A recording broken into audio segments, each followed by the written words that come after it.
Perkins Online, the Thinking Person's talk show. Now here's your host, Wilmot Mutty Perkins.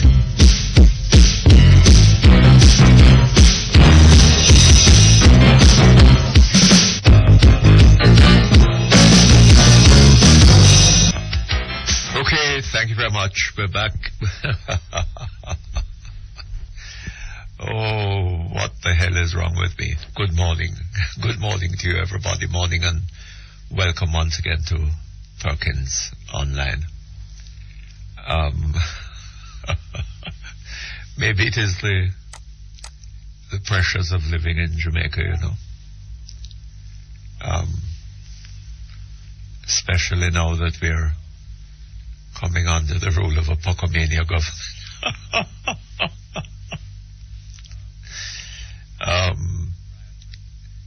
Anyway, it's a good laugh.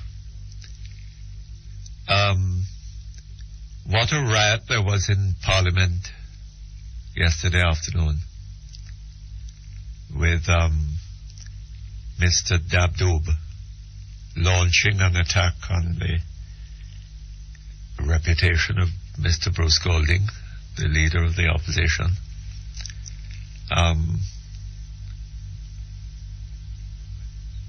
And in the absence of Mr. Golding from the Parliament. And the Speaker went through the motions of getting Mr. Dabdoob to stop doing what he was doing. But never really sort of carried it to any. You know, in spite of his, it reminded me of what I heard of it. Of, Mr. Simmet, will you sit down? But Mr. Dabdoob continued and, you know, accused Mr. Golding of some serious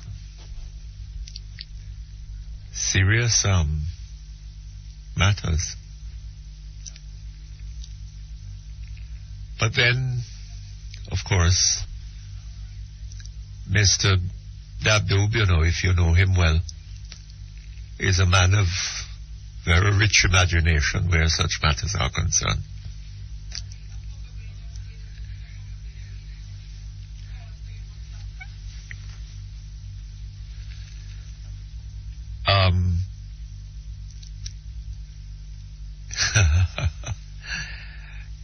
We just had a call from a lady who says that she is a Pocomania person. She attends Pocomania church. Meetings. And she wants me to stop disrespecting her and her religion. I am very sorry, Mum. You have my very sincere apologies. I will not. Let me tell you something. I used to go to Pocomania meetings years ago when we were younger. We went to a lot of Pocomania meetings. So, you know, I did not mean to disrespect you. And I can understand why you should feel that associating the name of your religion with what goes on, you know, in certain places these days, why that should seem to you to be a matter of disrespect. But I'm sorry. I won't do it again. Anyway, to come back to Mr. Dabdoob. You know, in the 1970s, we were living at Abbey Court at the time. And Mr. Dabdoob used to come to see me quite often. And once he came with a story. Michael Manley, the Prime Minister, and Eric Bell, who I think was at the time the Minister of Finance, and Mr. Manley's permanent secretary. They were going on a trip to the United States. And they were at the Norman Manley Airport. Mr. Manley and Mr. Bell were sitting in the VIP lounge upstairs. And the permanent secretary went down with their passports and his own to, whatever it is that they say they do at the little desk there in the Air Jamaica position at this airport. And he presented the passports to the clerk. She had a look through them and said to him that she saw no visas there. One might have thought that they, well, I don't know. Anyway, she saw no visas. And Mr. Dabloob said that the permanent secretary then fished out 3 green cards and presented them to her. So Mr. Manley, the Prime Minister of Jamaica, had a green card. Mr. Eric Bell, the Finance Minister of Jamaica, had a green card. And the permanent secretary also had a green card. Well, can you imagine the bombshell that would have been in the press? I was doing a column for the Gleaner at the time.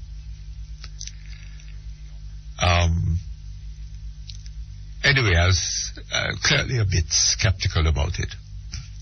So he offered to take me to see the young lady who had been at the desk and who had looked at the passports. And he took me around to where she lived. Not at the same time. And I was, I invited a friend of mine, also at the time, a columnist of the Gleaner, David DaCosta, to go along with me. And we went to this young lady's home. And she confirmed every word that Mr. Dabloob said.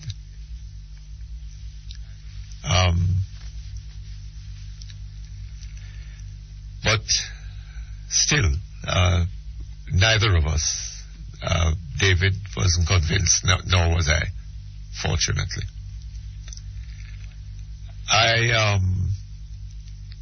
I called, I was in, I knew Eric Bell fairly well, had known his family in St. Anne's Bay, and, his father had been my lawyer at one time. And I called Eric and he said, "Oh, absolute nonsense, not true."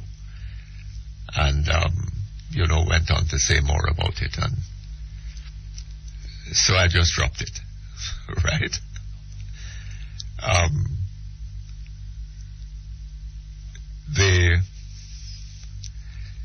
Another experience that I had with Mr. Dabloob,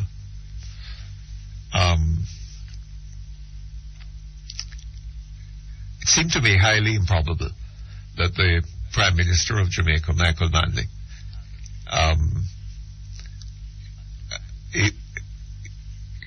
that he would have had a green card at the time that he was Prime Minister of Jamaica. I rather doubted that.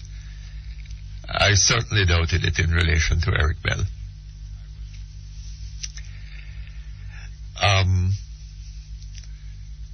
Another time, we were staying at the Ligony Club. This was, I think in the early 90s. This was after the foundation of the National Democratic Movement, which I believe was somewhere around 1995.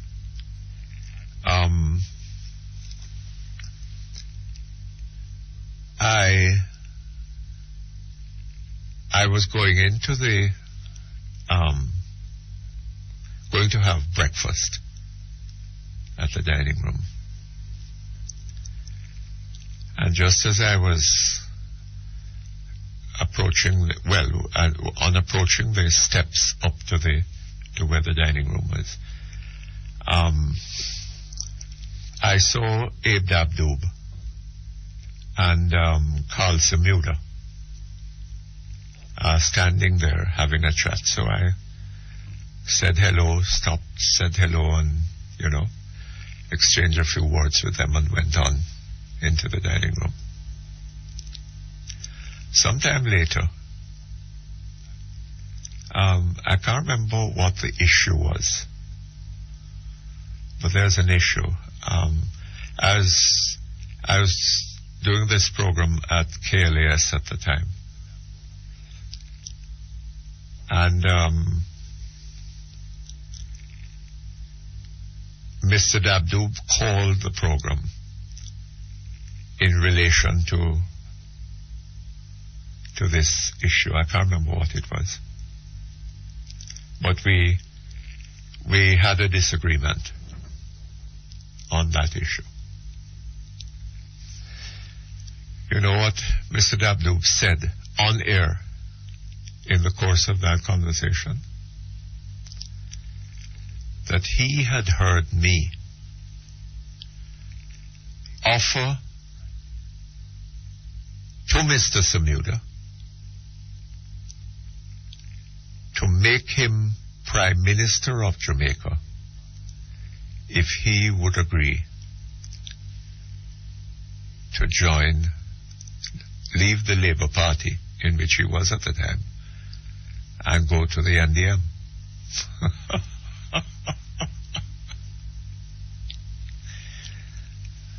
We have to take a break.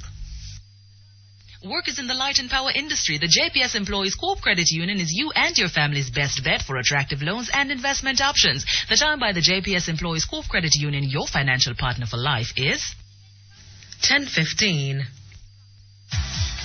Smells great, tastes better. Your favorite Dr. Luscious and Tasty Baked products. Delve into our delicious Dr. Luscious cheese bread, pineapple cake and a raisin cake, and our tasty Tasty orange, coconut and cherry cakes. Available at all major supermarkets and stores island-wide. Fresh, savory and mouth-watering baked brands. Dr. Luscious and Tasty line of products. Baked and distributed by Breads and More Limited. 27 East Street, Old Harbour. Telephone 983-0644. Dr. Luscious and Tasty Baked products.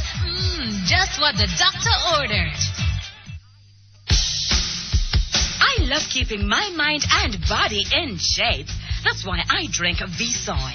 It's high in protein, calcium, and iron. It has a great taste. And my son loves it with his cornflakes. Who knew being healthy could be this satisfying? Thank you, V-Soy Soya Milk. Distributed by Brasco Distributors Limited, 17.5 Q Road, Kingston. Telephone 908-1211. That's 908-1211. V-Soy Soya Milk. Good taste while keeping healthy.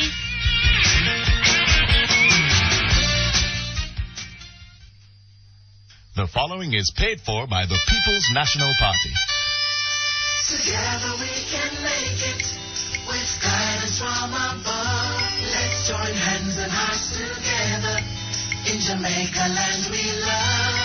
More progress, peace, prosperity will be there for everyone.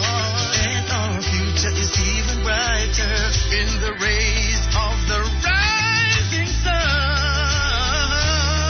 The rising sun will shine its golden rays again for one Jamaica, Vote PNC. one family, The party of change. shaping the future together. The proceeding was paid for by the People's National Party.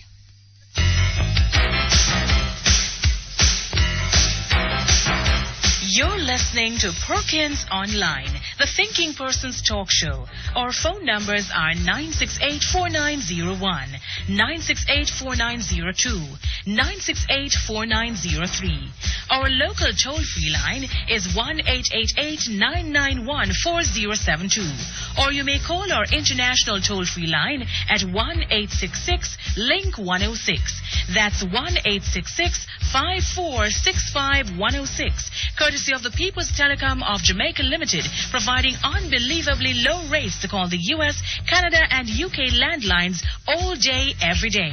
You can also log on and listen to Perkins Online live on the World Wide Web, free at www.go-jamaica.com. Now back to Perkins Online on Power 106 FM.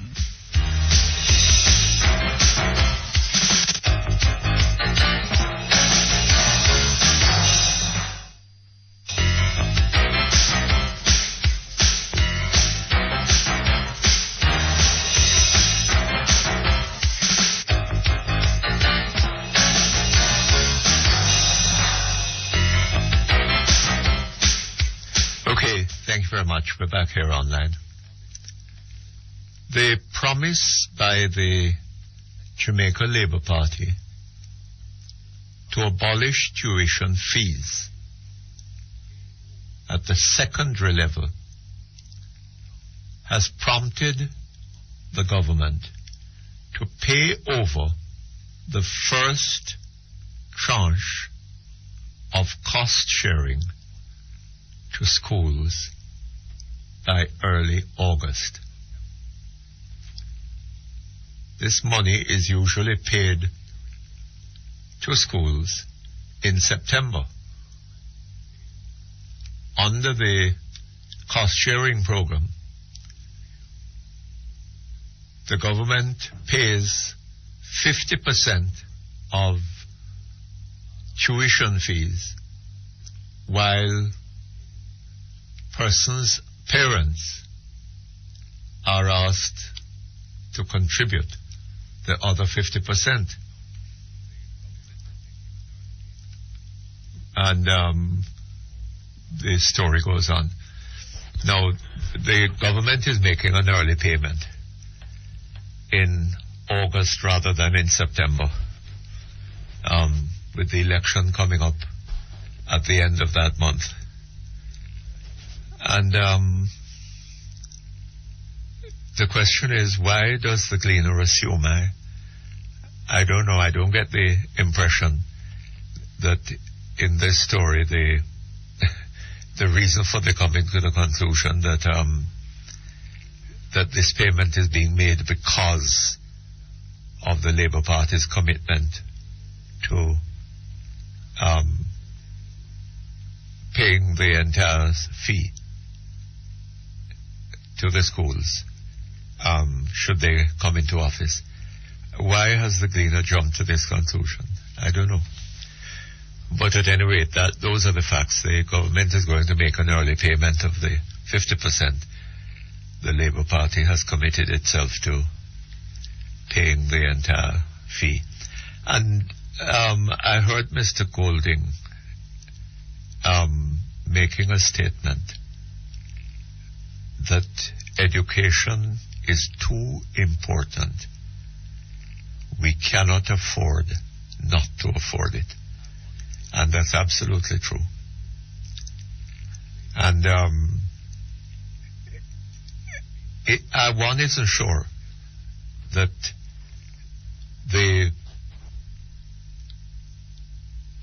some people are saying that parents must contribute to the school fees.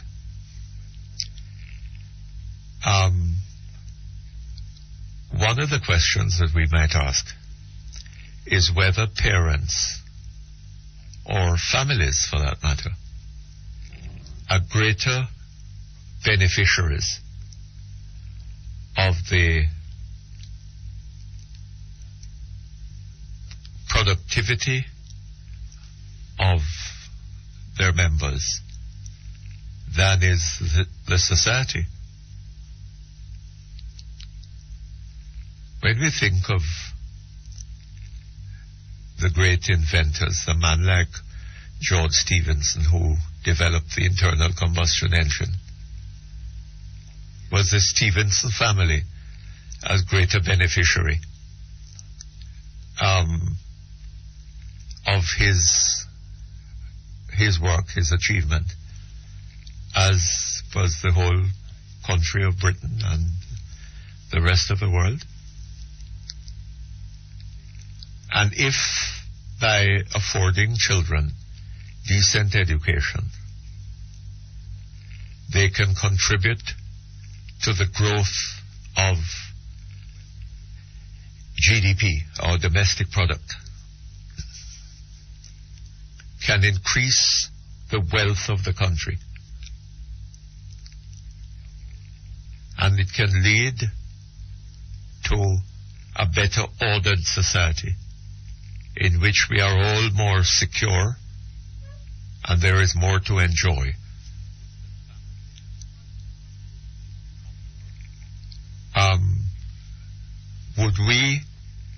Would the family of the persons making these contributions be any greater beneficiary than the society in general? I don't think so. And therefore, if this, on the other side of that coin, we know very well that when we fail to provide as a society opportunities for our young people, we know what the consequences that can be, and we know how costly it can be. Look at what is going on. Look at the disorder in our society. Right? Look at the cost of crime, for example. And look at our young people going abroad, prospering in countries like the United States, where they are making contributions to the product of that country. And we glory in the fact that they send back a few dollars, and we say how huge this sum is that they're sending back. Right? It is the merest fraction of the value of what they are producing. And if we could provide them with decent education and give them the opportunity to produce in this country, Jamaica would be a hell of a lot better. And Mr. Golding is entirely right. We cannot afford not to afford. And I heard the Minister of Education, Maxine Henry Wilson, on a radio program saying that that what the Labour Party is proposing would cost over $1 billion, I take it, per year. Right? Well, the amount of money spent on Cricket World Cup would fund that program for 9 years. And from which would Jamaica benefit more? From the provision of a secure education for its young people, or from Cricket World Cup? What kind of nonsense is this? Anyway, I heard on a news program yesterday afternoon, I think it was from Radio Jamaica, that that the government is proposing, or I don't know, I can't remember for sure which station it was, that the government is proposing to reinstitute a gas tax. Could that be so? And if they're proposing that, why bring it up at this point with an election just under 7 weeks away? I don't quite understand that.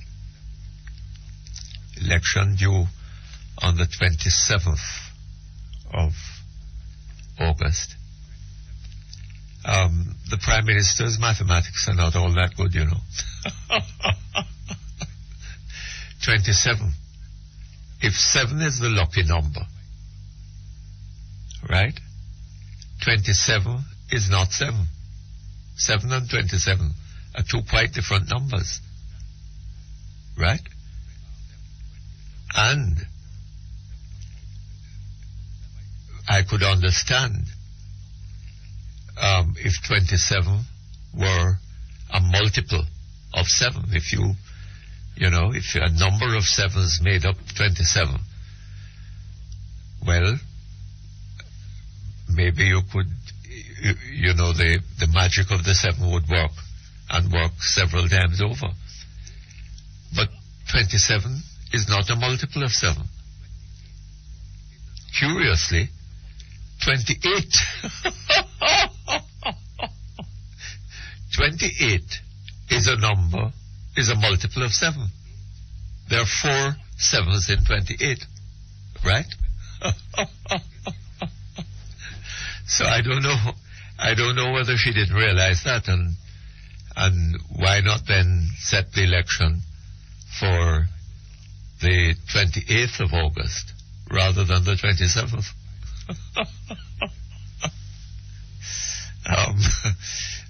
Maybe her prophetic intentions or numerological intentions were not met by her failure to. She needs to walk around with a calculator, perhaps. Very funny. Anyway, shall we go to the break and come back to the telephones? Ideal Finance Corporation, 17 Ripon Road, Kingston 5, offers competitive interest rates on your investments and attractive foreign exchange rates. Call 960-639024. The time by Ideal Finance Corporation is 10:30. Today's weather brief is brought to you by Meloy's Distributors Limited and Lloyd's Sales Hardware, 98 Red Hills Road, Kingston 19. Now open, 145 Constant Spring Road, Kingston 8. Before you buy, compare our prices, because nobody beats us. Nobody.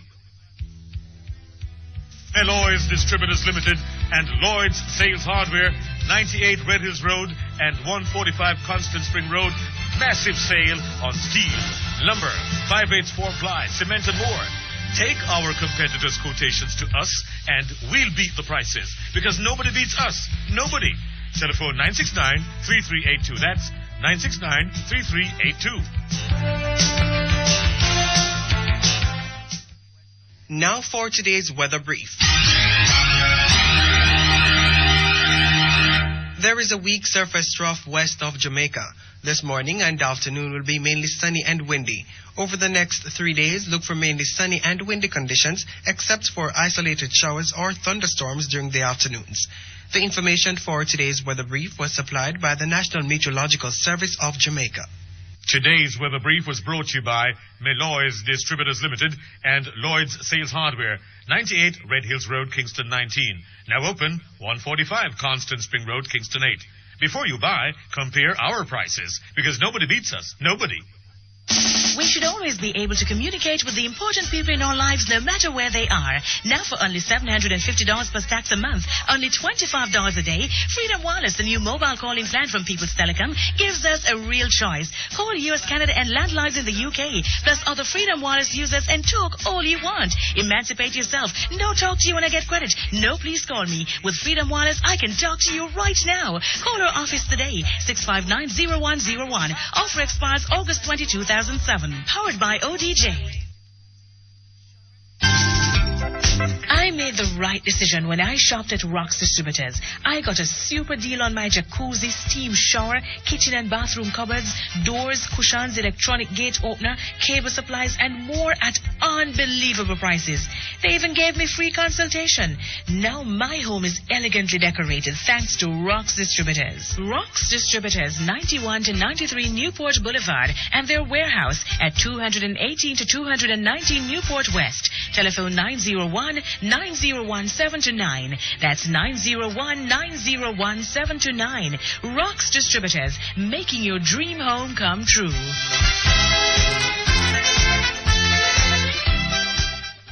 The following is a paid announcement by the JLP. Changes coming, baby. Changes coming now. I have given the nation a commitment that the next JLP government will abolish tuition fees in high school. Under a Labour Party government, all children will have tuition-free primary and secondary education and all the facilities necessary to learn. Now that the election has been announced for the 27th of August, some parents have asked what will happen to those parents who have struggled to pay the fees before election day. I want to give them the assurance that the JLP government will refund those parents who have already paid the fees, and for those parents who have not been able to find the fees, we will pay those fees directly to the schools. Education is so important that we cannot afford not to afford it. We are going to change that course. The proceedings is a paid announcement by the JLP.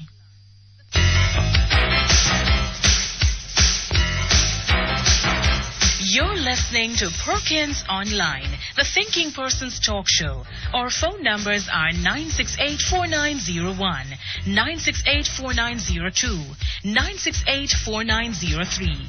Our local toll-free line is 1-888-991-4072. Or you may call our international toll-free line at 1-866-LINK-106. That's 1-866-5465-106. Courtesy of the People's Telecom of Jamaica Limited, providing unbelievably low rates to call the US, Canada, and UK landlines all day, every day.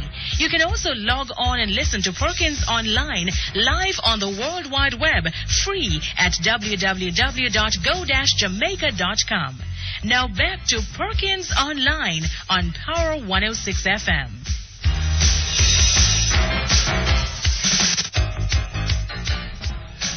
Okay, thank you very much. We're back here online. Incidentally, I had a rather unpleasant experience this morning, hearing of the death of Jimmy Carnegie, who was the first principal of the G.C. Foster College, and seems to have made an excellent job of it. I have very pleasant memories of Jimmy back in the days when he was at the university. He and Neville Hall, who had a rather unfortunate death 2 years in a motor car accident. A victim of the seatbelt. Neville was. We used to meet every day of the week almost at the Institute of Jamaica, where they were doing research, and so was I, and spent, a lot of time chatting together.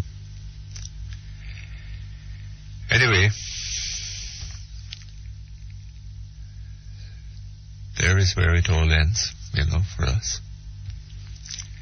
We all are going in that direction. Anyway, let's go to our phones. Hello? Hello. Yes? Morning, Mr. Perkins. Morning to you, sir. I can see that the Minister of Education has awakened. The Minister of? Education has Yes. awoken. Uh-huh. And she has awoken and chatting foolishness as a person who just wake up.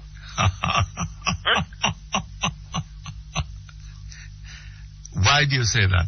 No, but Mr. Perkins, look here. Mr. Golden has clearly stated that, look here, we cannot even begin to think at this time. If you can find $9 billion to put on a World Cup cricket for a few weeks, why don't you want to educate the nation? Why don't you want to go and find the money so that the parents who are struggling after 18 years of hardship Yes. can send the children to school Yes. without tuition fee? Uh-huh. Why wouldn't you want to make that sacrifice, Madam Maxine?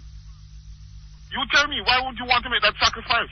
Or is it that keeping this nation dunce, we will keep them under PMP government? Yes. So what sort of rubbish is the minister Well, talking? I was just making the point so that the country is at least as great a beneficiary of the education of young people as are the families of those young people. Okay, Mr. Perkins, I went to Barbados some time ago Uh-huh. on a Kiwanis tour. Right? Uh-huh. And after finished touring Barbados, I can tell you, I sat down in what they call, I think, Bridgetown. A what? Where the capital is there.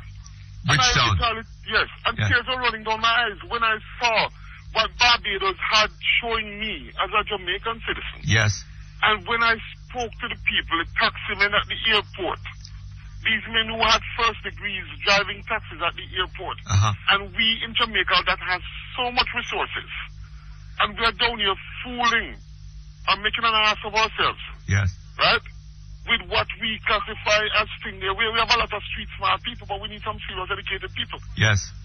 If the e-services and these other companies come take up business or residents in Jamaica, they cannot find Jamaican people that speak proper English to give them a job.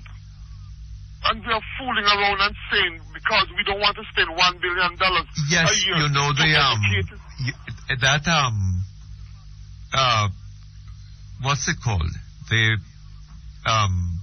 telephone Telemarketing. telemarketing. Yes. That failed in Jamaica for that reason, didn't it? Of course it did.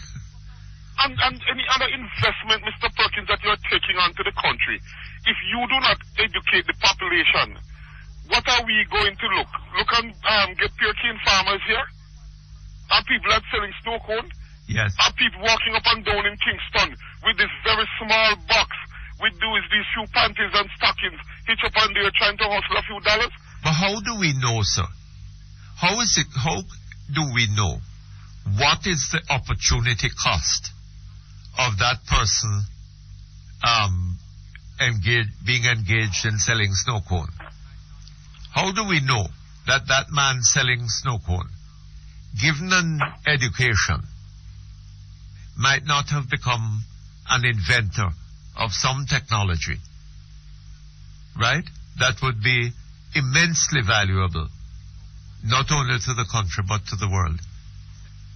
You see, Eh? Mr. Perkins, the value. We talk about cell phone.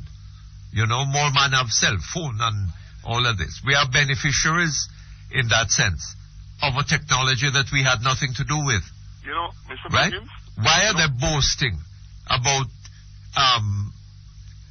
giving people access to cell phones when it is nothing of the sort happened, right? The cell phone was invented somewhere, manufactured somewhere, right? And has been brought to Jamaica by companies that saw an opportunity to, connect up Jamaica to the rest of the world and make some money, right? Or connect up, provide the cell phone technology for Jamaica and make some money doing it. It was no achievement of the government. You know, Mr. Perkins, can you remember in days gone by when a countryman came to Kingston and he bought his Rally 21 bicycle? Yes. And would fix up the bicycle with all sort of pretty fandangles on it. Yes. This is what we're doing to this Jamaican team now. We have a vast number of uneducated people who want to give an opportunity to buy a Razor phone or a Razor phone or a Pebble and what have you, and they're standing under the bus stop with this $30,000 phone in their hands and they can't buy any credit to put on it. But they are seeing that way. A $30,000 phone? Yeah, under a bus stop. Hold on a little bit. People are buying cell phones for $30,000?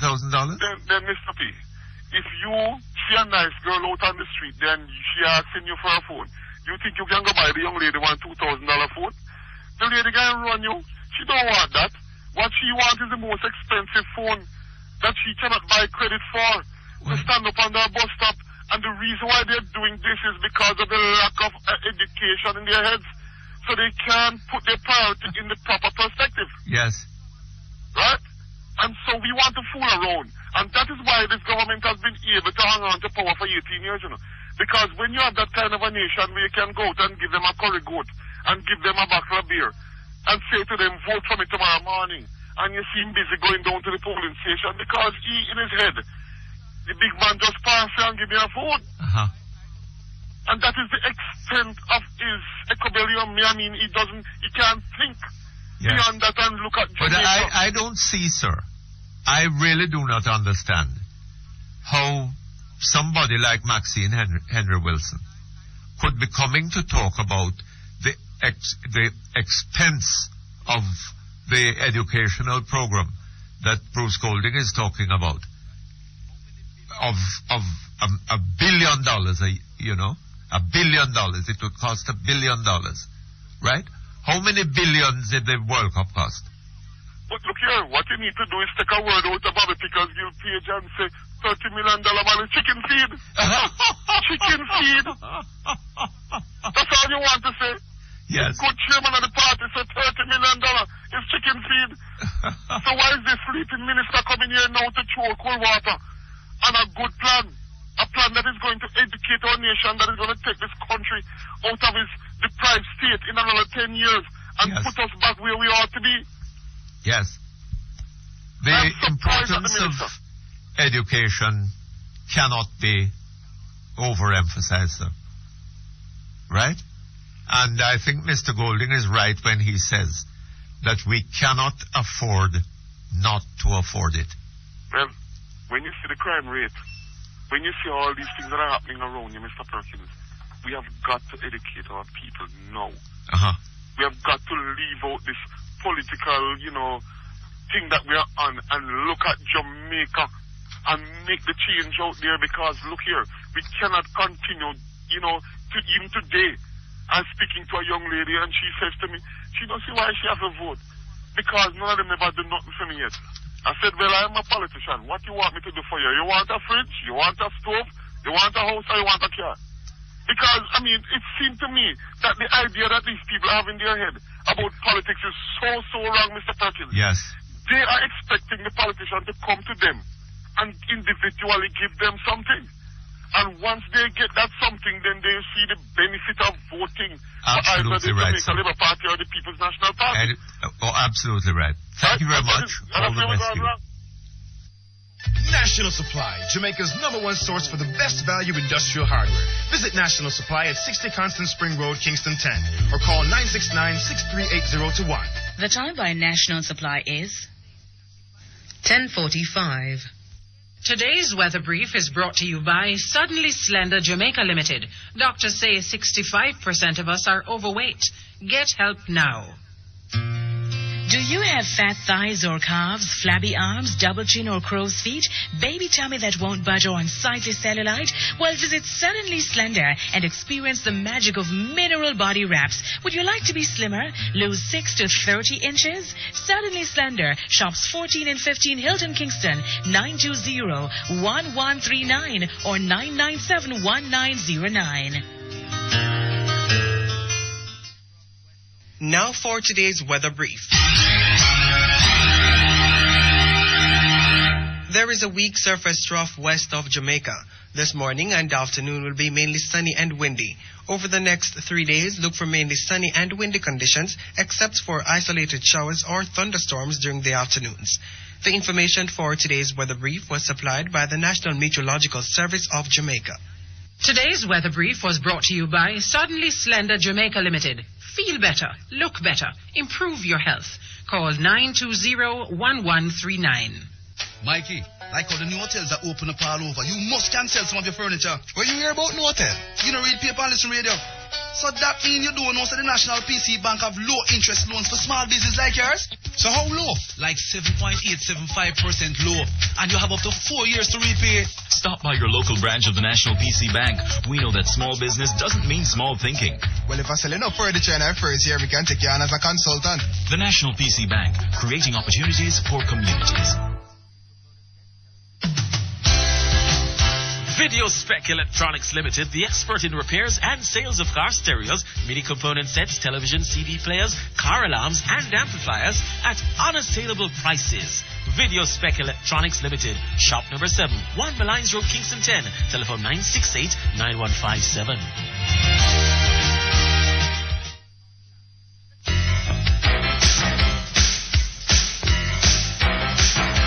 You're listening to Perkins Online, the Thinking Person's talk show. Our phone numbers are 968-4901, 968-4902, 968-4903.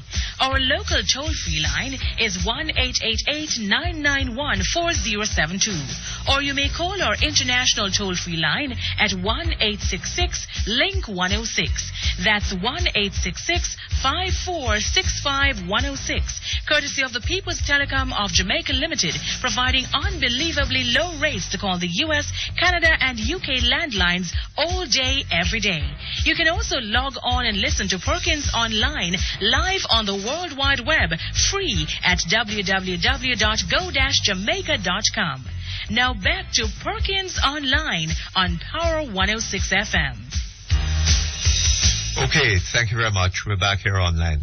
And while we were talking to that, while we were having that conversation a moment ago about education, in came an email, which we're going to read for you now. Dear Mr. Perkins, I'm quite baffled by something I saw in the Sunday Gleaner of July 8. On page D13, there's a picture of the Prime Minister climbing the stairs of the new bus park in Halfway Tree. The caption said, the approximately $5 billion project. $5 billion? Yeah. Should be complete in September. Mr. Perkins, is this an error on the part of the newspaper, or does it really cost that much to build a bus park? Could someone from the opposition request an audit so that the people can be informed as to how a project like that could cost so much? Then, this morning I heard in the newscast on TVJ, the Minister of Education saying that free secondary education would cost the country over $1 billion. Mr. Perkins, the amount of money spent on the bus park could take a generation of students from first form through fifth form at that rate. Is this not a clear sign that this government have their priorities mixed up? Well, that's very interesting. And if you add to that the $9 billion spent on World Cup, that would take nearly 3 generations of students. Right? Nearly 3 generations of students, right? And what would be the benefits to accrue from the country to the country from that? Assuming that the Labour Party, should it get into office, does not stop at the provision of free education for our children, but goes on to ensure that the quality of the education delivered, the quality of the education is much improved. Because what is being fed to our children now seems to me to be of very poor quality. Right? So we want to improve the quality of the education, and we want also to ensure that there is economic development occurring, so that when those children come out of school, there are jobs waiting for them, opportunities waiting for them to be productive. We don't want them going off to the United States to earn $50,000 a year and send back 5. Right? We want the whole $50,000 to be part of our GDP. Okay? So, free education, yes. Improved quality of education. Right? To the level of sophistication that exists in developed countries. And we need to promote the development of Jamaica, investment in businesses, so that when those children leave school, they will have the opportunity to be productive at the level of their highest potential here in Jamaica. Hello? Hello? Hello. Good morning, sir. Hi, how you doing, Willie? Not too bad. How are you? Oh, pretty good, man. It's a long time. Yes, indeed. Yes. Greetings to you from Northeast Manchester, sir. Yes. I guess we are in the silly season, but we have to take the time out to focus on the issues. Yes. Yes, what I want to really talk to you about is the unemployment issue. Uh-huh. I mean, 9% unemployment rate in Jamaica. You really believe that? That's absolute nonsense. Well, I don't know if that Hold is on, part sir. of. We're getting a lot of these wonderful figures about, and we're being told that the economy is on the verge of a takeoff. Right? And all kinds of nonsense like that. That is. Boy, I've been hearing this takeoff argument from Minister Dr. Paul Robertson, was the Minister of Development. No, man. He said, Robert, man, you're young. well, that's true. Well, look here. During the 1970s, right? Every year, Mr. Manley used to tell us that we're on the verge of a takeoff. What you say? Oh, yes, man. He had a good way of putting it. We were on the threshold of a new beginning.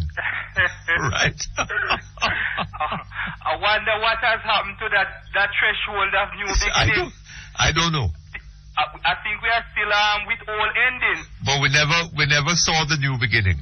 No, not at all. Because to be honest with you, this year I am 30 years old, and I am pretty sorry for the state of affairs we are in. I think that this country really has receded too much space to the criminal element and the negativities that surround our daily life. But look here, sir. These criminal elements, where do they come from?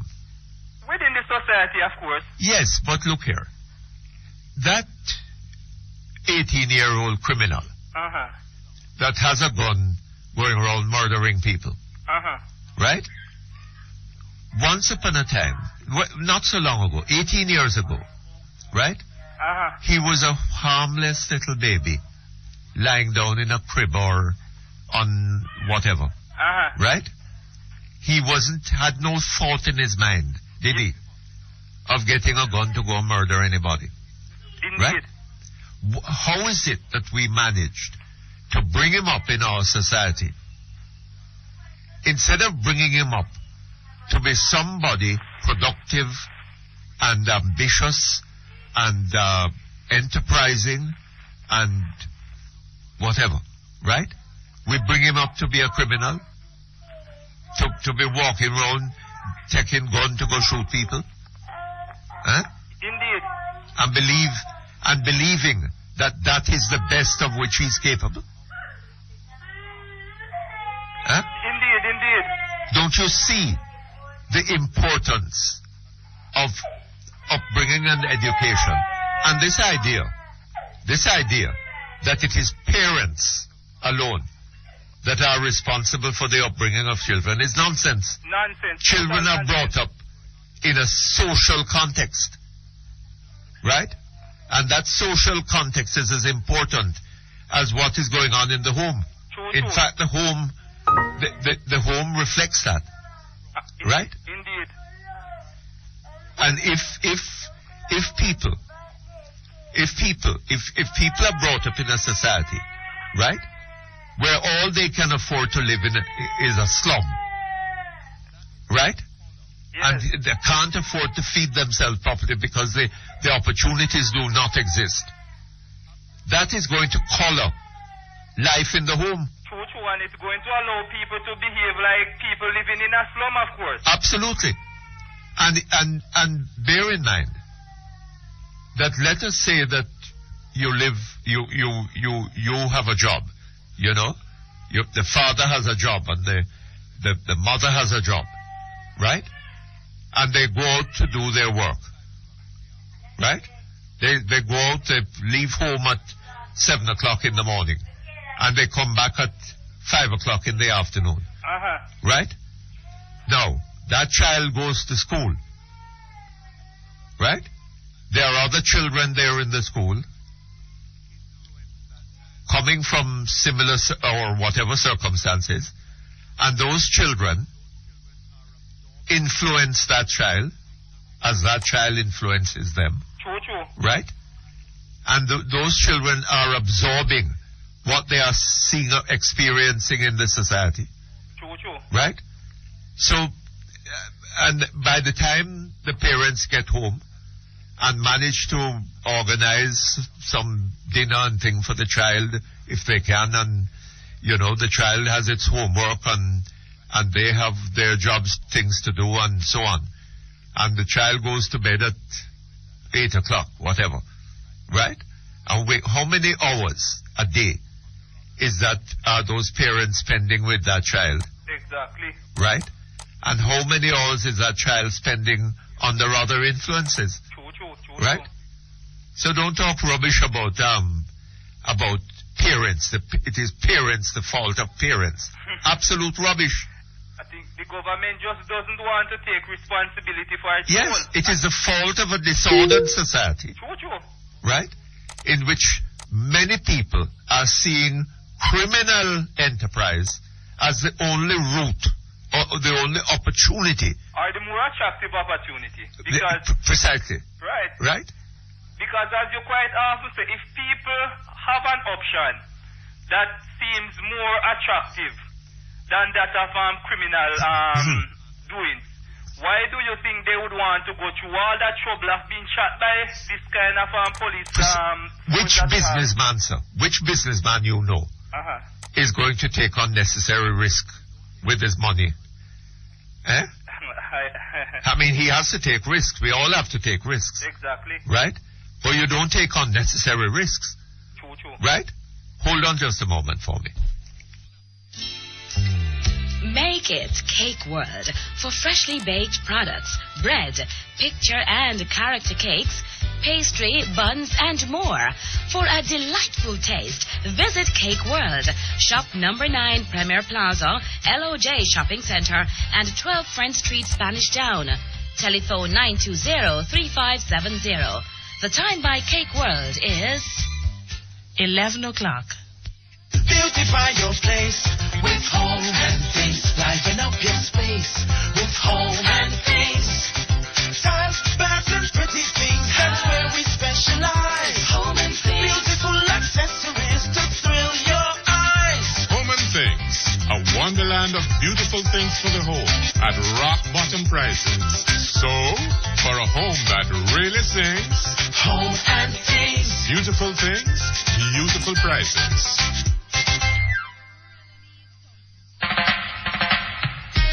Girl, it's good to be back home. But the way you look cool and nice. You know what I really really need some good Jamaican food. I don't know why, but our meat and poultry just taste better. For real. Maybe it's because most of the meat and poultry in Jamaica are grown on high pro quality feeds, specially formulated with the finest grains and ingredients, all hormone free. Support our local farmers. Buy Jamaican eggs, meat and poultry. High pro feeds, your partner for profitable production.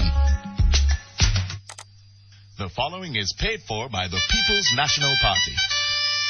Together we can make it with guidance from above. Let's join hands and hearts together. In Jamaica land we love. More progress, peace, prosperity will be there for everyone. And our future is even brighter In the rays of the rising sun.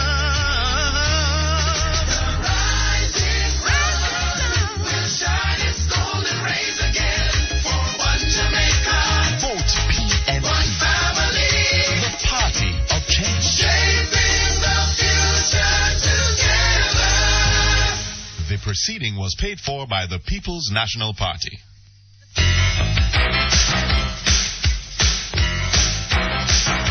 You're listening to Perkins Online, the Thinking Person's Talk Show.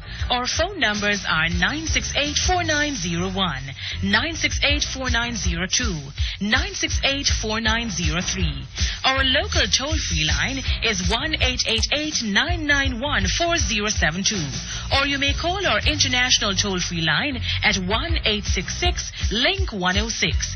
That's 1-866-5465-106. Courtesy of the People's Telecom of Jamaica Limited, providing unbelievably low rates to call the US, Canada, and UK landlines all day, every day. You can also log on and listen to Perkins Online live on the World Wide Web, free at www.go-jamaica.com. Now back to Perkins Online on Power 106 FM.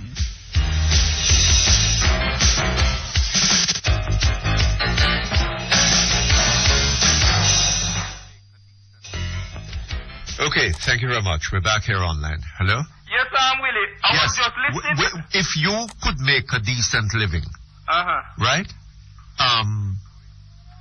Acquire a lovely house and so on and so forth, right? By going on an honest, lawful pathway, right?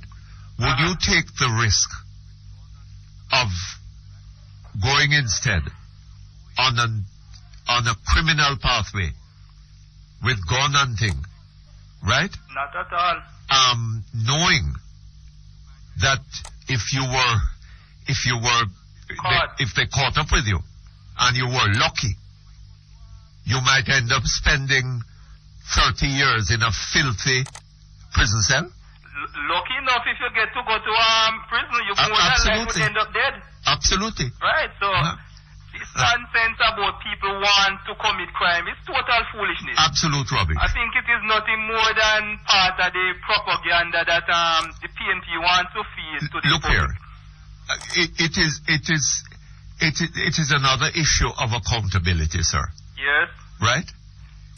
And I'm not limiting it to the PNP. Government in this country must take responsibility, and people in this country must recognize the responsibility that government has in relation to these matters. True. Right? You can't just look at a man and say that criminal, right? That criminal could possibly have been a great scientist. True. Right? True. It can be reformed. Maybe he can be reformed. Yes. But maybe also, if we had done the right thing with him You wouldn't turn out at the beginning, he would never have been on that road. True. Right? But I think that is why I think now more than ever we have to change that course. Yes. We really have to change that course. And it is damn nonsense talking about achievement, cell phone and motor car and I tell you something, Mutty. when our people are rotting. Of course. Right? You know the other day, you know Spur Tree very, very well. The other day a flower truck turnover on Spur Tree. I was coming up from St. Elizabeth. Yes. And the amount of people that I saw grabbing onto flower, fighting over the flower. If we had an unemployment rate of 9%, we at that amount of people in such a short period of time. Now you're talking about a place that doesn't have a whole lot of housing over that wide expanse of land. Because you know I'm Spurtree Hill. Yes. Right? And I'm telling you, Mutty, and I'm not exaggerating, over 2,000 persons converge at the scene within 10 minutes. Uh-huh. Now, what that says? Looking for little flower. Looking for little flower. Because really and truly, nothing now go on. And as a young person, Mutty, I travel the length and breadth of Jamaica, and nothing now go on. Right? Not just now go on. And Jamaica has to wake up now and say to ourselves, we have to change that course because enough is enough. I said to a friend of mine up to this morning that if she believes that the country is going in the right direction, then make certain that she go to election day and put her ex firmly beside the head because that is the life she wants. Yes. But if she feels that the country is not taking her where she ought to be, then she needs to go out there and make certain that she puts her ex that sends this government somewhere else. Because really and truly, we can't continue like yes, this. so we need to vote on issues and we need to vote for our country. Exactly. Right? Recognizing that the better your country, the better off you are likely to be. Precisely. And we have to take a stand. And the young people in particular, I think we are the change. We are the agents of change. And we have to get out there and move whatever obstacles in our way. And I'm happy to say, Mutty, despite what many have been saying, based on some illusion, Northeast Manchester is really hanging on to a Jamaica that is going to be better and brighter for the young people. And that is why we are standing behind Hardly Shaw. All right, sir. All the best to you. Thank you very much. All the best to you. Okay, hello? Hello, Brother P. Morning, sir. How you do, man? Me not too bad. How are you? Me? Me not too bad neither. Hey, good. But you hear me now, man? Yes. Me I try to get you from the last time I talked to you. Talk up a little louder for me. Me can't get you from the other day. Oh, yes? Right. You're low, man. But you've done it now. Uh-huh. So you can say what you have to say. Brother P. Uh-huh. Me I go talk to you this morning. Uh-huh. Hear me now, man? Hello? Yes, I'm listening. Hear me now, man? Anyhow you try to fish off me. Me I go quote the game. You go do what? Quote the game. Quote the game? Uh-huh. Anyway me try to do what? Shaft me. Fi shot you? Shaft me, man. Shaft you? Yes. Me not shaft you, man. What me I shaft you for? You know, anybody play by the rulers can't get shafted. No, it's not according to me. You laugh, you know. It's not according to me. Is your minister said that? But like you when you laugh, man. Oh, yes? Yeah, man. So, now I'll tell you something, Mr. Perk. Me have three something to talk about, but now I'll tell you something. You, man. You see, when I was a young man coming up, just within the last part of the 50s coming up into the 60s, just before I get married, because I get married 63. A group of us used to go out, you know, as young men, about 8 of us, and we used to go to seaside and cook, you know, like on a Sunday. Yes. We just go out and fish tea, or coconut soup, or goated soup. So we have a friend, you know, he was the cook. And we were out by, not Gunboat, the other one there, Buccaneer Beach. Yes. One Sunday. But him don't like pepper. You hear me? Yes, you don't like pepper. Not me, man. Him, the cook, no like pepper. Oh, him no like pepper. And, but you can cook all them things there without pepper. Him no like it, man. You can't put pepper in yours when him take out his. But him don't like pepper for what reason I don't know. Yes. So anyway, the guy, the chief architect of the cooking, which was Larry, him them in America now. Him say, what I do? And then take up the pepper and him wash off the pepper and him say, but no time for season up this thing now, man. No time for what? For season up the soup. I say him say to the cook, you know. Yes. Talk up a little louder for me, man. The cook say, you hear me now? Yes. The cook say, if you just wave the pepper over that zinc pan and then put your hand in the sun, I sun it all out. You get what I'm saying? Yes. Him say when I sun the food, anyhow the pepper even wave over him the pot where him cook. Yes. good. Anyway, that's why I say if you shaft me, I quote the game. Anyway, I have three things here. There was a young lady, I guess, who she was the last person who called you yesterday. And she said, Sister Peace on the night that kick up on the stage like an horse. And you said to her, but... She did what? She said, Sister T, I go on on the stage like when a horse a kick up. And you said to her, say, oh no man, horse no kick up. And say, yes. And then she go on. And she was taken into a part. But them no know smart Wilma Perkins is. Oh? She said to you, who is a mother, you remember? Yes. You remember? And you remember the answer that you gave her? You think that was the answer she wanted? What answer you think she wanted? Mr. Perkins, come on now, Mr. Perkins. Come on, Mr. Perkins. We are all not fools. But you see, when you give her that answer, it knocked her cold. Oh, yes? Cold. And you know where she was going, Mr. Perkins. No, where was she going? But we're not going to repeat it. All right. We're not going to go in. But you know where she was going. Don't you know where she was No, going? I don't. I wanted to hear from you. I was hoping you would help me. She was speaking about the Prime Minister. Yes. Right? And she asked you who is her mother. Yes. Don't you see where she was pointing? And the Prime Minister says she's a mother. She's the mother where all her children. Yes. You know where she was going though? Well? You know if you didn't give her a chance, she wanted you to say. But you were a very smart man. You handled it appropriately. I follow you. And you know what I'm talking about. All right, I'm listening to you. Me not going to say it. I'm not going to say it because you know it. And people out there will know the road that you are taking. Anyway, I will go on. Mr. Golden, about, you remember there are all these three issues you have, and I'm going to go through them. The what? Three issues you have to deal with it. And I'm going through them quick. One about the oil from Nigeria. But I'm going to Mr. Golden now. Every day they keep calling about we want the gate to fly, election to call. Yes. Am I right?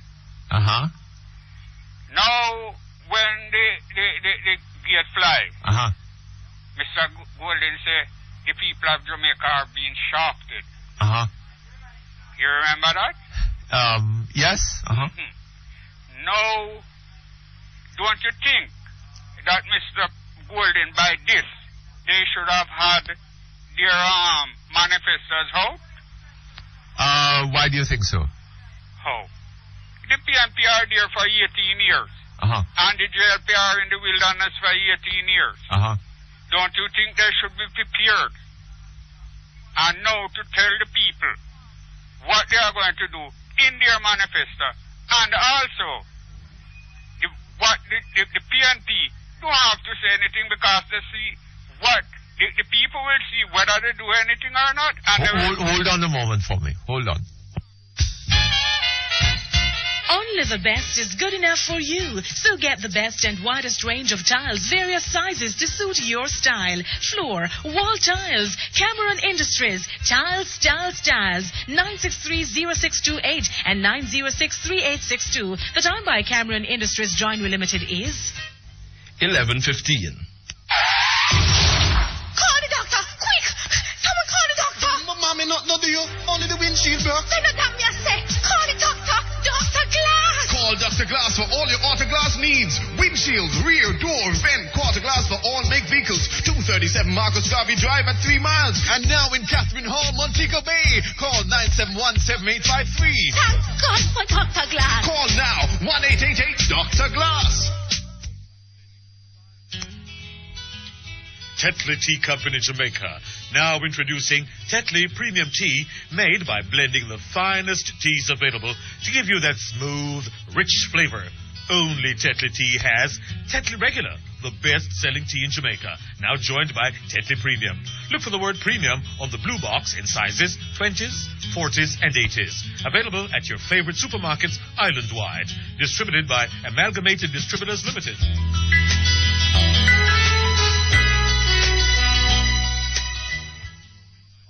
I wonder who is calling me now, man. Should I answer it? Yes. No. Want to know who's calling you? Get caller ID on your home phone. Caller ID allows you to identify the incoming call before you answer, so you can greet callers by name. Yeah, Debs. How I know it's you? I see phone numbers. Just kidding. I just got caller ID on my home phone. For this and other great home phone features, call 1-888-CALL-CWJ. Conditions apply. Home phone, the cheapest way to call.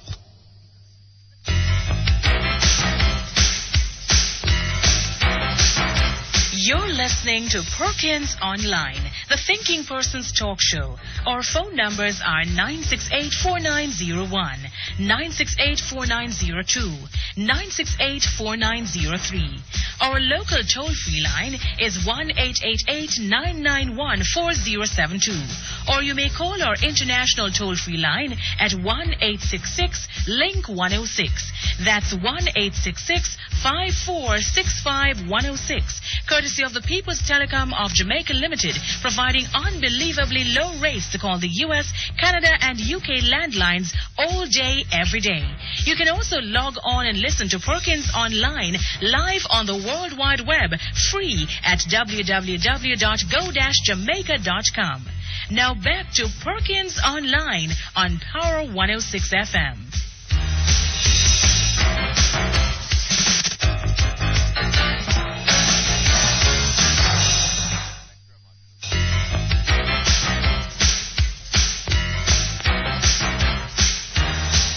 Okay, thank you very much. We're back here with you. Yes, you're saying, sir. I am saying that the PNP are there for 18 years. Yes. People see what they do or what they didn't do. Oh, yes. The JLP are out there now in the wilderness. And are coming now. And you think that they should have a manifesto out? Yes. But they, to tell the people. as I understand it, sir, they are preparing a manifesto. There was some talk about it on the news last night. Yes. And my understanding is that they're not too anxious to put a manifesto out too soon. Why? I beg your pardon? Wonder why? Because they fear. The People's National Party has not yet come out with a manifesto. Oh. And they're afraid that if they put out their manifesto before the People's National Party puts out theirs, that the People's National Party might avoid over them. No, that they might dip into the Labour Party manifesto and steal a few ideas. Vice versa. Eh? Vice versa. What? Vice versa. Vice versa. Well, I don't know about vice versa because. Well, let me tell you what is vice hold versa on a moment. if you don't know. One of the problems that the People's National Party does have, right, is that having been in office for 18 years, it's now going beyond that. As Mr. Patterson said, they really haven't got the achievements that would enable them to campaign on their performance. I don't hear that. You didn't hear that? No, no. Yes, man, Mr. Patterson. Hold on a moment. I didn't hear that. Mr. Patterson said it at the party conference when he said that that Sister P was not just the party's best hope of a fifth term. She was its only hope. Half a glass. I beg your pardon? You have a way of giving a half a glass and say it is half empty. Right? Yes. And then it is half full with some people. So what is that you're talking?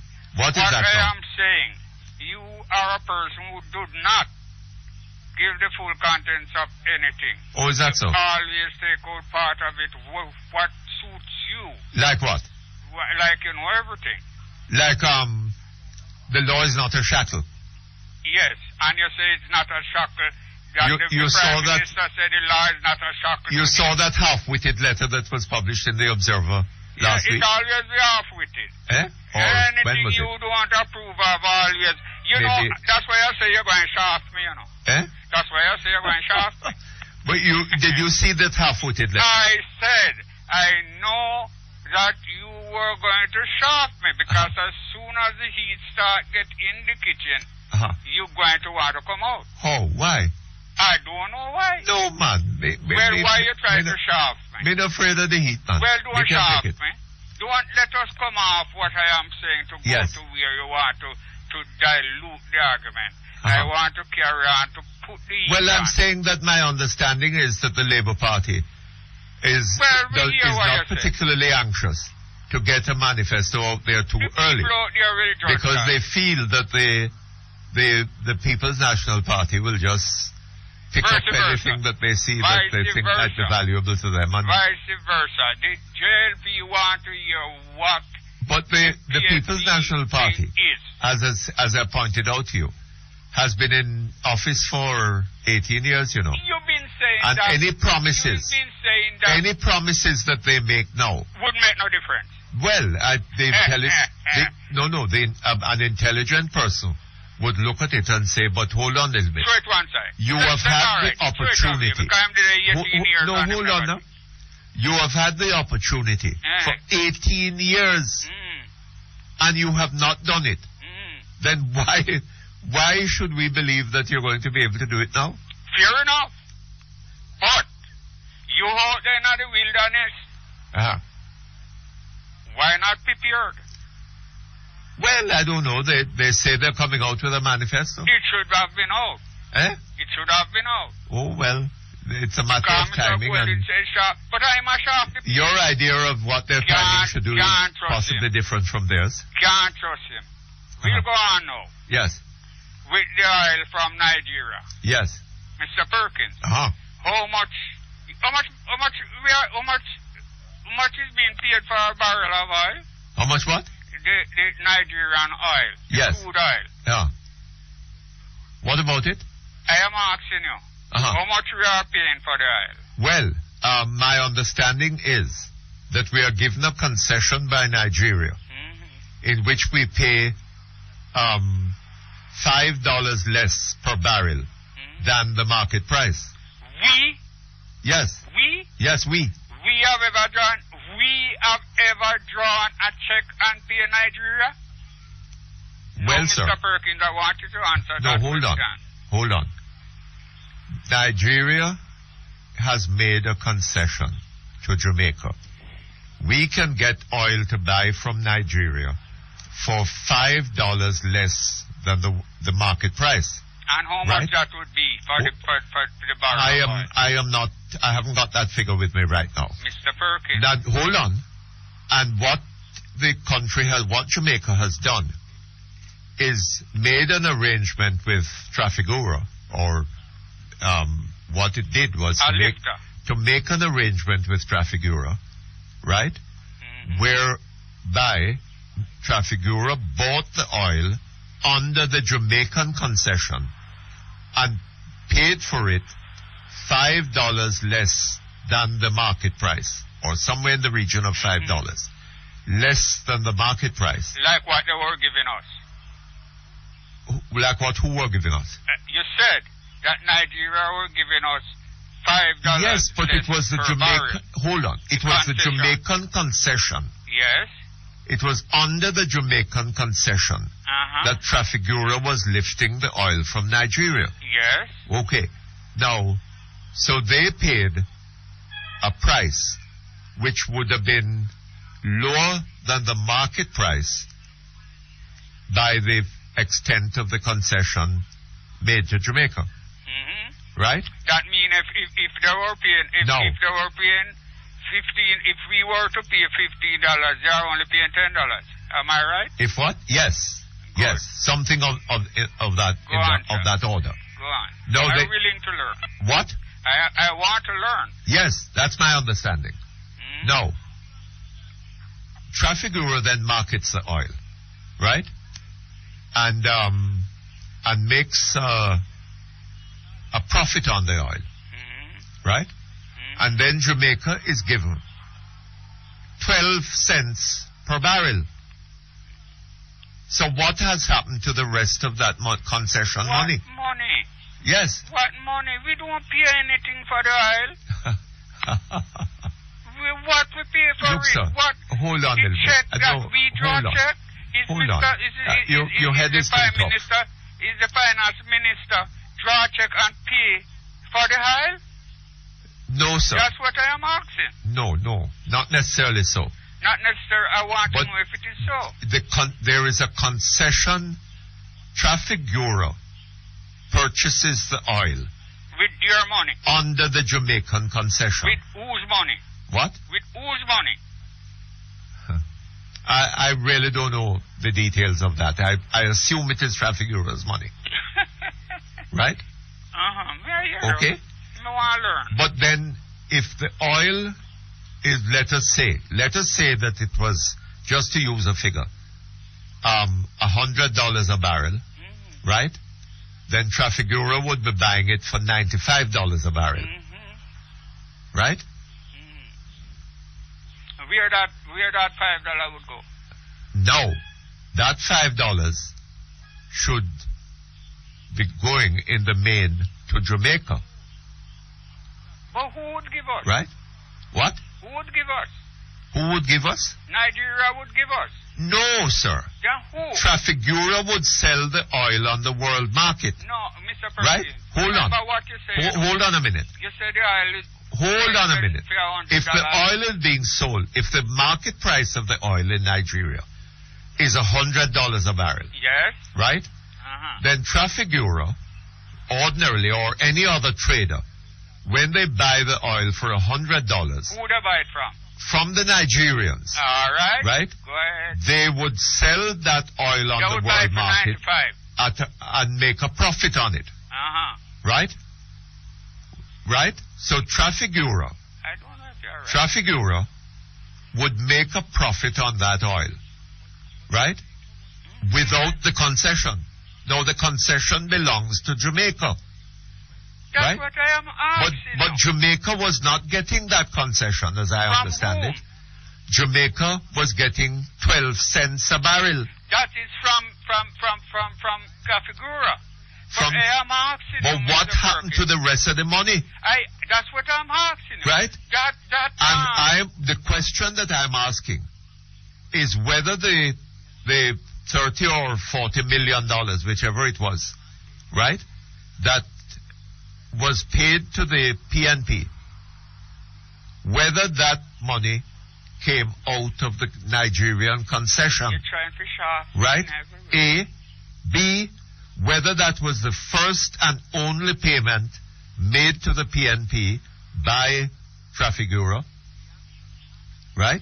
Yeah, I don't know if you're right. You go ahead. Well, I those have are the questions. asking you. Those are the questions that I think need to be answered. And this is the question I'm asking you. Uh-huh. I'm asking you. Yes. Nigeria said they're giving us the oil for $100 a barrel. No, the $100 would be the market price. Would be the market They are price. giving us the oil for $95 a barrel. Right? Right? Good. Now, So now Nigeria... hold on. If let us say that the profit, the companies are selling on the world market usually at a profit of 10%, right? Then when Traffic Bureau buys that oil from Nigeria, it sells it for $110 a barrel, right? So it makes $10 per barrel on the oil. So that Traffic Bureau doesn't need the $5 concession, right, to make a profit. The $5 concession belongs essentially to Jamaica. But we were not getting that $5 concession. We're getting 12 cents a barrel. Hold on just a moment. Researchers at the University of California, Davis reported that phytonutrients in apple products may help protect against cardiovascular disease. Start drinking Mott's apple juices, distributed by T. Geddes Grant Limited. The time by Mott's Healthy Living is 11:30. Today's weather brief is brought to you by Independent Living, Jamaica's authorized provider of pride mobility scooters and lift chairs. I started worrying what to do when the doctor told me that Mama's arthritis was worsening. But then the nurse told me about Independent Living. It was a dream come true. Independent Living, the store that cares enough to provide solutions for your physical limitations. Supplies of hospital beds, lift chairs, wheelchairs, bathroom safety and rehab products. Independent Living, the caring store. 10 Merrick Avenue, Kingston 10. Or call 754-2195 or 754-5198. Rising above physical challenges, we can help you. Now for today's weather brief. There is a weak surface trough west of Jamaica. This morning and afternoon will be mainly sunny and windy. Over the next 3 days, look for mainly sunny and windy conditions, except for isolated showers or thunderstorms during the afternoons. The information for today's weather brief was supplied by the National Meteorological Service of Jamaica. Today's weather brief was brought to you by Independent Living, Jamaica's authorized provider of pride mobility scooters and lift chairs.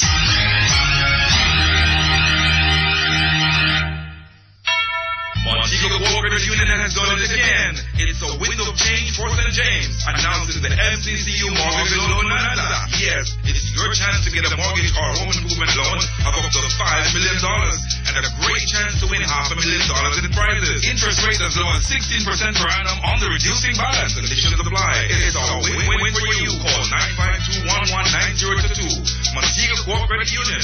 Serving you is what we do best. The following is paid for by the People's National Party. Together we can make it with guidance from above. Let's join hands and hearts together. In Jamaica land we love. More progress, peace, prosperity will be there for everyone. And our future is even brighter in the rays of the rising sun.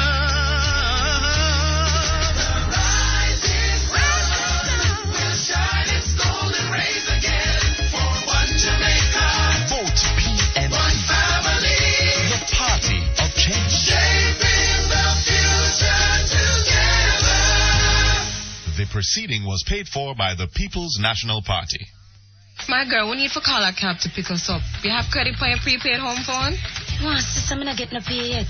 The bus. All right. Any credit on your cell phone? My boyfriend was supposed to send me some credits. What's you know that go? You, as usual, more drama than a soap opera. All right, listen, this is what we're going to do. Going up the road, and I'll use my home phone to go. How are you going to use the home phone on road? From a call box. You can do that? Yes, it's a new home phone service from Cable and Wireless, where you can make calls from any phone, even a pay phone, and the calls get charged straight to your home phone. That's right. Sign up now. Call 1-888-FONE-2-GO. Details in the press. Conditions apply.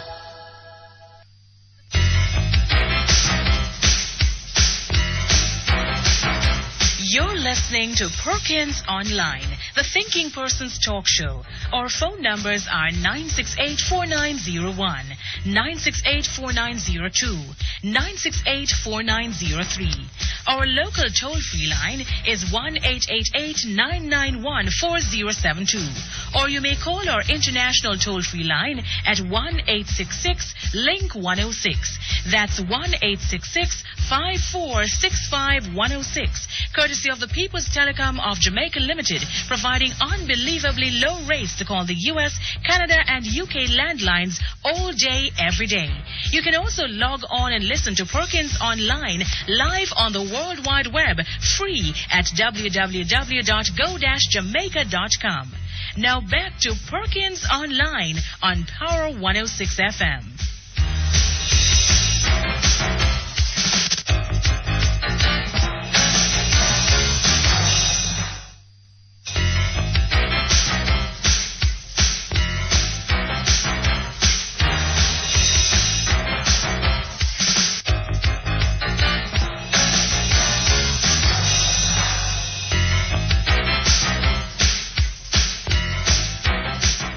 Okay, thank you very much. We're back with you.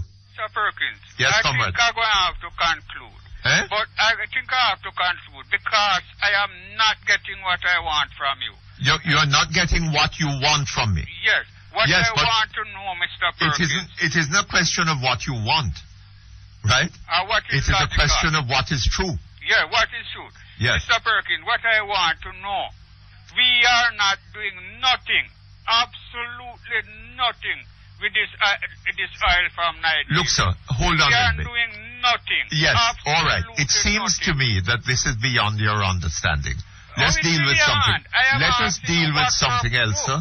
I can't waste time trying That's what I'm anymore to saying, tell but you you're not about it. wasting time. Ask a simple question. Uh-huh. What are we doing to get more money? What is the work that we are doing when somebody is doing our work? All right.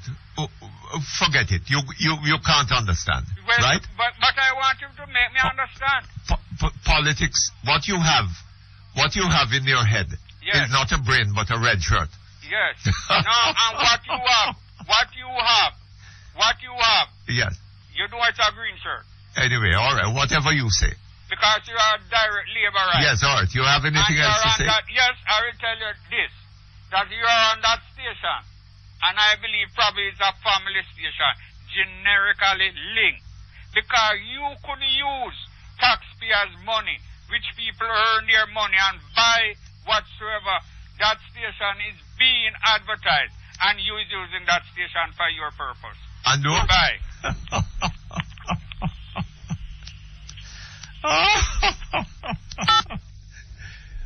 Okay, comrade. Thanks for the call. Hello? Hello, Mr. Perkins. Yes, good afternoon to you. Good morning to you, I beg your pardon. How are you? Not too bad, thank you. The last caller you have, he asked me all these questions. Why didn't you tell him to ask the PNP? I beg your pardon?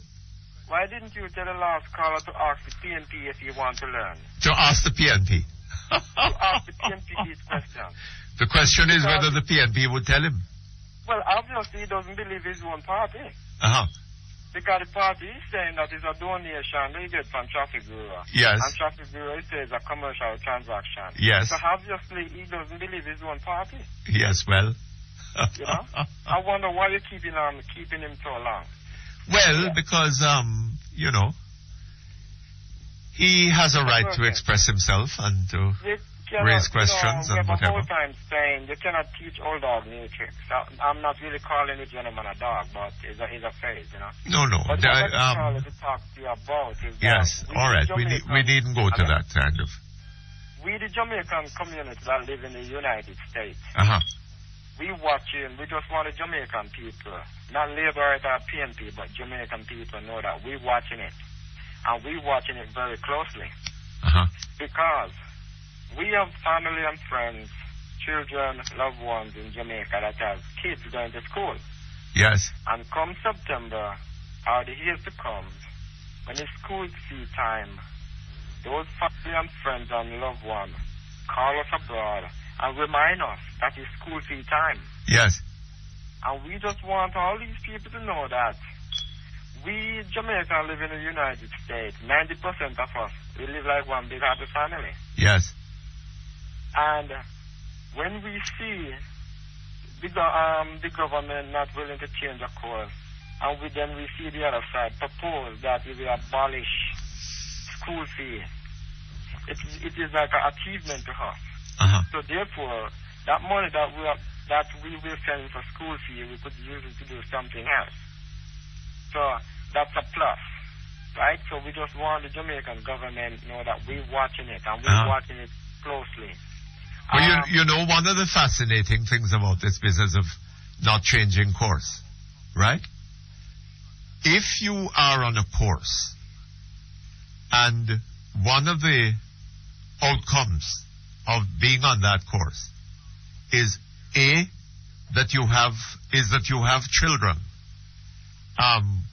attending school for 5 years and 6 years and coming out illiterate. Right? As not I said, but the Minister of National Security, Dr. Peter Phillips, said it. Right? How can you not change course? You don't have to make some alteration to that course? But if you are on that his course, watch. hold on. It's happening under his watch. It's happening. If you're on that course and you have the level of murders that you have in Jamaica, and you seem not to be able to do anything about them, you must change course. You must change course, Mr. Perkins. Right? If you're on that course and people are ill and go to hospital and can't get a bed in the hospital for treatment and die, you're going to keep on that course? You have to change course. But she said she's not changing any course. Well, the last time I spoke with you, I asked you who is going to pay for that $9 billion Cricket World Cup mess. Yes. You said to me, don't ask me, ask the PNP. No,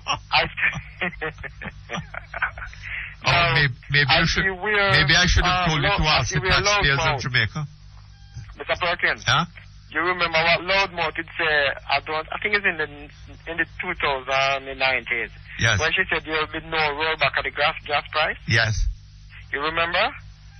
Yes. No, she's coming and saying that it's going to cost the country over $1 billion a year. Now, if you take that $9 billion plus that $5 billion for that transport center, if you had a next billion to it, you could have education for the next 15 years free and educate our children. Rather than having our children 18-year-old walking on the street with guns to shoot people. Absolutely. Is that why she says she's not changing any course? Secondly, Mr. Perkins, I heard a story that they're going to implement a gas tax. So I heard on the news last night.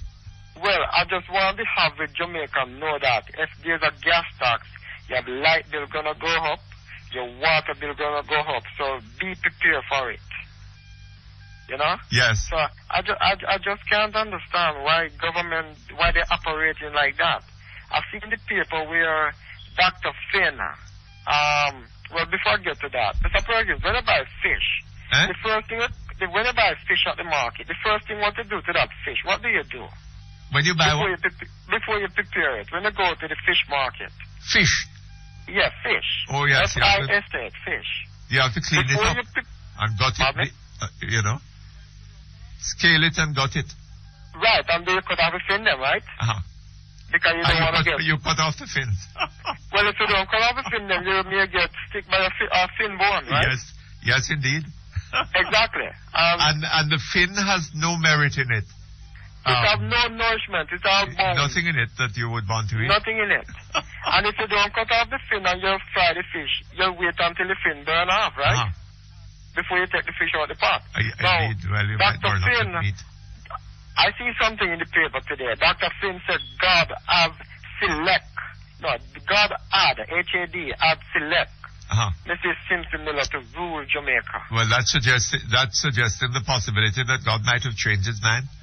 Exactly, but on the bottom of the paper, he said, I am not a supporter and I don't have a vote.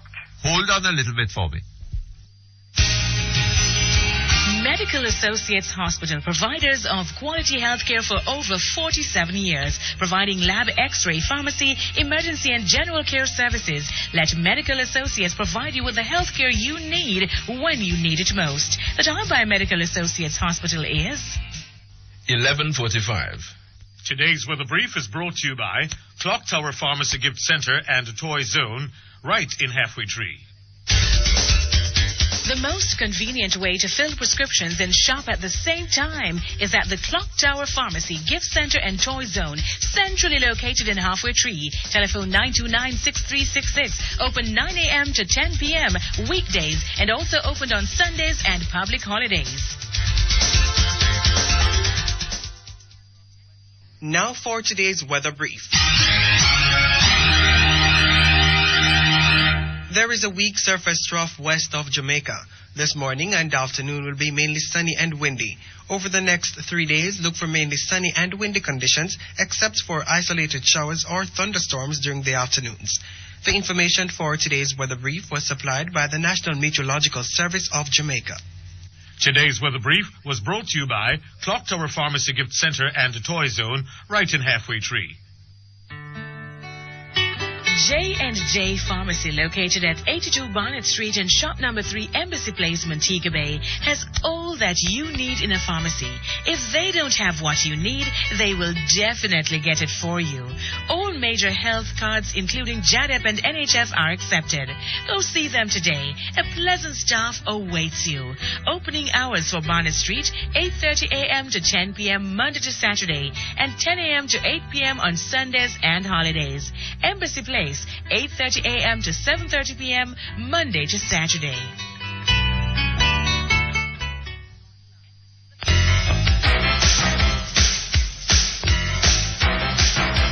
You're listening to Perkins Online, the Thinking Person's talk show. Our phone numbers are 968-4901, 968-4902, 968-4903. Our local toll-free line is 1-888-991-4072. Or you may call our international toll-free line at 1-866-LINK-106. That's 1-866-5465-106. Courtesy of the People's Telecom of Jamaica Limited, providing unbelievably low rates to call the U.S., Canada, and UK landlines all day, every day. You can also log on and listen to Perkins Online live on the World Wide Web, free at www.go-jamaica.com. Now back to Perkins Online on Power 106 FM.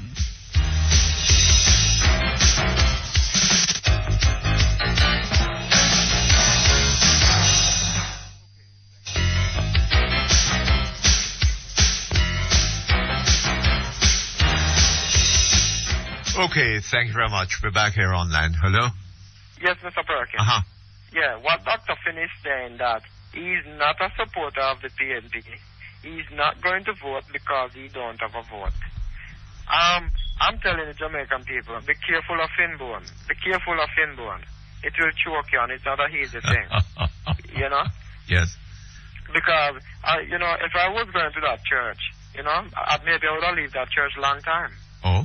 Because if he tell them to predict that God had selected Sister P to rule Jamaica, why can't he tell the average member that God had predict and tell that there's better for all of you inside the church, and this is what's going to happen? Uh-huh. So I'm wondering, if he's not a party supporter, what is he? Well, sir, I wonder about it myself. Exactly, and it's an issue that need to answer. I don't know where we go from there. But, my advice to the average Jamaican, Sister P talking about poor people. I never heard she talk about the people that living in squalor. What happened to those people, Mr. Perkins? Yes, well, they're there and living in squalor. Those people that the government did dump in St. Elizabeth up by that mud lake, those wasn't poor people. Uh-huh. Those were people living in squalor. Yes. Unfortunate, one of the people they pick up was a drunk man, Uh-huh. So what happened to those people? What happened to those people that they shoot in West Kingston and they're lying on the street to rot? But sir, there's still questionable shootings by the police going on in Jamaica today. More than a year after she said that her first commitment to the Jamaican people would be to support and defend their human rights. Mr. Perkins, this is our sons and daughters being and to murdered ensure by that the they were police not in infringed. Jamaica. Eh? What about those 7 mothers that lose their 7 sons in Britain? Mm-hmm. What happened to those kids? What happened, is those people who are living in squalor? Is those people who are poor Well, people? I don't think that those people were living in squalor, sir, but their human rights clearly were not respected. Right?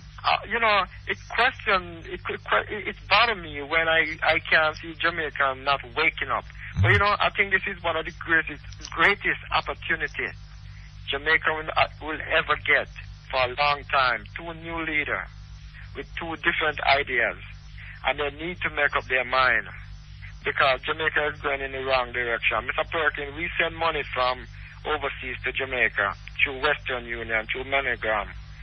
We have to pay a fee. And I'm sure the government gets some percentage out of that fee. And we work hard for our money, and we watching it. And we telling Jamaican people that, hey, if you don't change course of the government, then we might have to change course. Because we're not going to work hard for our money, paying fee to send money to Jamaica, and the government getting a percentage and using it against their own people.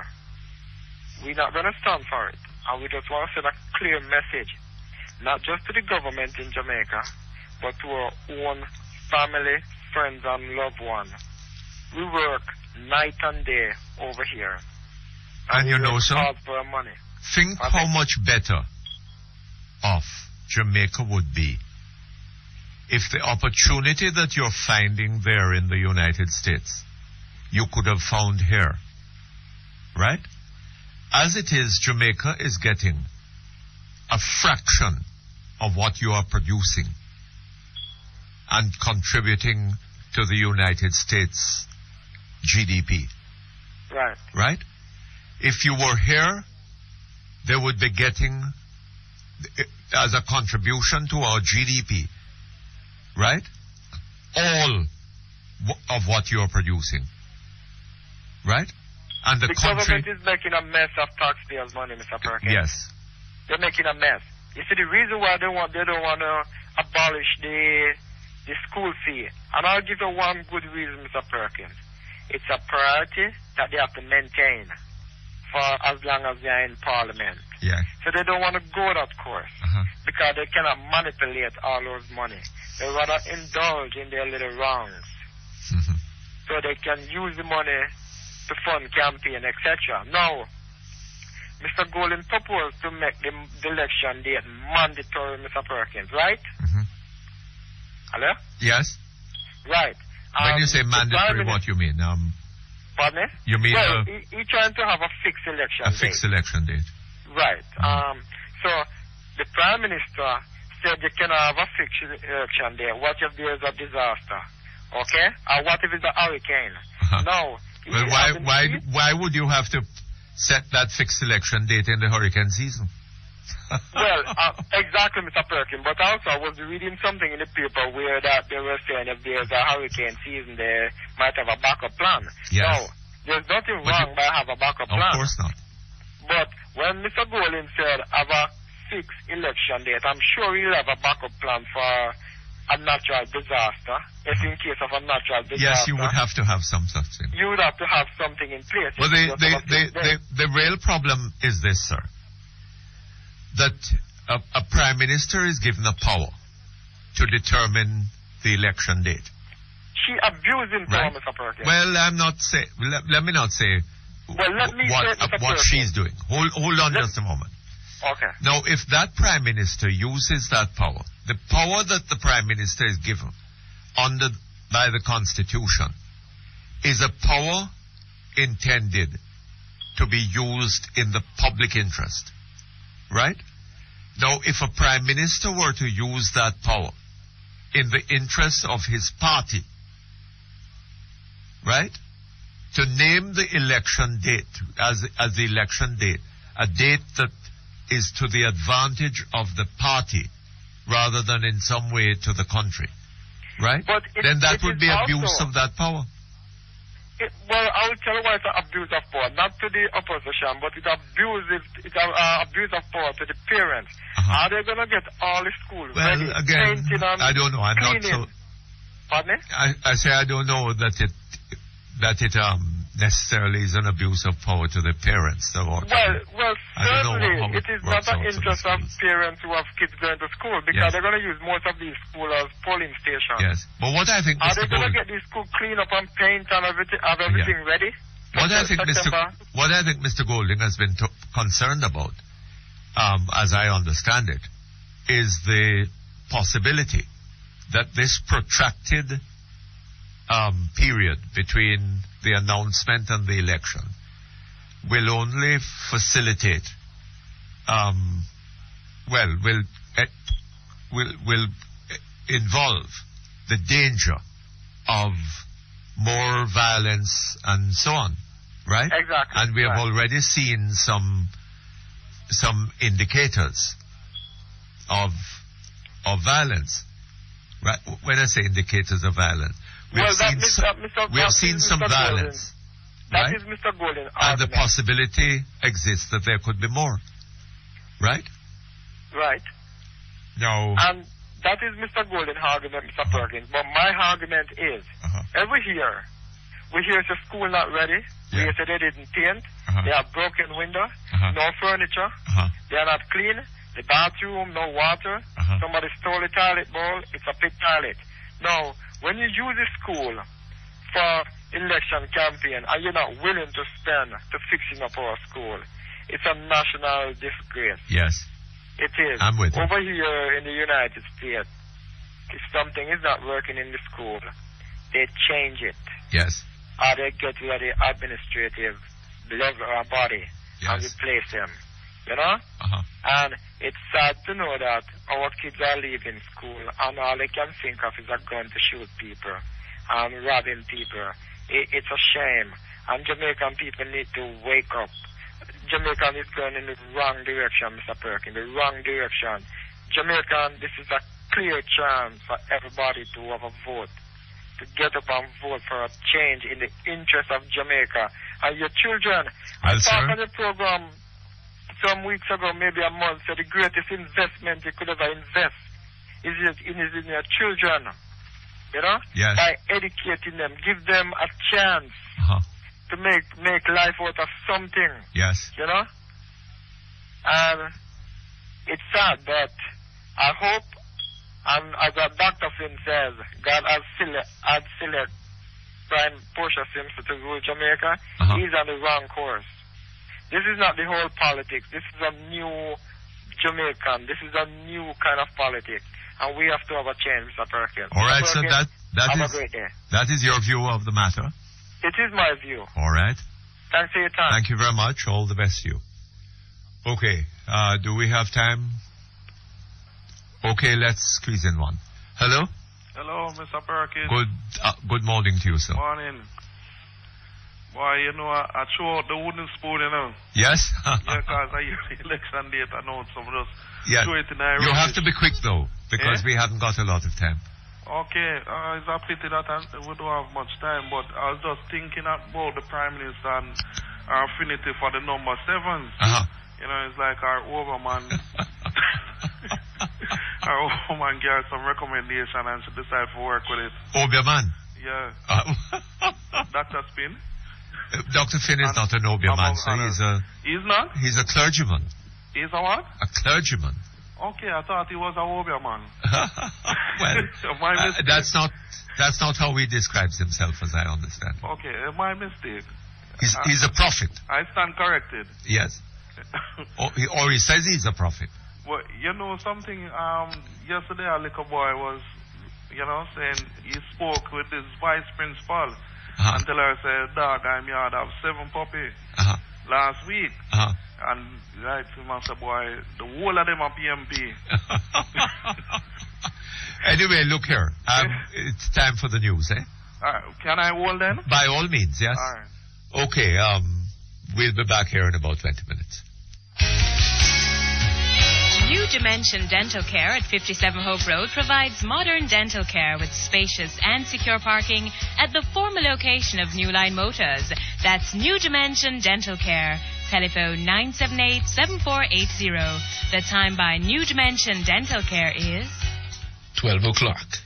The Gleaner Power 106 FM News at noon is brought to you by Barita Portfolio, making money work for you. News, comprehensive, powerful, and credible.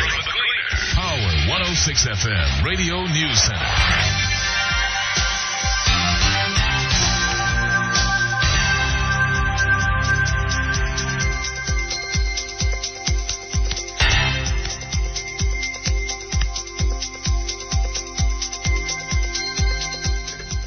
Good afternoon. I'm Stacey Ann Smith with Midday News on Power 106 FM from the Gleaner Power 106 News Center.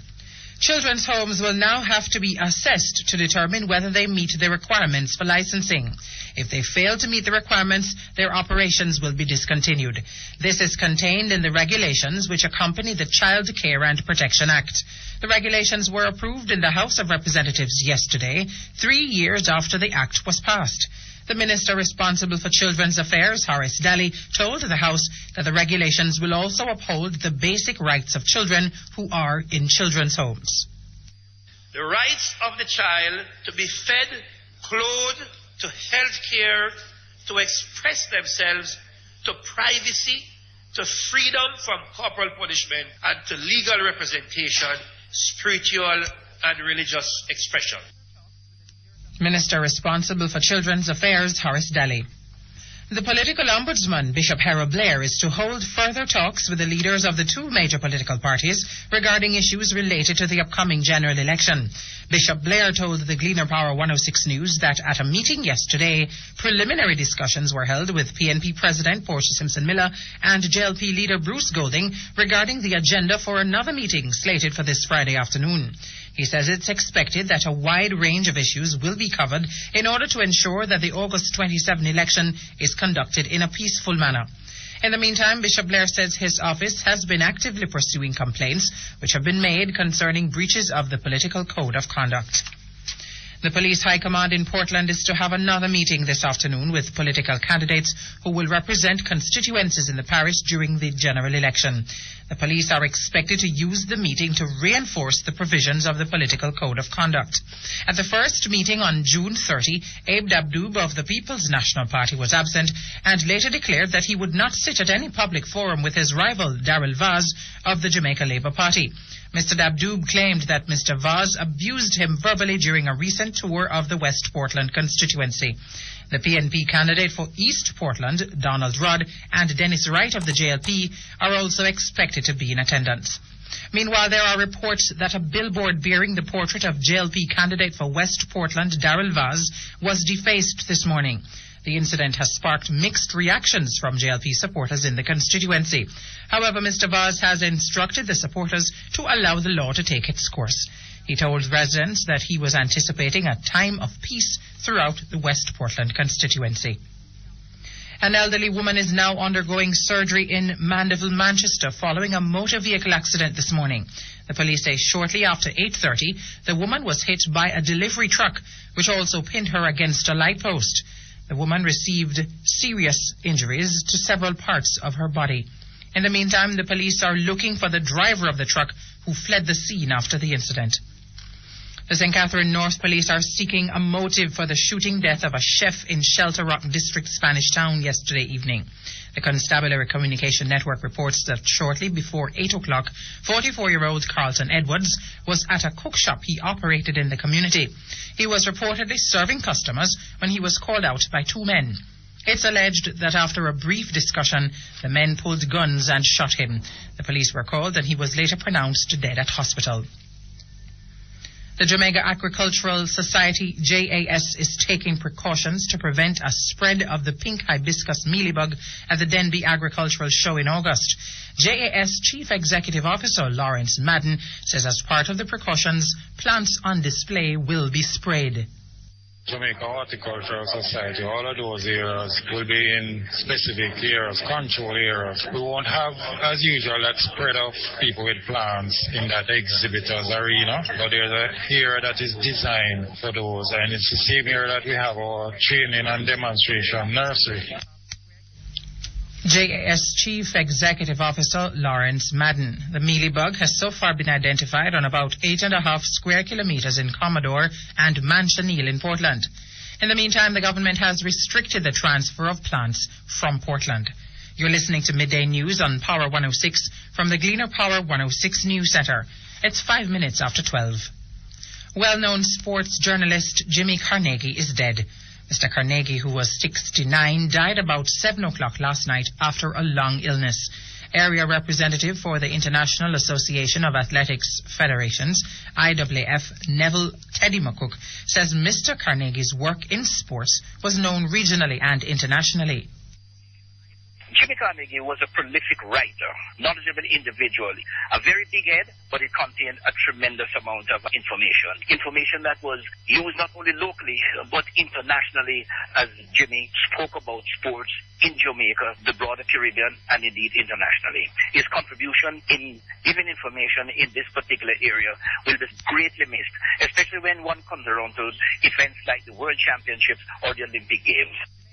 IAAF Area Representative Neville Teddy McCook. We'll have more on this story in our sports report. Jamaican-born Sylvia Hudson is one of 9 new Justices of the Peace appointed to the Ontario Court of Justice by the province's Attorney General. Ms. Hudson was a member of the Jamaica Constabulary Force prior to her migration to Canada in 1977. She also previously served as Vice Chair for the Ontario Civilian Commission on Police Services and was a member of the Social Benefits Tribunal and the Toronto Police Services Board. Ms. Hudson told the Jamaica Information Service that her duties include signing search warrants, presiding over bail hearings and traffic offences, and conducting weddings. Ontario's Attorney General Michael Bryant says the appointments will help the judiciary meet its goal of ensuring that Ontario's courts have the resources necessary to operate efficiently and effectively. And in news across the region, an influential Washington-based agency has identified Haiti and the Dominican Republic as the Caribbean's major sources for drug trafficking. The Council on Hemispheric Affairs says both countries have become major routing points and trafficking destinations for drugs moving from South America to the U.S. and Europe. A report from the agency says drug trafficking involving the two countries has reached alarming levels, prompting the governments in Santo Domingo and Port-au-Prince to call for more U.S. aid. According to the report, the entire Caribbean region has become the latest channel through which illegal drugs from South America are trafficked by Colombians and Mexican drug cartels. The report was made public in the United States yesterday. In Trinidad and Tobago, the Senate late yesterday approved a motion to postpone local government elections as opposition legislators accused the ruling People's National Movement, PNM, of seeking to bribe voters. The Senate agreed with the House of Representatives in postponing the elections. Prime Minister Patrick Manning had earlier indicated that it would not be in the Twin Island Republic's best interest to hold the polls at this time. But Leader of Opposition Business in the Senate, Wade Mark, used the debate to accuse the ruling PNM of using bribes to secure victory in the elections. Independent Senator Ramesh Diasaran, in his contribution to the debate, called for fixed election dates. News further afield now. 4 men convicted of the July 21 bomb plot have been jailed for life with a minimum tariff of 40 years each. 29-year-old Mukhtar Ibrahim, Yassin Omar, 26, Ramzi Mohammed, 25, and 28-year-old Hussein Osman were found guilty on Monday. The judge ruled that their plot to detonate explosives on 3 tube trains and a bus in London in 2005 was a viable attempt at mass murder. 2 other men, Manfo Kwaku Asedu and Adel Yaya, are to face a retrial after the first trial failed to reach a verdict. Finally, Libya's Supreme Court has upheld death sentences imposed in 2004 on 5 Bulgarian nurses and a Palestinian doctor for infecting children with HIV. However, a mediating body is now said to have agreed to a financial settlement with the children's families. The High Judiciary Council, which can overrule the Supreme Court, is to meet on Monday to confirm, annul, or amend the death penalty verdicts. The imprisonment of the medics has caused an international outcry. They have insisted that they were innocent of deliberately giving tainted blood to the children at the Benghazi hospital in 1998. And those were the stories making midday news on Power 106 from the Gleaner Power 106 News Center. Sports stories are next.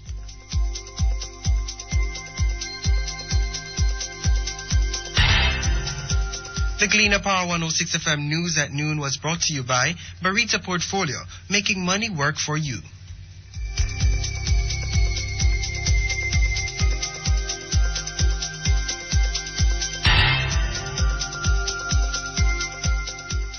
Sports comprehensive, powerful, and credible. Power 106 FM Radio News Center.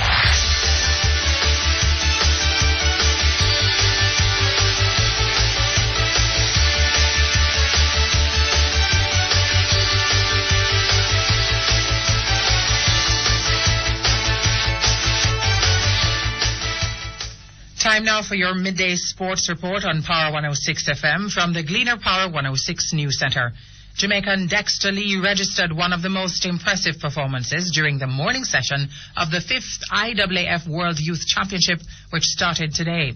Lee, the reigning Carifta Under-17 champion, coasted to the quickest time of the boys' 100-metre first round to advance to the second round. He clocked 10.55 seconds. Jamaican Nikel Ashmead, who ran in a time of 10.70, also advanced. In the women's 100 metres, Jura Levy of Jamaica, 12.33, advanced to the other round. Jamaican Hansel Parchment, the only Caribbean athlete in the boys' 110 metres hurdles, logged a personal best 13.95 seconds to advance. In the 400-metre seat, Jamaican Rolando Birch, 48.69, qualified for the second round. Over 175 countries are contesting the 5-day meet for the under-18 athletes that runs until Sunday. Sports historian Jimmy Carnegie has been remembered as a good friend and a sports fanatic by President of the Jamaica Amateur Athletics Association, Howard Aries. Carnegie, who was ailing for quite a while, died last night. He had been working on the establishment of a sports museum. The museum will be based at the National Stadium. Aries says Carnegie was responsible for collecting historical data for the Sports Museum. Carnegie was also involved in sports as an administrator, an analyst, and an author. He was also a part of the Jamaica Olympics Association. West Indies pacers Darren Powell of Jamaica and Ravi Rampol of Trinidad and Tobago may have their stay in Britain extended by a few weeks to play in the English County Championship. Glamorgan have been forced to seek another overseas professional after Hampshire outbid them for Powell. Glamorgan have now turned to Rampol. The Cardiff-based Glamorgan had their eyes on Powell to replace Australian Damien Wright. However, they could not match the offer made by the Southampton-based Hampshire to bring Powell to the ultra-modern Rose Bowl. Powell will replace another Aussie, Stuart Clark, leaving Glamorgan to court Rampol. Jamaica's netballers, who were beaten by Australia in their 2-match series last weekend, will tackle reigning world champions New Zealand in a similar series, which begins tomorrow in Christchurch. Jamaica ran the Australians close in the first test last Thursday before going down 66-62. Jamaica was less competitive in the second match as the ex-world champions outgunned them 72-53 at the Sydney Olympic Sports Centre. The teams are using the tour to prepare for the 2007 World Netball Championship later this year. The championship is slated for New Zealand in November. Jamaica's national under-20 men's football team will leave this afternoon at 2:20 for the Pan American Games in Rio de Janeiro, Brazil from July 13 to 29. 12 teams, including 5 CONCACAF nations, will be placed in 3 groups of 4 for the tournament. Most of the 10 sporting teams which will represent Jamaica have already left. The final set of the track and field squad will leave on Monday. The Under-19 Youth Caribbean Rugby Championship in the Cayman Islands continues this afternoon with 2 games. Defending champion Jamaica will face the Cayman Islands in the second game of a doubleheader at 5 o'clock. The first game will feature Guyana against Trinidad and Tobago starting at 3. Jamaica needs a victory to get back on track after a 3-0 defeat to Mexico on Monday. The winner of the tournament will represent the region at the 2008 International Rugby Board's Junior World Championship. And that's your midday sports report on Power 106. Stay tuned now for the weather report.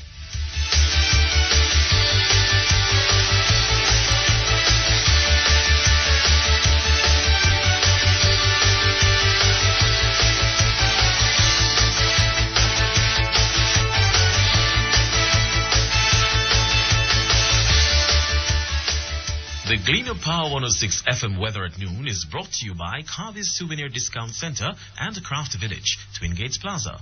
Be Jamaican, buy Jamaican, and Carby's Discount Center, Twin Gates Plaza, Constant Spring Road. So much more for less.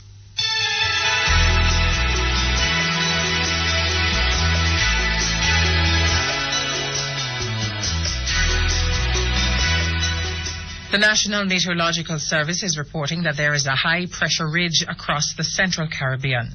On the local weather scene this afternoon, expect windy conditions with isolated thunderstorms over central and western areas. And the maximum temperature in Kingston and Montego Bay this afternoon is 33 degrees Celsius or 91 degrees Fahrenheit. Tonight should hopefully be cooler The Weather Center says it should be mainly fair. For the next 3 days, look for sunny and windy conditions with isolated showers and thunderstorms in the afternoons. And that's your midday weather report from the Gleaner Power 106 News Center.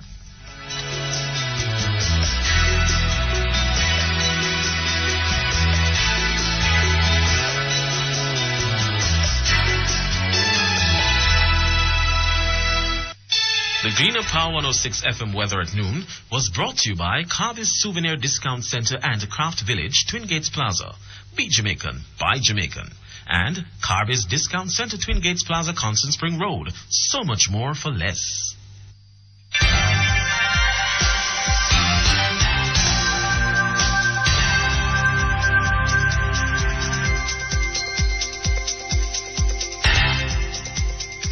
And now to end midday news on Power 106, a reminder of the main stories. New regulations require children's homes to be assessed before being granted licenses. Political Ombudsman Bishop Harold Blair to hold further talks on election issues with the leaders of the two major political parties on Friday. Well-known sports journalist Jimmy Carnegie is dead. From the region, Trinidad and Tobago Senate approves a motion to postpone local government elections. On the international scene, Libya's Supreme Court upholds death sentences imposed in 2004 on 5 Bulgarian nurses and a Palestinian doctor for infecting children with HIV. And in sports, Jamaican Dexter Lee registers impressive performance during the morning session of the 5th IAAF World Youth Championship, now underway in the Czech Republic. And that's midday news, sports, and weather on Power 106 FM. Your next newscast will be headline news at 3. From the Gleaner Power 106 News Center, I'm Stacey Ann Smith.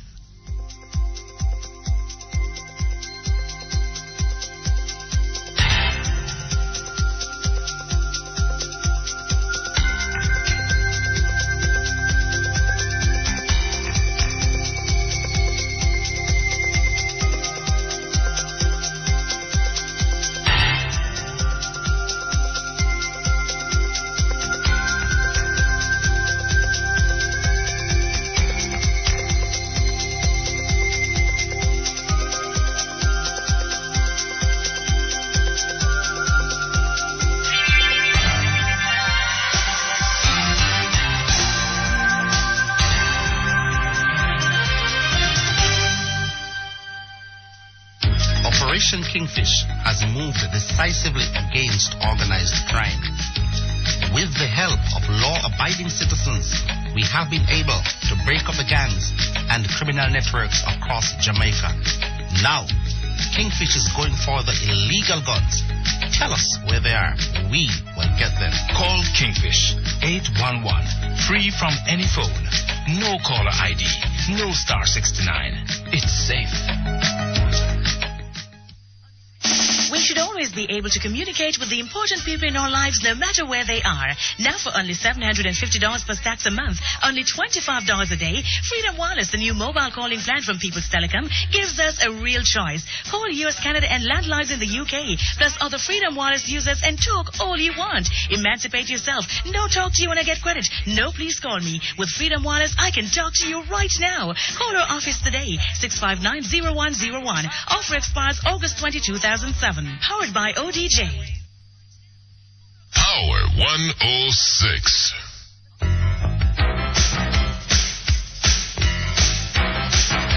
You're listening to Perkins Online, the Thinking Person's talk show. Our phone numbers are 968-4901, 968-4902, 968-4903.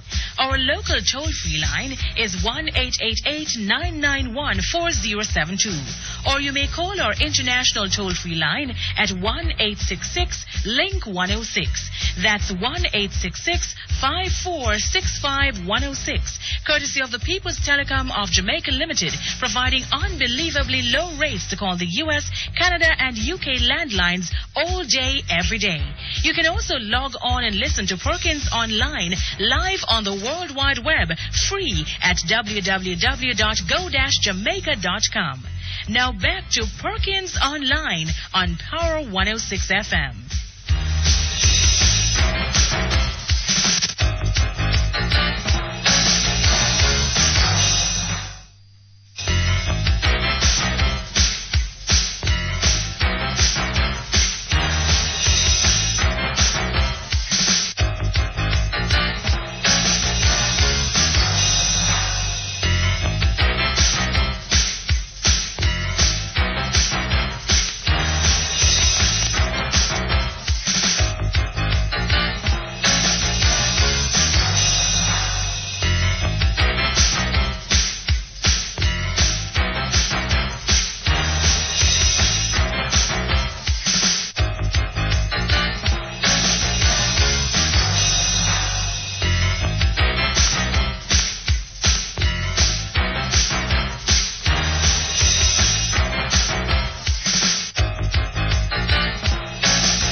Thank you very much. We're back here online, and we go directly to our telephones. Hello? Yeah, Mr. Perkins. Yes, sir. Yeah, I was saying the little boy who is going to primary school, so the vice principal of PMP. Uh-huh. So I'm tell the vice principal, the boy, I'm dog. I have 7 puppy. And thing, and the whole of them are PMP. Yes. So she said, that's good, man, and she feel happy, you know? Uh-huh. So next week now the boy come to school and she call him and say, come here, and she go to the principal now and say, tell the principal what you tell me last week. And the boy said, boy, my dog have 7 puppy and the whole of them are GLP. Uh-huh. Eh? Yes. So what did she say? So she said, but another that you tell me last week. Him say, yeah, that I had last week. Last week them I did shed. The week them I walk. So I see everything with the Jamaican public now. Oh? And the PMP. You sure of that? Eh? Why, Mr. Perkins, if we go across Jamaica right now, the people say, them see the need for change course. And the Prime Minister says she's not changing course. Uh-huh. Right? And them know that the country not going in the right direction. So them are going to change course for the Prime Minister and the PMP. Well, I wonder at that statement that she made, you know. So I don't know what would have been in her head when she made that statement. Given that... Eh? There are a lot of things that the Prime Minister said, well, we have to really sit down and wonder what really in her head when she said them things there. Uh-huh. Right? But... Mr. Perkins, remember the Titanic, you know, the people, them, they tell the captain for change course, and they say, nah, change course, you know. And you see what happened to the Titanic? Well, but we have all of us in our lives, sir. We have all got to be prepared to change course. Yeah. Right? At one time or another. Right? And there is in fact, a constant need to make changes. For renewal, and sometimes you try something absolutely. and it don't work out. It don't make sense. I really don't understand that one. I don't know what it was that got into her head. And, you know, I really, why? But what I don't understand is why this Prime Minister is so preoccupied with 7. And you know? Well, it seems to me to be a matter of superstition, sir. Yeah. You know? I don't know on what other basis, you know that Adolf Hitler was very superstitious also. Who? Hitler was very superstitious. Hitler was superstitious? Yeah. Is that so? I remember when I was doing history, they said a lot of times the generals around him wanted to do things a different way. Uh-huh. But him wanted to delay it so it fall into certain astrological moments and stuff like that. Oh, is that so? And it caused Germany to lose a lot of the battles. Well, I rather suspect that they would have lost battles anyhow, because I think that Hitler far overextended Germany, you see. Yeah, but I mean, you can't have one country fighting against Britain, the United States, Russia, and Russia, and France, and you know, Poland, and a lot of others. Well, a lot of others too, you know. But the whole world, the whole British Empire, and a lot of other countries were involved in the war against. By the way, Mr. Perkins, what do you think is the reason for the Prime Minister to have this long period between the announcement of election and the actual election day? My impression, sir, is that it had nothing to do. All that she wanted to do was to jump from 7 to 7. That is the impression that I have. I don't know, I could be wrong. You know, that's what I kind of thought of too, you know. Yes, the announcement was,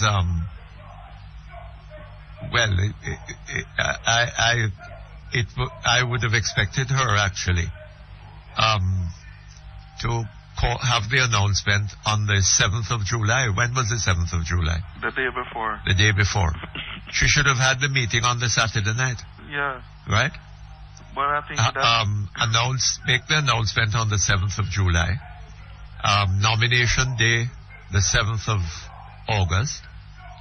And election day now... The 27th. Well, no, the 27th is not really the 27th is 3 9s or 27, huh? Right? Yeah. But I think it's 49 days between the announcement and election. 3 7s are 21. Yeah? Huh? Yeah. 4 7s are 28. Right. Right?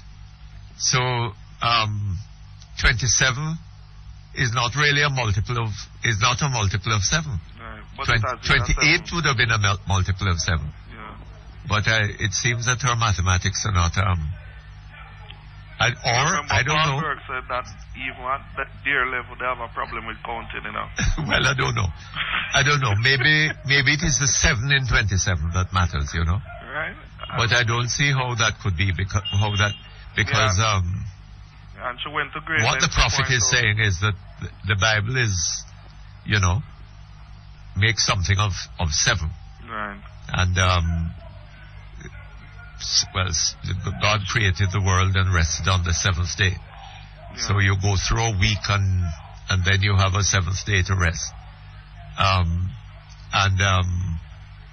So if you go through 4 weeks, right, then you will have 4 days of resting.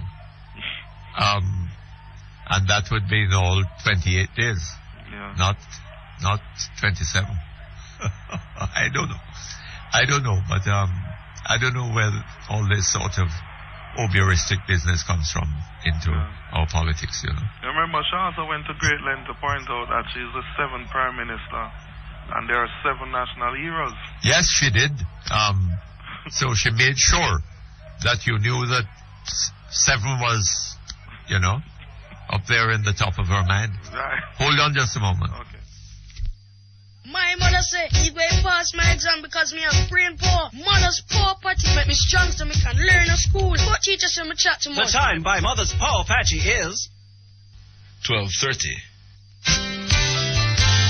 Do you need financial help to achieve your short or long-term goals? At the Manchester Cooperative Credit Union, they'll help you achieve them through their Solid Saver account, Partner Plus, Future Club account, Golden Harvest, and fixed deposit accounts. Go in and choose any of their saving plans to meet your goals today. Manchester Cooperative Credit Union, where service exceeds expectations.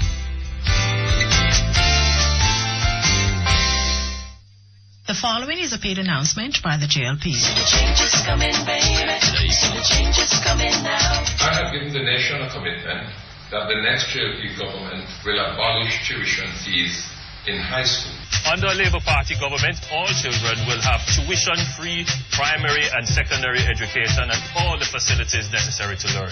Now that the election has been announced for the 27th of August, some parents have asked, what will happen to those parents who have struggled to pay the fees before election day? I want to give them the assurance that the JLP government will refund those parents who have already paid the fees, and for those parents who have not been able to find the fees, we will pay those fees directly to the schools.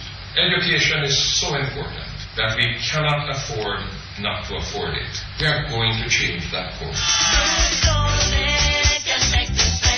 The proceeding was a paid announcement by the JLP.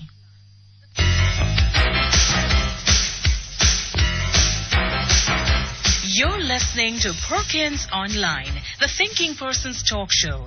Our phone numbers are 968-4901, 968-4902, 968-4903.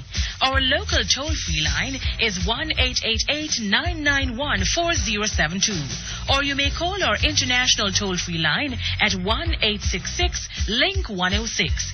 That's 1-866-5465-106. Courtesy of the People's Telecom of Jamaica Limited, providing unbelievably low rates to call the US, Canada, and UK landlines all day, every day. You can also log on and listen to Perkins Online live on the World Wide Web, free at www.go-jamaica.com. Now back to Perkins Online on Power 106 FM.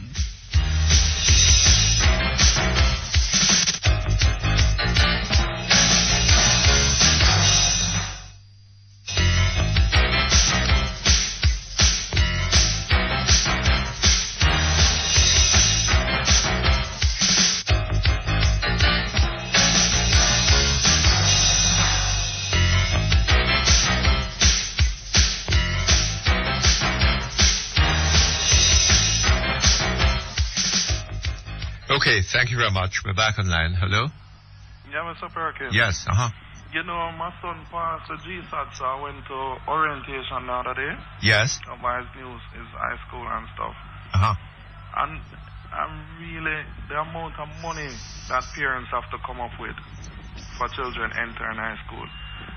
I have to find $3,000 on the day for registration. $3,000 just for registration. Right? And next $4,500 for development fund. Right? And an additional $4,000 for school fee. That's $11,000? $11,500? Yeah. $11,500. But then the government pays half of that. That's what the parents have to pay. Oh? I, as a parent, would have to find $11,500. Right? Oh my God. I suppose that the government already paid their portion, but what I have to come up with now is $11,500. Oh hell. That's a lot of money for some people, sir. Yeah, I know that. You know? And then you have they need that money to buy food. Yeah, and remember they had promised to make it free from 2005, you know. Yes. And we're in 2007 now. So if they had lived up to their promises, I would not have to be finding so much money. And many other Jamaican parents. And the school that my son passed for, they are telling me that they are among the lowest in terms of traditional high schools. Yes. Their fees are among the lowest. Oh, yes? So imagine people who end up at other traditional high schools that are charging much more than that. All the parents are coping. Yes, indeed. And it's just a pity that the election is not going to be called earlier. So, because the JLP, I understand Mr. Golin promised the other night to... Well, I don't know if it's called... If it's called earlier, maybe you'll have back the PNP earlier. Eh? Maybe you might have back the government earlier. Mr. Perkins, that would be a nightmare. Yes? I don't think that one might come true. That prophet, that prophecy not going to be fulfilled. Well, that's a false prophecy. You better make sure that you're prepared for it.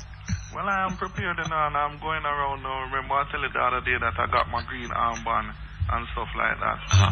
And I met with the candidate that is running in East Portland, Dennis Wright, and I tell him that whatever assistance I can give him, I'll be willing to back him 100%.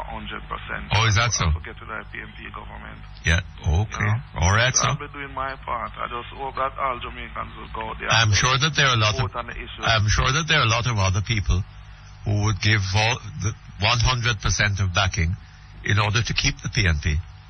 To keep them? Yes. You don't think so?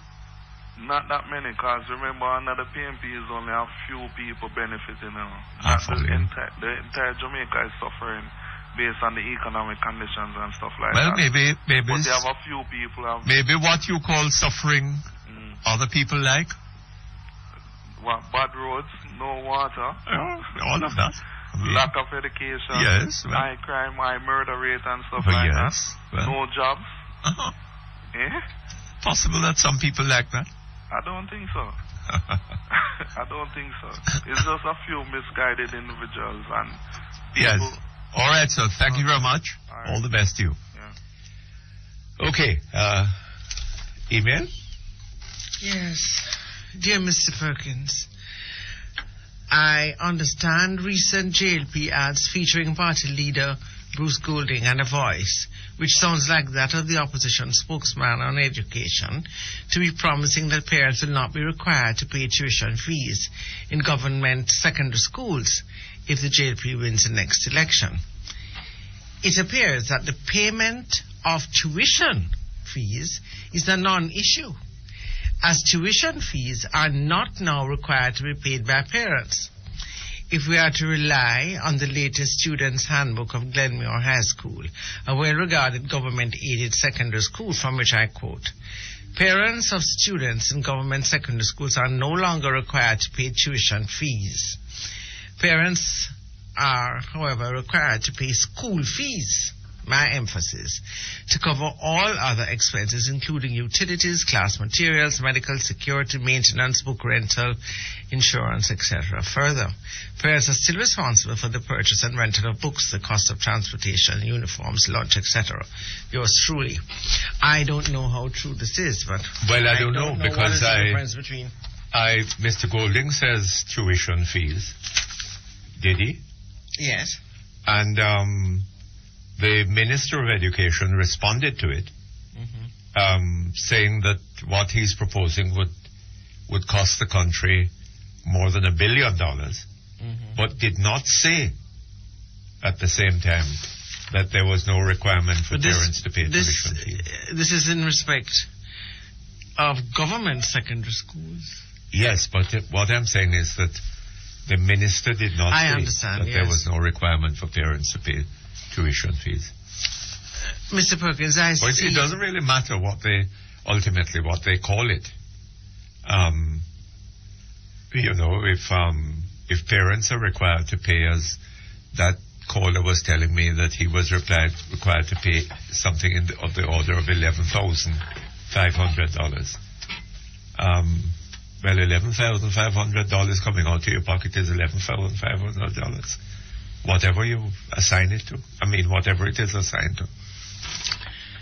Mr. Perkins, the Universal Access Fund. I see where the chairman of the fund, Dr. Herbert Thompson, has offered to make the books of that fund public for the scrutiny of anyone.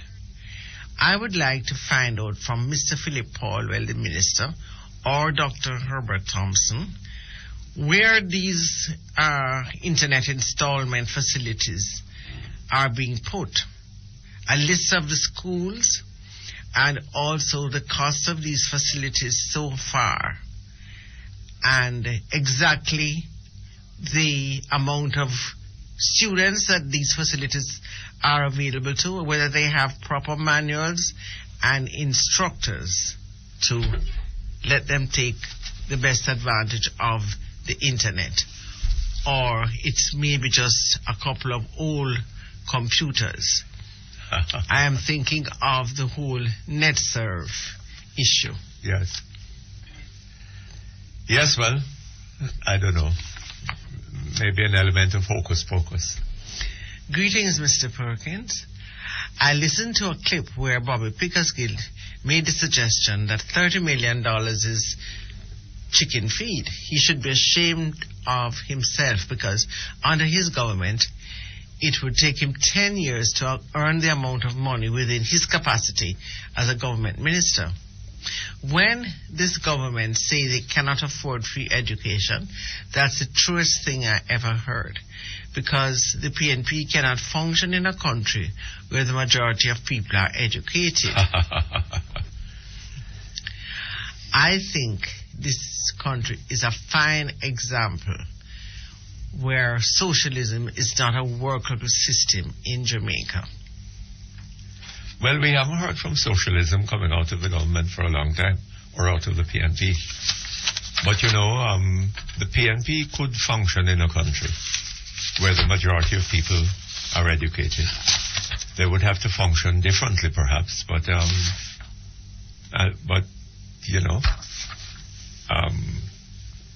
that doesn't mean that they couldn't function. They could effect the change and be a quite different body from the one they are now.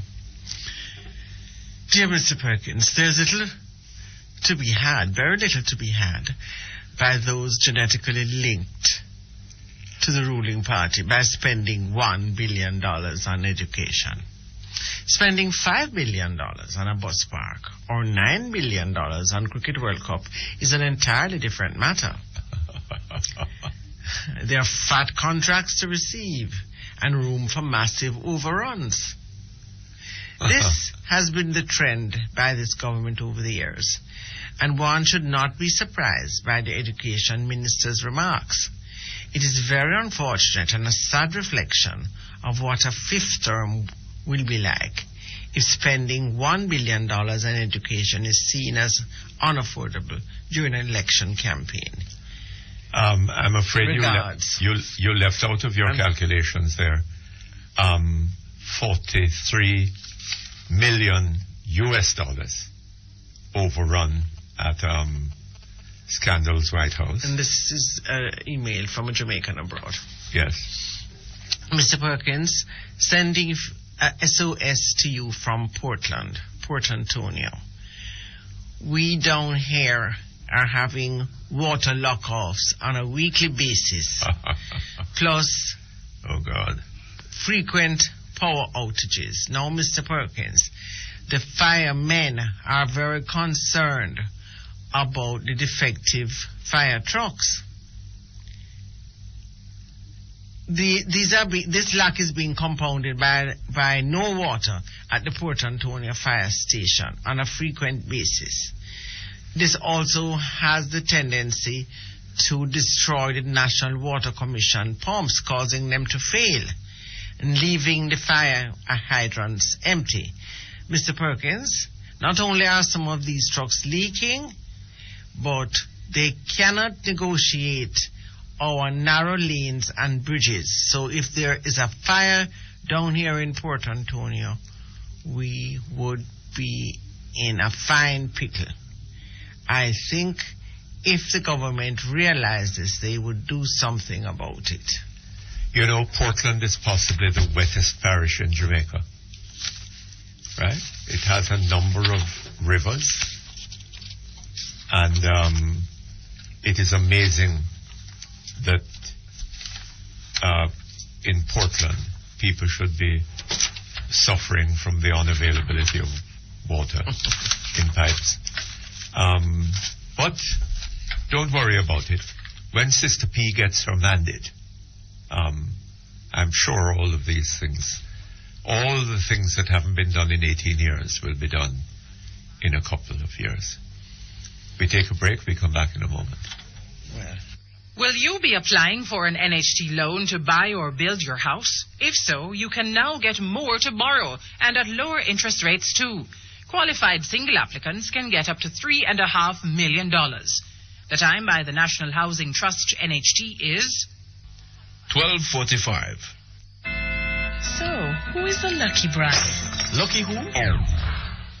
I just pick up my suit from Victor Wilson Bespoke Tailor. From foreign? No! Victor Wilson Bespoke Tailor, Shop 47 Twin Gates Plaza. Their suits are equivalent to suits from West End London. But Bespoke Tailor is a Jamaican tailor right a yard. And them have the best tailor-made suits about here. Bespoke Tailor? No wonder I thought you were spoken for. Victor Wilson, Bespoke Tailor, 926-7587.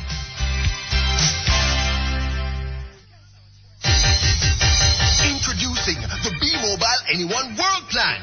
Unlimited calls to UK landlines, US and Canada for a special introductory price of only $999 a month for prepaid B-Mobile customers. To sign up now for the B-Mobile Anyone World Plan, call 444-4247 or text the word START to 444-4247. The B-Mobile Anyone World Plan. Details in the press. Conditions apply. Me and my B-Mobile, there's nothing quite like us.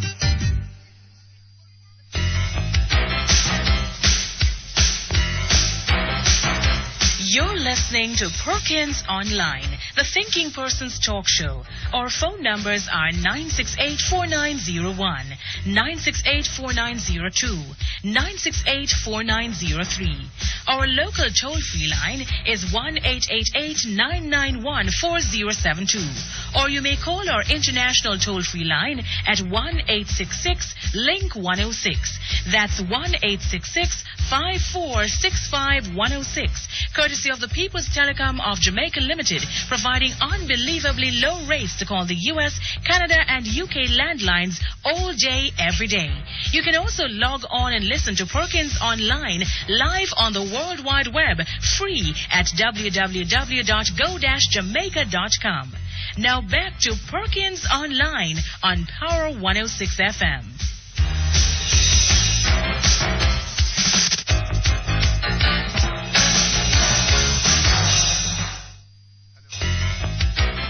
Okay, thank you very much. We're back here online. Hello? Hello? Willie, Hello, yes? I'm going to make a statement. Oh, hi. You're going to be so shocked. You again? Hold on to your chair, Uh-huh. right? Holding on tight. Holding on tight. Uh-huh. I am not supporting Portia no more. Why? Because if Patterson is still going to rule this country, I am not going to be behind that horse. Why? You saw him Sunday night prancing up and down like a filly? Right? Jumping at the top I didn't and see him jumping at the prancing up bottom, and down like a handing filly. over key. Why don't he just banish himself and get lost? Well, a man who has brought this country down What you have against him? What? What do you have against him?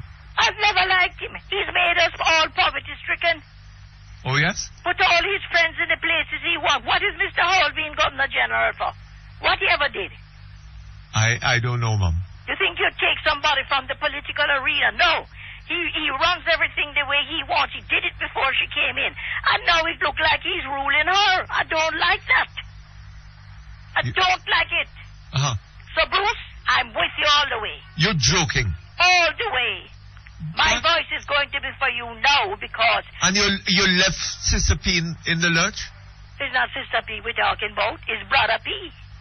No, but I mean, she is the Prime Minister. She's the one that's looking for a mandate. Well, she don't have no mantle, no time at all, because all you can hear, you see sleazy little eyes there, and he's trying to think now of how to get around the voting.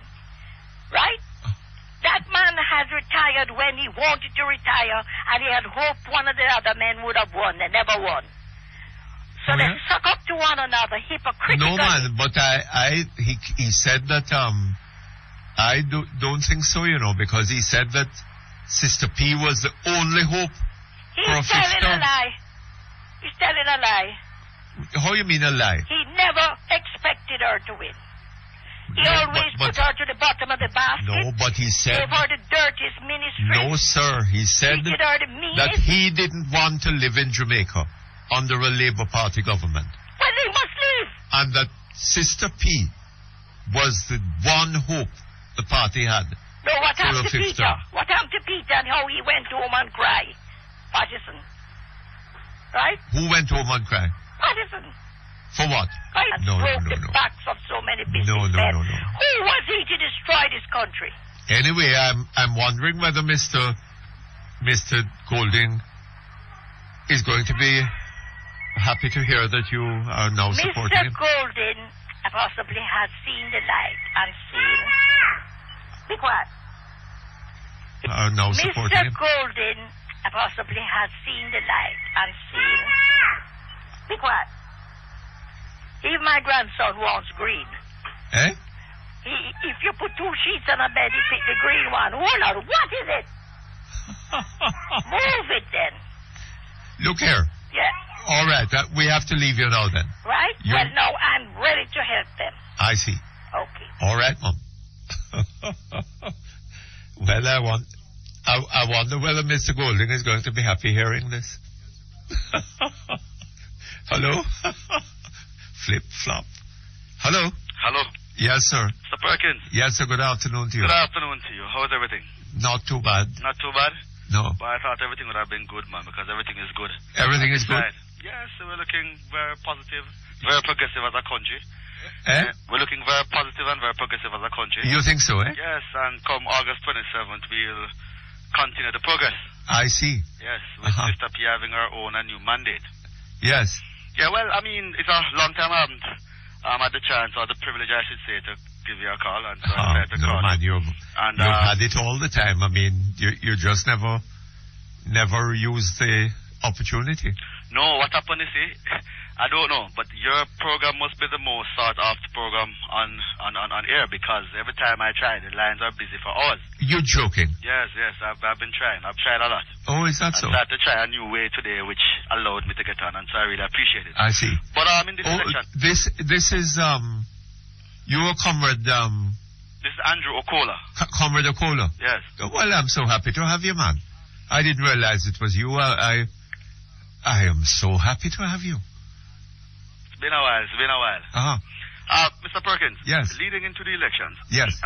Clearly a number of things would be said, and a number of clouds will be cast over policies and suggestions coming from the PNP's side that persons would want to glass over. Yes. I just want to make it absolutely clear that the People's National Party as a government will not, as a party and as a party leading this country, will not recant from our solid achievements with regards to education, and we have no problem putting our foot out there in terms of what we have done for education and what we intend to do in the next term. No, just clarify. Tell us about that.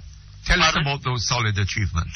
Well, it is quite clear that the government of the day is ensuring that Jamaica's education system is launched into the 21st century in fine style. Oh, is that so? That is why we had the whole process that the task force set up that led to the whole transformation of the education system. Oh? That is one of the reasons why annually $1.5 billion Jamaican dollars is put into the school fee assistance program. Yes. And clearly it's a raft of things it does there. Apart from helping with the textbook and rental program, paying for GCE subjects and CSE subjects, case subjects, and also when you look at provision for past beneficiaries who themselves would not have been able to pay their school fee, it's just amazing.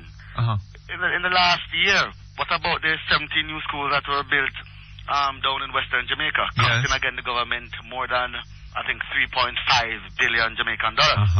When you talk about expanding access to school, in terms of the new schools and the new spaces. So I mean, it is not a position that I do believe that we will recant from. We're very proud of our position. Is it also part of that solid achievement in education that children, after being in school for 6 years, are leaving school illiterate? Hello?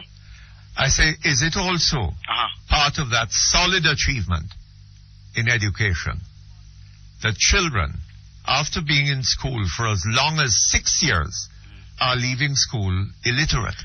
The unfortunate situation is, Mr. Perkins, and you will speak to the teachers.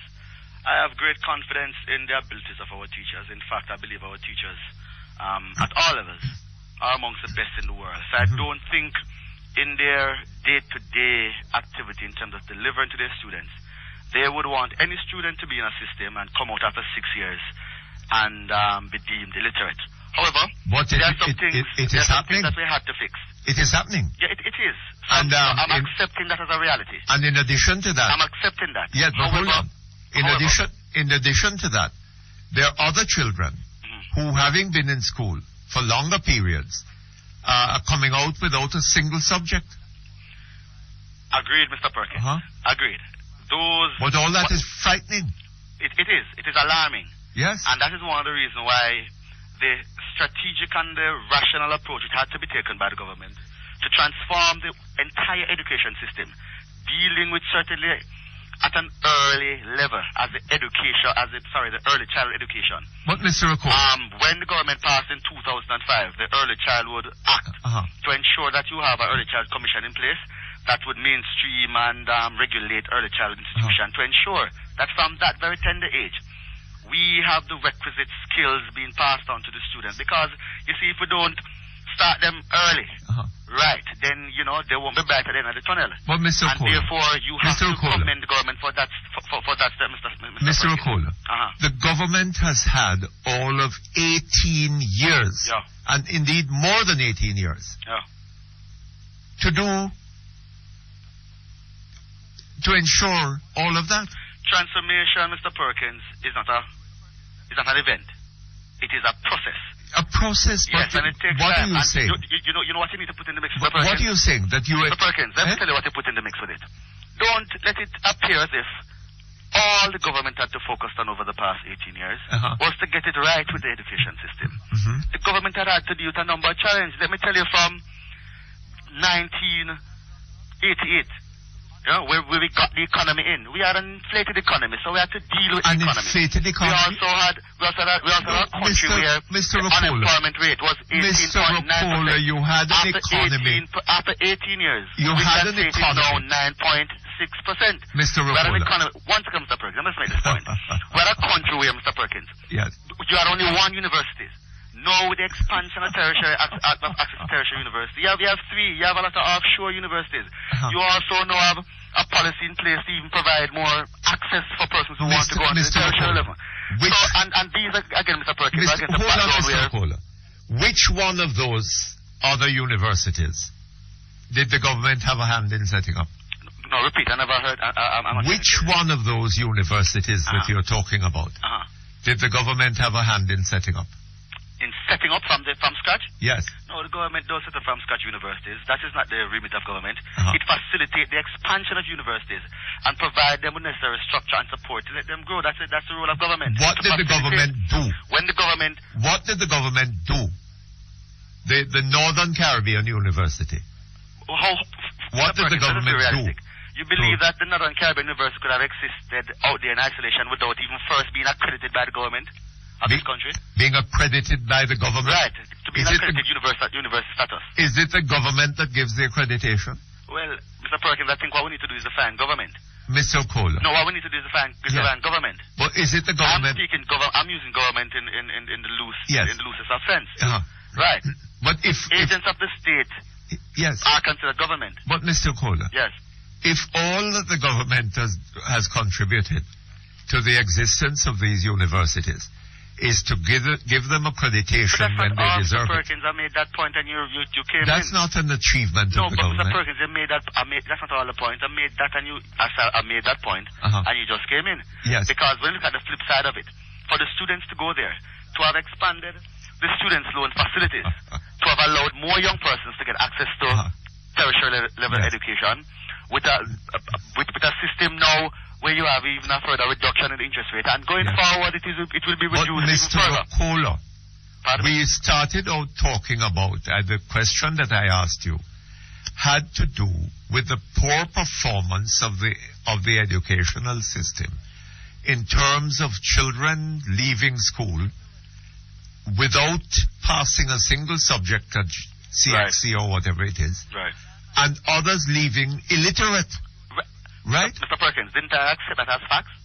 Yes. I'm not skirting around that, you know. But I don't want us to dictate. But you're telling me. We're describing the problem. Hold on a little bit. You're telling me that the government's hands have been... Let us not be descriptive, Mr. Perkins. Yes, you're telling me that the government's... in terms of solution. Mr. Rapola. Yes, sir. You're telling me that the government's hands have been so full over the last 18 years, achieving all kinds of wonderful things. Right. That it wasn't able to achieve literacy for many of its children. No, I am not.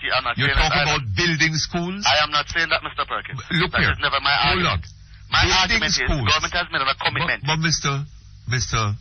Okola. Yeah. Building schools cannot be the object of education. That's not what education is. Let me ask a question, Mr. Perkins. You believe access is important to access to education is also important? Yes. But let's talk about access and quality. Hold on. You asked me the question. Let me answer it. I believe access to education is important. Right. But we have to define what we mean by education. Right. Having a child in school for 6 years and that child leaving school illiterate is not telling me that child had access to education. Mr. Perkins. Am I right, Mr. Okola? You're right on the premise that... Hold on just a moment, sir, please. Attention health-conscious moms. Mott's for Tots contains 100% juice mixed with purified water and is packed with vitamin C with 40% less sugar than regular apple juice. It's no wonder adults love it too. The time by Mott's for Tots, distributed by T. Geddes Grant, is 101. Honey, This breakfast really hit the spot. I don't know how Jamaican eggs so nice. Maybe it's because most of the poultry in Jamaica is grown on high-pro quality feeds. High-pro feeds are formulated with the very best ingredients and are hormone-free. So, support our local egg farmers. Buy Jamaican eggs. You know you're getting the best. Man, I could have egg for breakfast, egg for lunch, egg for... High-pro feeds, your partner for profitable production. Hello, Mr. Peanut Man. Can I beg your call? Listen, I left my cell phone and my car just broke down and I need to call my mechanic. Sorry, boss, but I'm not credit. What at my youth? Can I beg your call? No credit, boss. Sorry. What I'm going to do now? Then, big man, how you not ask me? I can't me look like me not live nowhere. Then you have cell phone with credit? Me have better. Me have home phone to go. Home phone to go? Yeah. And the new home phone service from Cable and Wireless, you see me? Where you can make call from anywhere, from any phone, any. And it goes straight to your home phone. So come, make a call from my cell phone. And it will be charged to your home phone? Yeah, so don't stay long. Sign up now. Call 1-888-FONE to go. Details in the press. Conditions apply.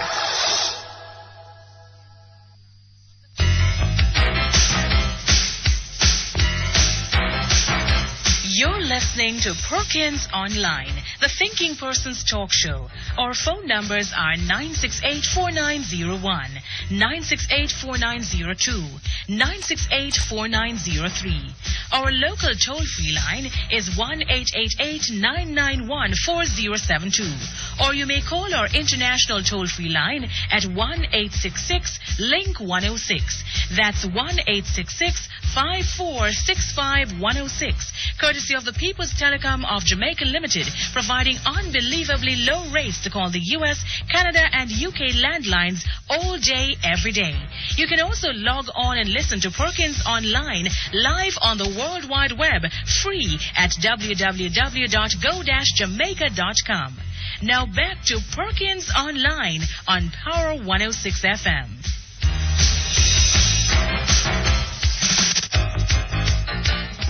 Okay, thank you very much. We're back with you, Mr. Okola. Yes, Sir Perkins.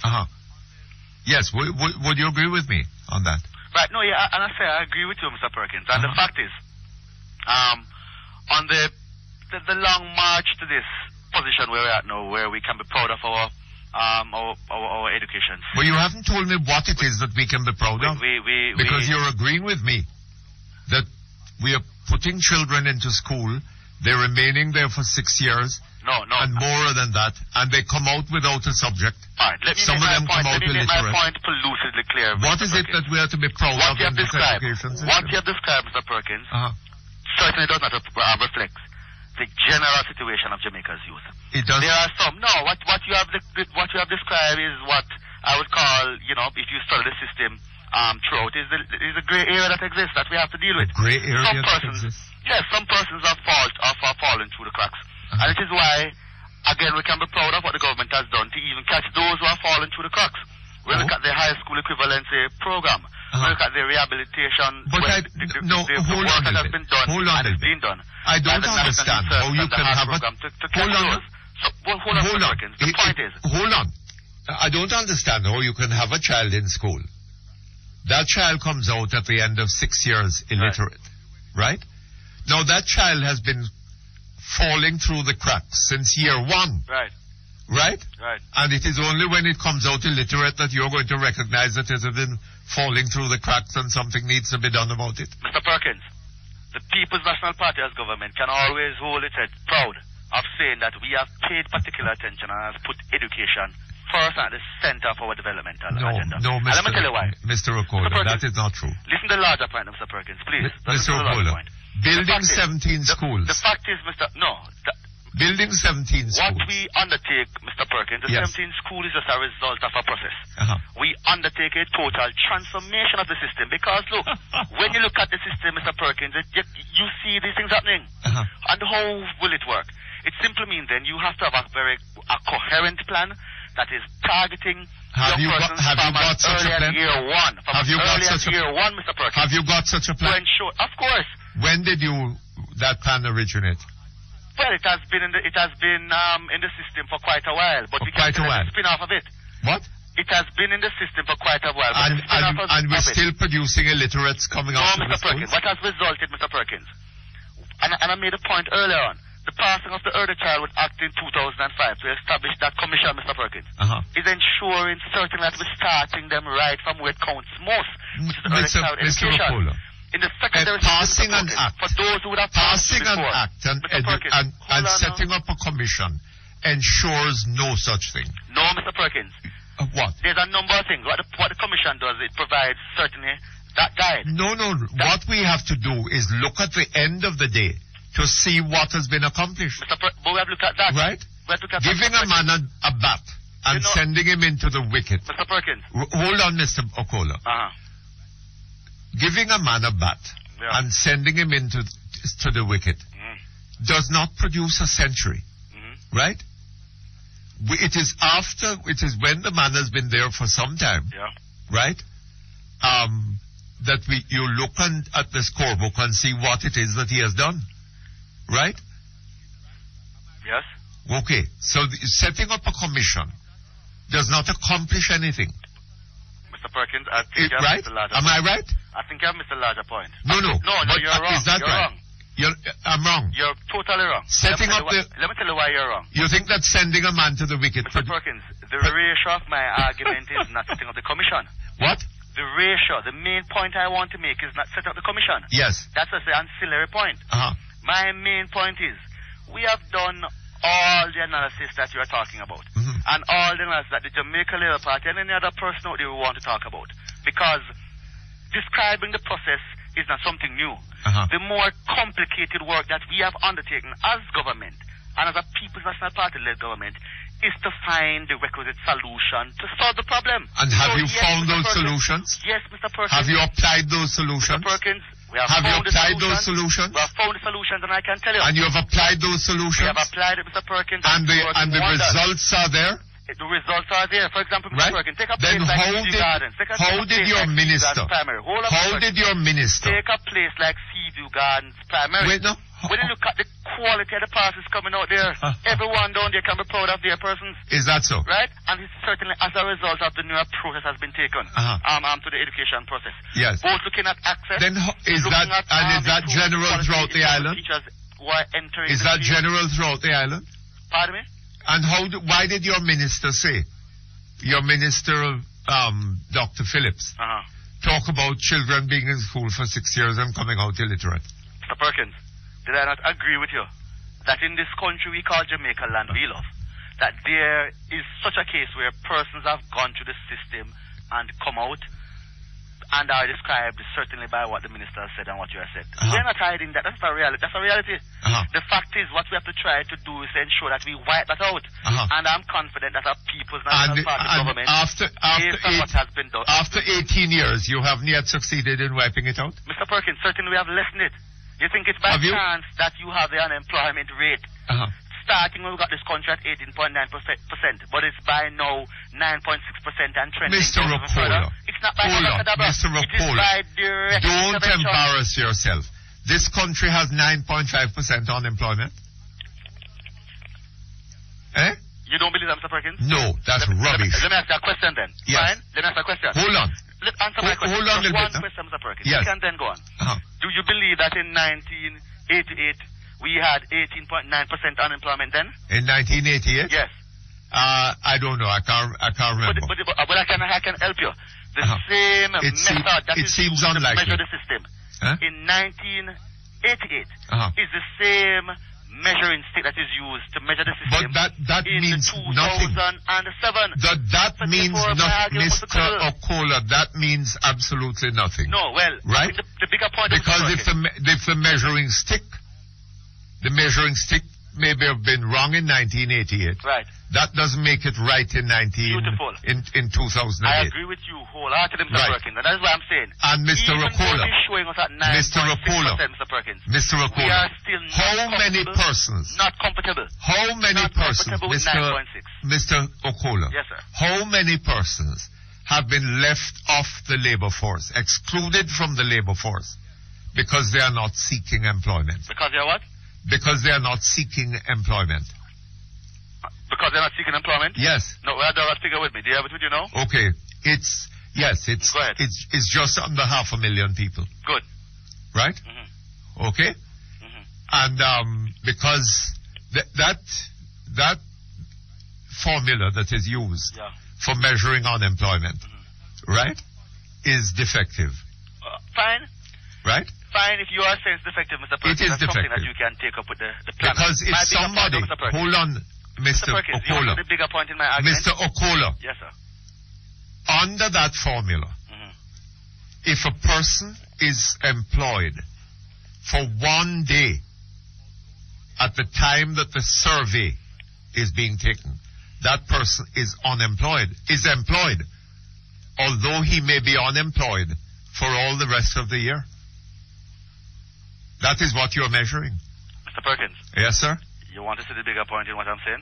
Yes, sir. And I'll make it clear once more. Uh-huh. The fact is, a lot has been done, but there still need a lot more to be done to address the plight of the Jamaican people. Uh-huh. Certainly. No, a lot has not been done, Mr. Okola. Well, then Mr. Perkins, and we can't have The economy, It is there for everyone to see. Mr. And I'm just using Okola. education. I could use any other era. Mr. And that we Okola. could talk from now until the cows come home. Mr. Okola. Everyone can see that things have been happening. But Mr. the fact Okola. is, you know, and Bob Marley said, are we satisfied with the life we're living and where we're at? Bob Marley the said. answer would be no. Bob Marley said? Yeah, the answer Karl would be Marx no. said, Right? Karl Marx You're said, not Mr. satisfied. Okola, Yeah, go ahead. that how men organize to produce the means of their subsistence constitutes the fundamental relations of society. Right.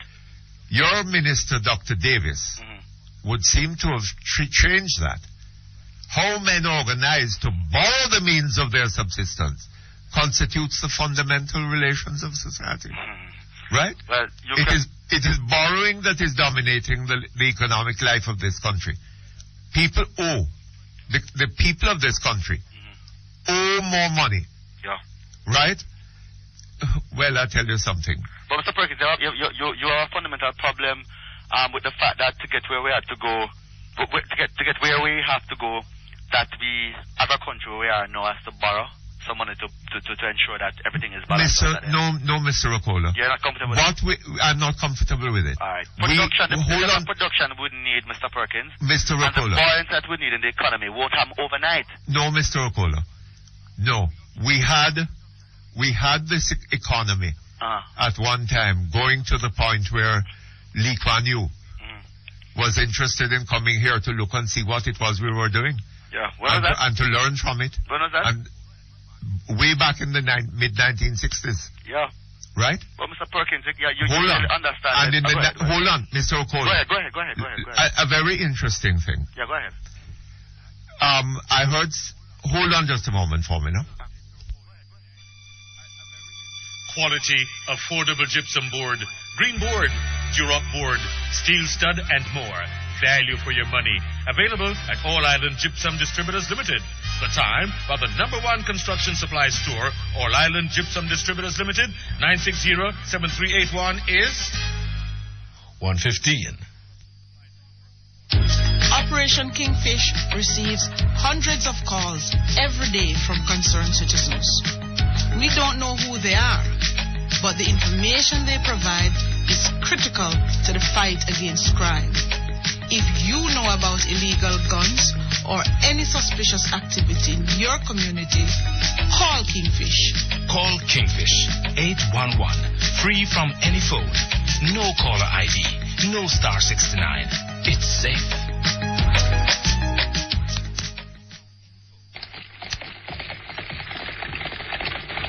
Hey, Red!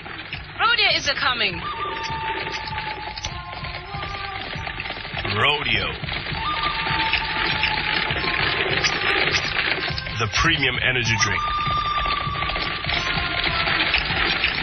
Distributed by Brosco Distributors Limited, 17.5 Q Road. Telephone 908-1211. Welcome, Rodeo Energy Drink. Available island-wide. Hello? I can't speak to Simone. Sorry, you've got the wrong number.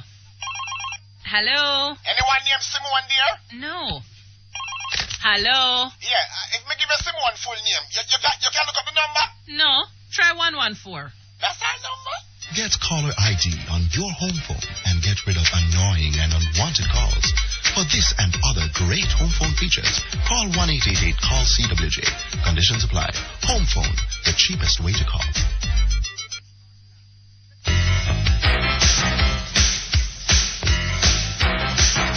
You're listening to Perkins Online, the Thinking Person's talk show. Our phone numbers are 968-4901, 968-4902, 968-4903. Our local toll-free line is 1-888-991-4072. Or you may call our international toll-free line at 1-866-LINK-106.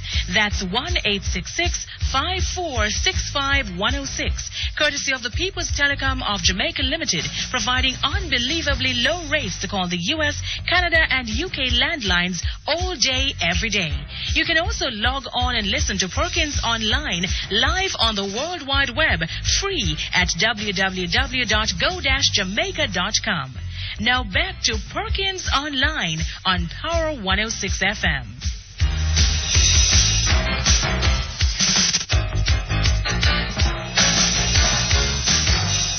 Okay, Mr. Okolo. Yes, sir.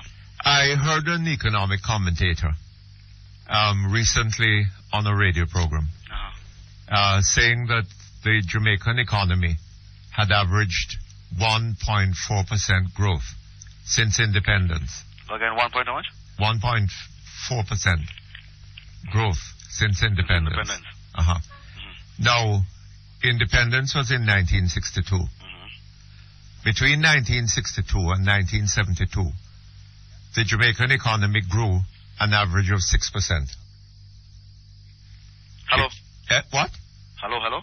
Yes? Oh, go ahead. I thought I was cut off. Yes, grew an average of 6%. Between the mid-1980s and the very early 1990s, right? Up to, I think, if I'm not mistaken, 1993 or 4.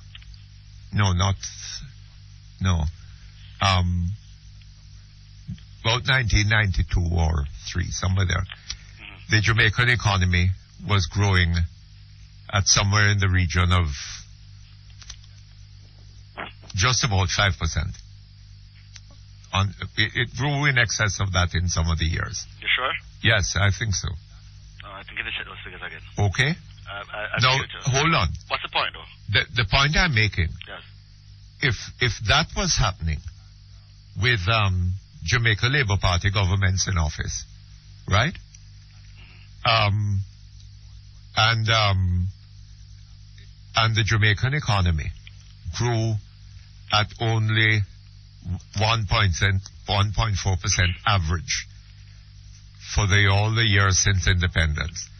Then what is it that was happening on the PNP governments? Mr. Perkins, I hope you have time for us to go into this because it's a long discussion and I want to go into it. Yes. Fully. I think when you speak of this, Mr. Perkins, and as a person who is on air and you tend to inspire and influence a lot of persons. Yes. Do I? Put everything within context. Oh. And the context that I want us to put this within is the context of what was the global or the worldwide phenomenon that guided countries' growth and progress throughout those years. I see. And I'll touch from the 80s. Mr. Perkins, just before the 80s, what you had is a dipolar world. You had, on the one hand, capitalism trying to get its foothold on the world, and you had the socialist side or the leftist communism side trying to get its foothold. When was that? Just out of the 70s to 80s. Out of the 70s to 80s. Right. Right. So what you find that Jamaica, being then of geopolitical importance to some other country, a lot of foreign direct investments and grants came our way to the point where a large part of what was presented as growth in the country reflected, Mr. Perkins, these large amounts of grants that came as a result of us being very geopolitical. When was that? Important. When was that? Throughout the 80s. throughout the 80s. Yes. And you can check it. But the economy didn't hold on, Mr. Perkins. The economy wasn't doing all that well throughout the 80s. I begun my reference. No. It was at the end of the 80s, towards in the second half of the 80s. Mr. Perkins. That there was the reality is, I'm going to get there, Mr. Perkins. I heard you clearly, and I'm going to get there. What if I happened to know? When you have a unipolar world, and therefore Jamaica's geopolitical importance would have reduced, or really would have not been of any importance to anyone again. You found a drop in those foreign direct investments and those grants. Yes. What you find out means that when we took over the economy, we saw that we had really an inflated economy with too few goods running down dollars, and so we had to try and find a way to stabilize that. That never come easy within the context of liberalization. So we had to push the liberalization agenda, because we found out that the only way we're going to grow is not certainly by the state providing for itself, but certainly facilitating the sort of enterprise and the entrepreneurial spirit that private players can come to your country and put in to give the people what is the best to offer to your country at that point in time. And so, Mr. Perkins, that certainly resulted in and this is just giving you in a broad sense. Well, you have no objection to private investors coming into Jamaica. No, Mr. Perkins, I don't, and I'm not saying it's a bad thing. I'm just saying then, let us not fool ourselves. The solid economy that we have now, and I hope you'll agree with me, like others, that we certainly have a very solid economy that is growing. That is seeing real growth. The solid economy that we have now had to go through all that turmoil and has to now reestablish itself. My point is, Mr. Perkins. So it took you. We are here now. Hold on a little bit. Yeah. It took you 18 years. In government. Yeah. To create the solid economy. The solid foundation. Right. I don't know what you mean by a solid economy. Well, the economy is growing. I can tell the indicators. The Jamaican economy is growing. An economy where inflation rate is in single digit, and we have had over the past 18 years single digit inflation for at least 7 years consecutively. Mr. Opola. But Mr. Perkins, these are the measuring sticks by which you use to determine whether you have a real economy. You go to the supermarket? Pardon me? You go to the supermarket? Yes, I do. I do. Oh, yes? Yeah. I don't know. You must tell me which supermarket you go to, because I don't want to give them any PR. They're not paying for advertising, but I do go to the supermarket. but call me quietly now and tell me. I will. Because the ones that we go to, right, the prices have moved dramatically over the years. Yeah. You know. So I'm wondering which one you go. Are you into price control, Mr. Perkins? Or you believe in a liberal economy? You're into price control? No, I believe in a liberal economy. And that, well, exactly. Well, what you need to explain to persons is that, look, if you're living in a liberal economy and you have a liberal economy.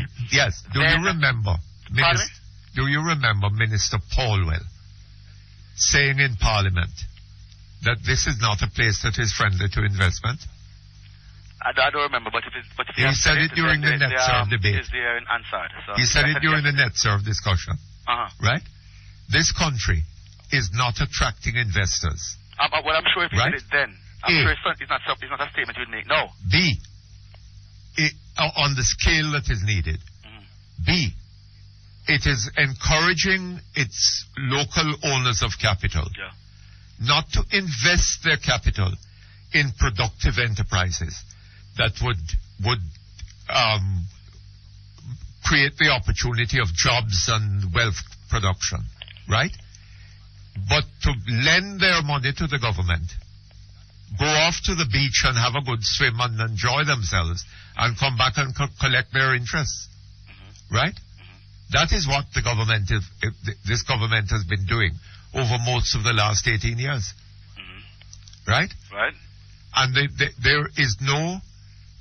You know, Mr. Okola. I don't agree with you, Mr. Perkins, but make the point, because I have another point to make. When I was your age, you see? Yes. And worked as a reporter at the Gleaner. Yes, sir. Right? And I was covering trade and industry in those days. Nobody was talking in those days of economic growth, you know, and 2% growth meant nothing. Right? People were talking about economic development. We were going to be transforming this economy from a primary producing to an industrial economy, right? That was the purpose of creating all those incentives for people to come in and invest. That is how all those factories and things came and we got into manufacturing, right? And the economy was growing at a rapid rate, right? And that is why Lee Kuan Yew came and looked at it, right? To see what there was in it that he could copy for Singapore, right? And when you look and see what a country like Singapore has done, right, over the years, it seems to me amazing. But Mr. Perkins. Hold on a little bit. It seems to me amazing that you people could talk nonsense about solid achievement. Mr. Perkins. Right? And about the economy of this country being solid. Let me just make my little point. Look at what Lee Kuan Yew, look at what has been done in Singapore. Mr. Perkins. Right? Mr. Perkins. Yes. Look at what their per capita income is. Let me tell you where we are. Hold on a little bit. Let me tell you where we are. Look at what is happening in Cayman Islands. Mr. Perkins. In Bermuda. In Barbados. Excellent. Right? Let me tell you what's happening, Mr. Perkins. And you think that Jamaica has had a solid achievement? Mr. Perkins, you want to hear my point now? Yes. All right, let me just tell you where we are. And my problem oftentimes... You're not telling us where we are, Mr. Okola. You're telling us where you would like people to believe that we are, so that they will support your party. Well, Mr. Perkins, it is there for everyone to see. You can't hide the truth, Mr. Perkins. It's there. You can't hide the truth. The fact is, Mr. Perkins. Yes. Your argument lacks the level of sincerity. Whose argument? Facts. No, your argument you have put out there, quite wonderfully placed on the table. It lacks that level of sincerity and that level of factual base. Point it out for me. That has caused me more than a spot of butter. Yes, point it out for me. And I'm going to point it out. Yes. But I want to start by saying this, Mr. Perkins. It is undeniable that in retrospect, mistakes might have been made. Oh, is that so? It is undeniable, and I don't think we need to argue over that. There are different schools of thought that if we went one route, we might have ended up at Y position, and if we went the other route, we might have ended up at a better position. Yes, but the economy is on the verge of a takeoff. Mr. Perkins, let us understand that. The economy is on the verge of a takeoff. I am conceding that, Mr. Perkins. But equally so, it is immutable and indefeasible that Jamaica in a 21st century world in 2007 has a solid economy and is attracting the level of investment that will see us taking off to attain the level of development that is equal to any first world country in short order. That is immutable, Mr. Perkins. So let us not play that. What we need to do is to tidy up some of the loose ends that we need to tidy up. You know those loose ends are, Mr. Perkins? What? How we're going to ensure that the sort of development that is happening before our very eyes gets down to the little youth on the corner who see the investment. When him drive from Kingston to Mobay in 1 month, when him drive the next month is a different thing him see, because within a month him see hotels going up and all is happening, and he's wondering where the dollar goes. When he goes on the road and him see all the big pretty cars and everything, him wondering how comes him to have that, where the dollar goes. You know, Mr. Okola. Mr. Perkins, let me finish. Hold on. For a long time. Mr. Okola. What we need to do, Mr. Perkins, is try and find a way to ensure that these investments and these goodies reach down to the little man in the street, that rural man in the country young man in the country, a woman who is tilting the soil and still can't see the benefits. Yes, Mr. Okola. And that's where we are, Mr. Perkins. No, the economy, that's not where you are. Mr. Okola. Because you can't deny, Mr. Perkins. The country is growing. Mr. Okola. Let us not deny that. What happened, Mr. Perkins? I've made a statement which I like. When the post-Michael we still have a lot of rich persons still being richer. When the Michael Manley. Hold on now. When the Michael Manley and post-Michael Manley PNP is in office. Yes. Every year in the 1970s, Michael was very good at this. Every year, the country was on the threshold of a new beginning. Right? Now, we are hearing on the verge of a takeoff. No, the economy is on the verge of a takeoff. No verge. We haven't seen that takeoff yet or anything Perkins? remotely resembling it. Mr. Perkins, you just... Hold on just a moment for me. Hold. Reach your financial goals with a COK Golden Harvest Investment Plan with free insurance protection. Conditions apply. COK for life.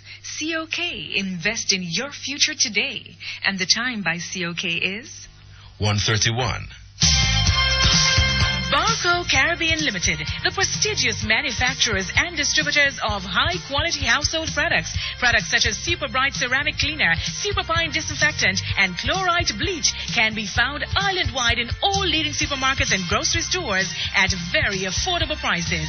The following is a paid announcement by the JLP. Changes coming, baby. Changes coming now. I have given the nation a commitment that the next JLP government will abolish tuition fees in high school. Under a Labour Party government, all children will have tuition-free primary and secondary education and all the facilities necessary to learn. Now that the election has been announced for the 27th of August, some parents have asked what will happen to those parents who have struggled to pay the fees before election day. I want to give them the assurance that the JLP government will refund those parents who have already paid the fees. And for those parents who have not been able to find the fees, we will pay those fees directly to the school. Education is so important that we cannot afford not to afford it. We are going to change that course. Proceeding with a paid announcement by the JLP.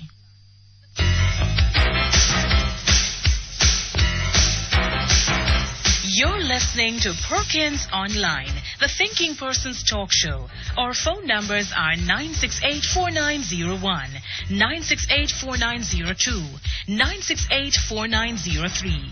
Our local toll-free line is 1-888-991-4072. Or you may call our international toll-free line at 1-866-LINK-106.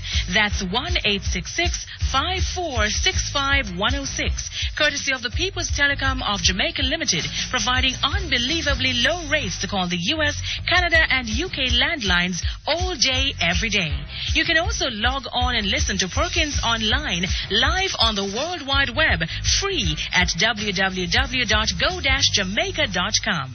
Now back to Perkins Online on Power 106 FM.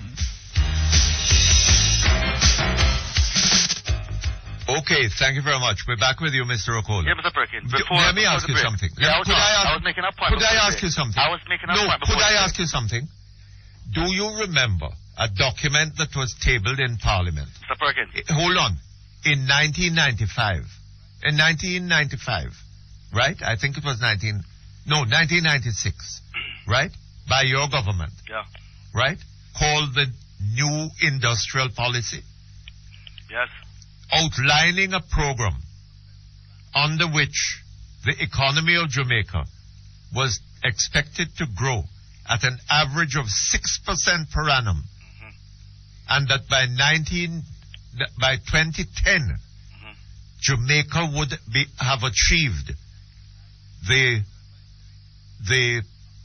per capita income that Barbados had achieved in 1995. You remember that? I doubt whether the economy has grown cumulatively. Mr. Perkins. 6% since then. Mr. Perkins. Right? And we are nowhere near Mr. Perkins. the per capita income that Barbados achieved in 1995. Mr. Perkins, I call it for a discussion, sir. Yes, sir. Yeah, and this is a discussion, But we've been having a discussion. No, man, you're not being fair to me. Look here, before we went off, and I will make this point, huh? Yes. I was asking, when was the last time you leave Kingston and drive out of town, even to go down to the western end? Probably the North Coast area. From time to time, I do. Oh. All right. If you should do that in recent times, if you're not careful, you might get lost. You might have to give you a map. Oh, yes? Because the transformation that is taking place before our very eyes. What is this transformation? It's there for a person to see. The level of infrastructure development, Mr. Perkins. What infrastructure development? Mr. Perkins. You mean the North Coast Highway? And the hotels that are being built. You mean the North Coast Highway? Mr. Perkins, the point I want to make is, look, Mr. Okola. We need to argue. Mr. Okola. Mr. Perkins, building hotels is one thing, you know. Mr. Perkins, building hotels is one thing. Filling up the rooms is another. Make sure that... And I tell you something. Go ahead. What? Recently, there was an incident down in St. Thomas, in Hanover, right? Where 2 gunmen held up 17 cruise ship passengers. Yeah. Right? And I hear it is having a hell of an impact on the tourism trade. Right. And with crime growing at the rate that it is in this country, and the government and its agencies unable to give it effectively to control the growth of crime, right? I really don't see how we're going to have over any long period how we're going to sustain a buoyant tourism industry. I'm sure you'll agree with me, Mr. Perkins, that in a 21st century Jamaica, we can't see crime fighting as the remit of the police force only. It takes a holistic approach to fight crime. Yes, but... Simply, Mr. Perkins, allow me now, man. Yes, I agree with you. That I entirely agree with approach has to be taken. Yes. Certainly in terms of modernizing the force and do all that is necessary to give them the equipment. But it requires more than fighting crime. We have to create opportunities for our people, sir. Also. Right? Also, Mr. Perkins. To achieve happiness. Let me tell you happiness by legitimate means. Mr. Perkins, let me tell you the approach we're looking at. The approach has to be where you find, certainly in the short term, these hotspots. Get inside here and get the requisite state agencies to bring the sort of development, including and also private sector, to bring real development to these areas so these persons can feel a part of what is happening in the wider Jamaica. That has to be a reality, Mr. Perkins. It has to be government and the private sector working hand in hand. But also, from the other side, the community must see themselves. Each and every one inside here must see themselves as ambassadors for peace. For that to happen, Mr. Perkins, that is something that has to be done on a wider context. We would have to create an environment that is attractive to investors. But any investor that comes into Jamaica or that puts his money in Jamaica, invests his money in Jamaica now, is making a commitment to pay a debt which has been of no value to him. Right? Well, I don't know in what way the country has benefited from this enormous debt. You don't know in what way, Mr. I Perkins? don't know. Mr. Perkins? Right? Let us not go there. How you mean? Let's not go there. Because if you want me to, I don't have to speak for myself. I could take thousands and thousands of families who can tell you how their life has been transformed. Oh, yes? Based on what's happening. When you look at the young persons, Mr. Perkins, who have provided, who have gained employment. It is very easy to... industry. It's very when you look easy at, to... Mr. Perkins, the young persons who have benefited from the boom in the tourism industry. Oh, is that so? It is there for everyone to see, but Mr. Perkins, I don't know Perkins, about that. I am admitting, with all of that, I don't know about that. That there's still a lot more to be done, and a lot more will be done with our new leader, Comrade Portia Simpson Miller, and I who tell you, is today's change agent. I don't know what makes you so confident that she has any clue. Well, I can tell you why. You want me to tell you why? What to do about it? Let me tell you why. She's a woman of empty promises, right? Perkins? When she became Prime Minister, Mr. Perkins. Hold on. Mr. Perkins. When she became Prime Minister, she made certain commitments to the Jamaican people, sir. Yeah. Right? Like what? What? Like what? Let me hear. You don't remember them? But give me even two. Just two. Yes. You don't remember what she said at King's House? Mr. Perkins. You give me two. You don't remember what she said at King's House? You give me and the rest of person listening two. Eh? You give me and the rest of persons two of those promises. Okay, listen to this. Yeah. Listen. I come to the office of Prime Minister with a profound sense of my obligation to the people. Only with the help of the Almighty God can I carry this weight of trust and hope that is placed on my shoulders. I will not betray this trust, and I will keep hope alive.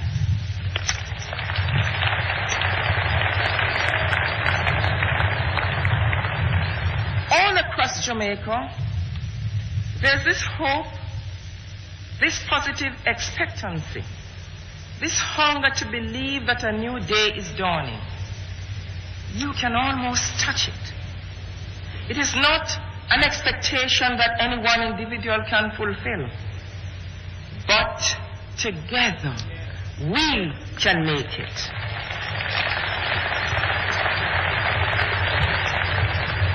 My role as Prime Minister of Jamaica will be to use this high office to facilitate change. Today, I want to commit myself to certain goals. The first pledge to the Jamaican people is to advance human rights and individual liberty. Each individual is sacred. None is more important than the other. Money should not make one person more important than the other. Learning should not make one person more important than the other.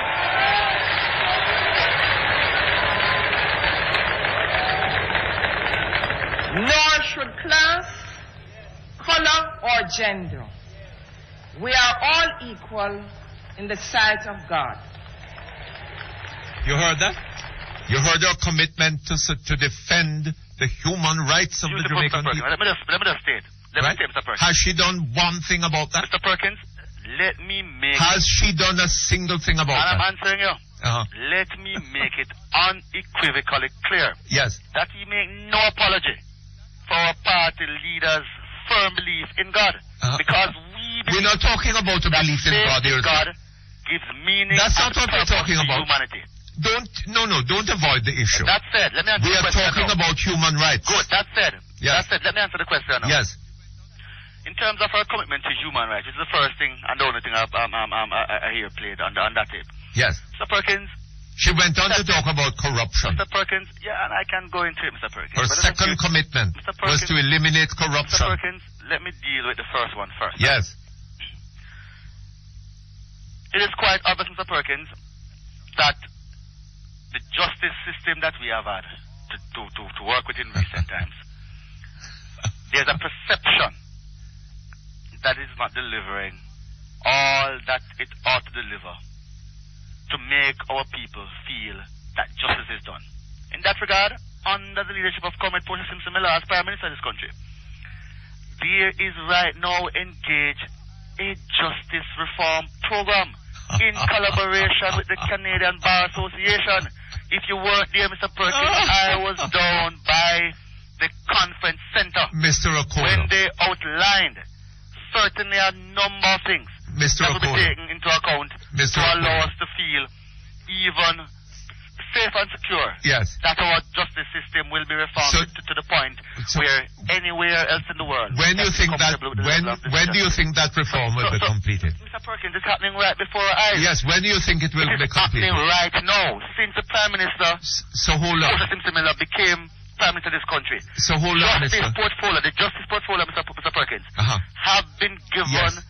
But Mr. An increased allocation. Mr. O'Connor, listen to me. that man who was shot, that young man, like never before. That young man, Mr. O'Connor, who was shot by the police last night under dubious circumstances, and the one before that, won't benefit from that reform that is going on. Mr. Perkins, I have every confidence and the in one that the one that is about to be shot, and the one that will be shot tomorrow night, and so on, they won't benefit in any way from this, right? Mr. Perkins? Right? And she promised them more than a year ago that she was going to take steps to ensure that their human rights be respected. But Mr. Perkins, I've just outlined the steps. You're not hearing me. What? You're not hearing me. I just outlined the steps. But Mr. O'Connor. It was there for all of us to see. And I did state. Mr. O'Connor, don't Canadian joke. Bar Association is don't joke. Serious, Mr. To O'Connor. reform that era, Mr. Perkins. This is happening. Mr. Right O'Connor. before our very eyes. Nothing is happening. That don't preclude, Mr. Perkins. Nothing is happening, Mr. O'Connor. Right? You have to decide, Mr. Perkins, whether you want a Prime Minister and the government that will set the policies and the framework to allow individuals who are Jamaicans to carry their job? Mr. Or you want the Prime Minister and the government to I go there want with the themselves? Prime Minister to the Prime Minister ensure. is not the police officer. I want the Prime Minister to ensure, as she said she would, that the human rights of the Jamaican people be respected. And that can only be done, Mr. Perkins, by a reform of the justice system.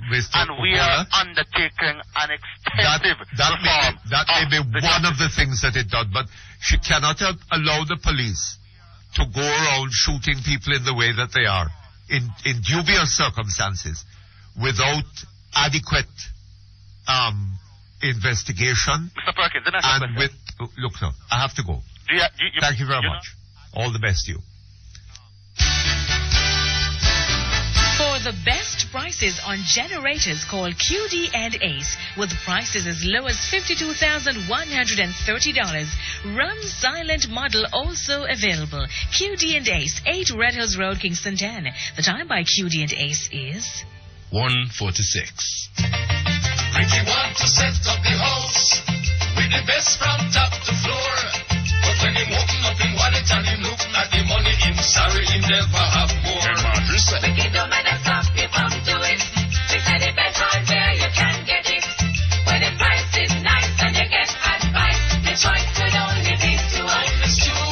Stewart's Hardware and Home Center, Maitland, Lionel Town and Old Harbour, where the price is right and the customer is always first. Stewart's Hardware.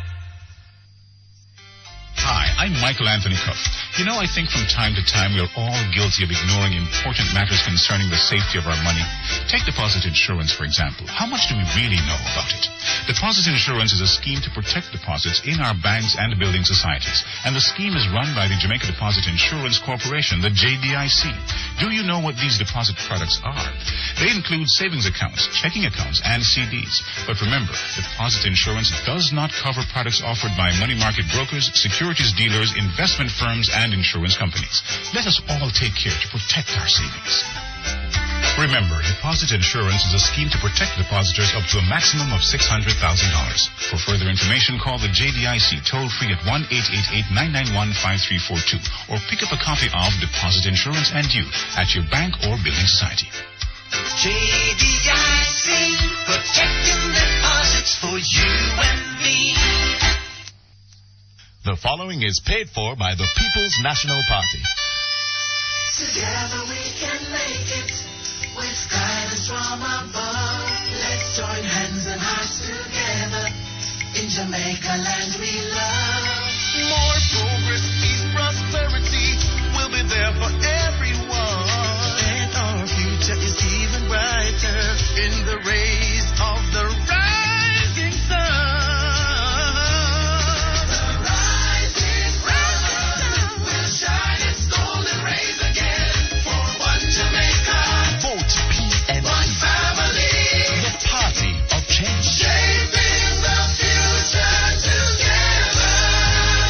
The proceeding was paid for by the People's National Party.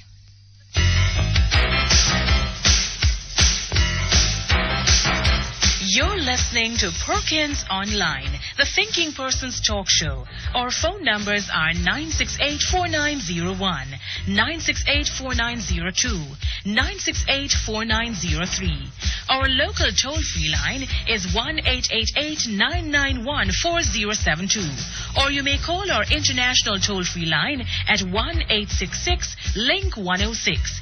That's 1-866-5465-106. Courtesy of the People's Telecom of Jamaica Limited, providing unbelievably low rates to call the U.S., Canada, and UK landlines all day, every day. You can also log on and listen to Perkins Online live on the World Wide Web, free at www.go-jamaica.com. Now back to Perkins Online on Power 106 FM.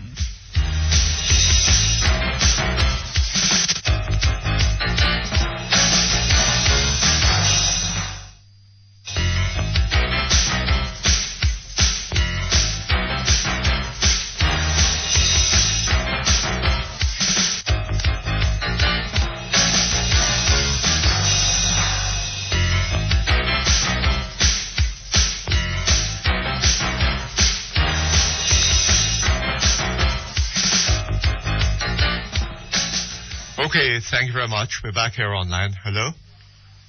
Afternoon, Mutty. Good afternoon, sir. Daryl Vaz. Yes? How are you? One thing is for sure, nobody can blame you or make any aspirations about equal time. you did well.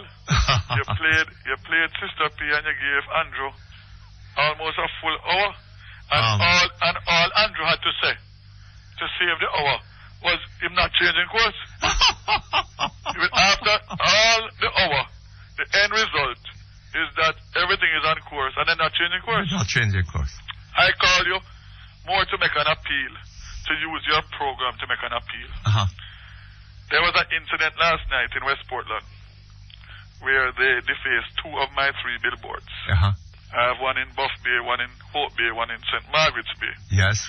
And they defaced the Buff Bay one and St. Margaret's Bay one. And it has caused a major tension in West Portland. You'll remember that we had a meeting with the police 2 Saturdays ago. Yes. For which Mr. Dadu didn't attend. Yes. Based on the fact he said I verbally abused him, which I refuted. And we have another one this evening, which was set from then every second Wednesday until election. I want to make 2 appeals. I want to make an appeal, first of all, for a representative from the People's National Party for West Portland to be there this evening. And secondly, to appeal to all well-thinking people in West Portland and my supporters especially, not to react or to retaliate. The mood is very, very, very tense, as you can imagine. But the fact of the matter is that it needs leadership at this point, Yes. to make sure that there is no retaliation or reaction. Yes. And the fact of the matter is, I'm prepared to provide that leadership. A billboard. I won't be replacing them obviously for the 7 weeks because I want to leave them there so that the people of West Portland can see it every day and judge the type of politics that is being played. Yes. But aside and apart from that, I mean, the cost is one thing. You mean they're now more eloquent than they were when you put them up? Well, first of all, they're more eloquent because they're painted up my face. I see. So they're actually more attractive.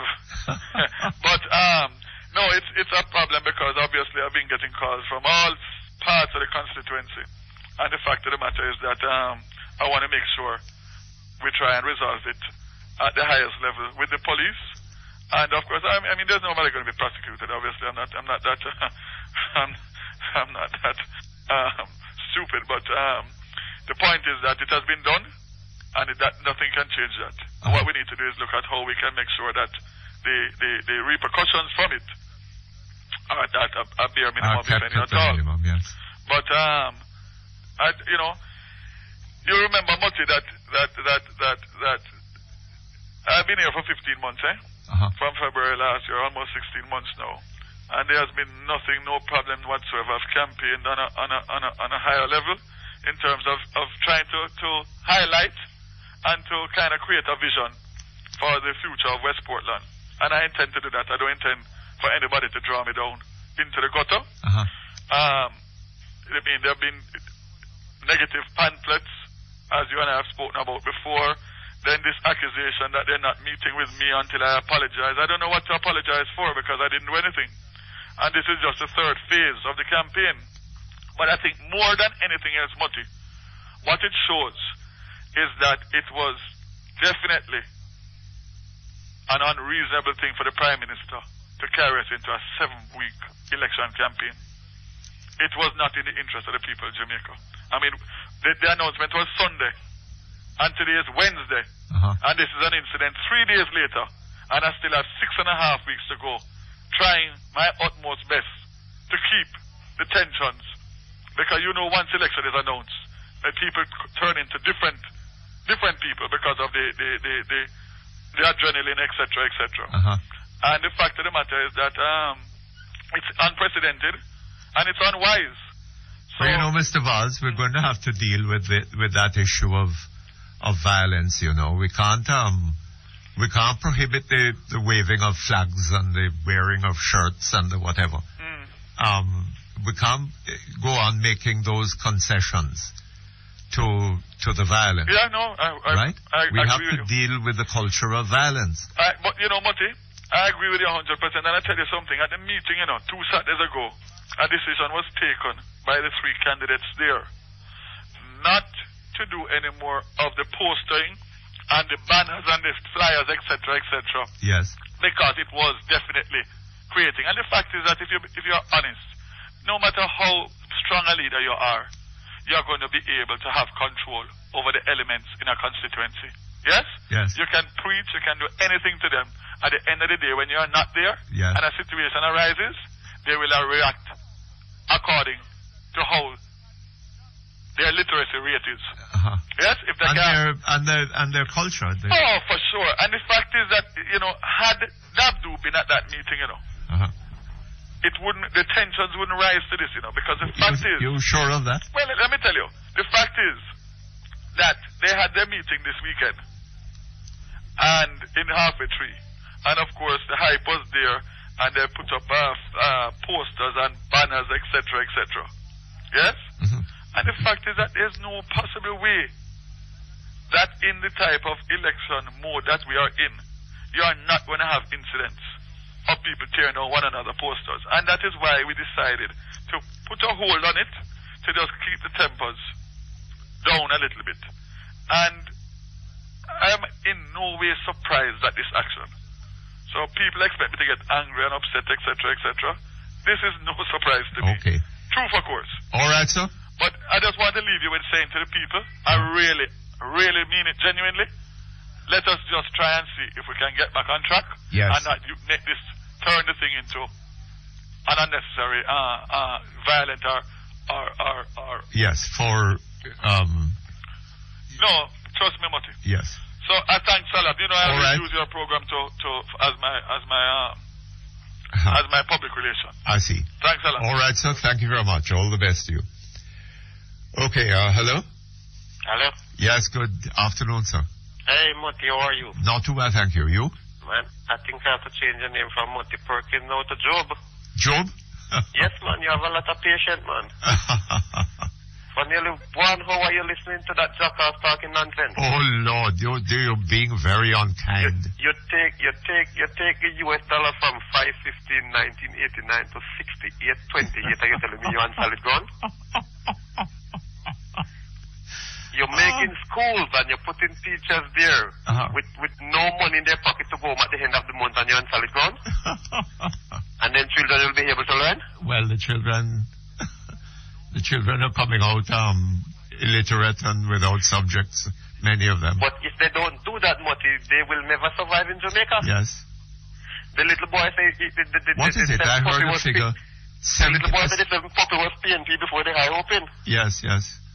But after the high open, they no more PNP. You understand? And that's what they want in Jamaica, to blindfold people. Well. That is why Senator Grant say he wants age 16 to start voting. Because they have no knowledge of what is going on. They need some people to come and highlight them with senses. Yes, they used to be 16-year-olds would be easier to fool than the 18 and 20-year-olds, I suppose. Exactly. They used to have a building in Oxford where when you go there 6 o'clock in the morning, you can't find a place to walk. Because everybody go there want to get a visa to come to America. They put them up at Ligani, and it's the same thing. Same thing. But America people, they change course. Yeah. Because they're not giving no government no more than 2 terms. And you have to be good to do 2 terms. Absolutely. Right? And these people have one government ruling. Hold on just a moment for me. Hear this.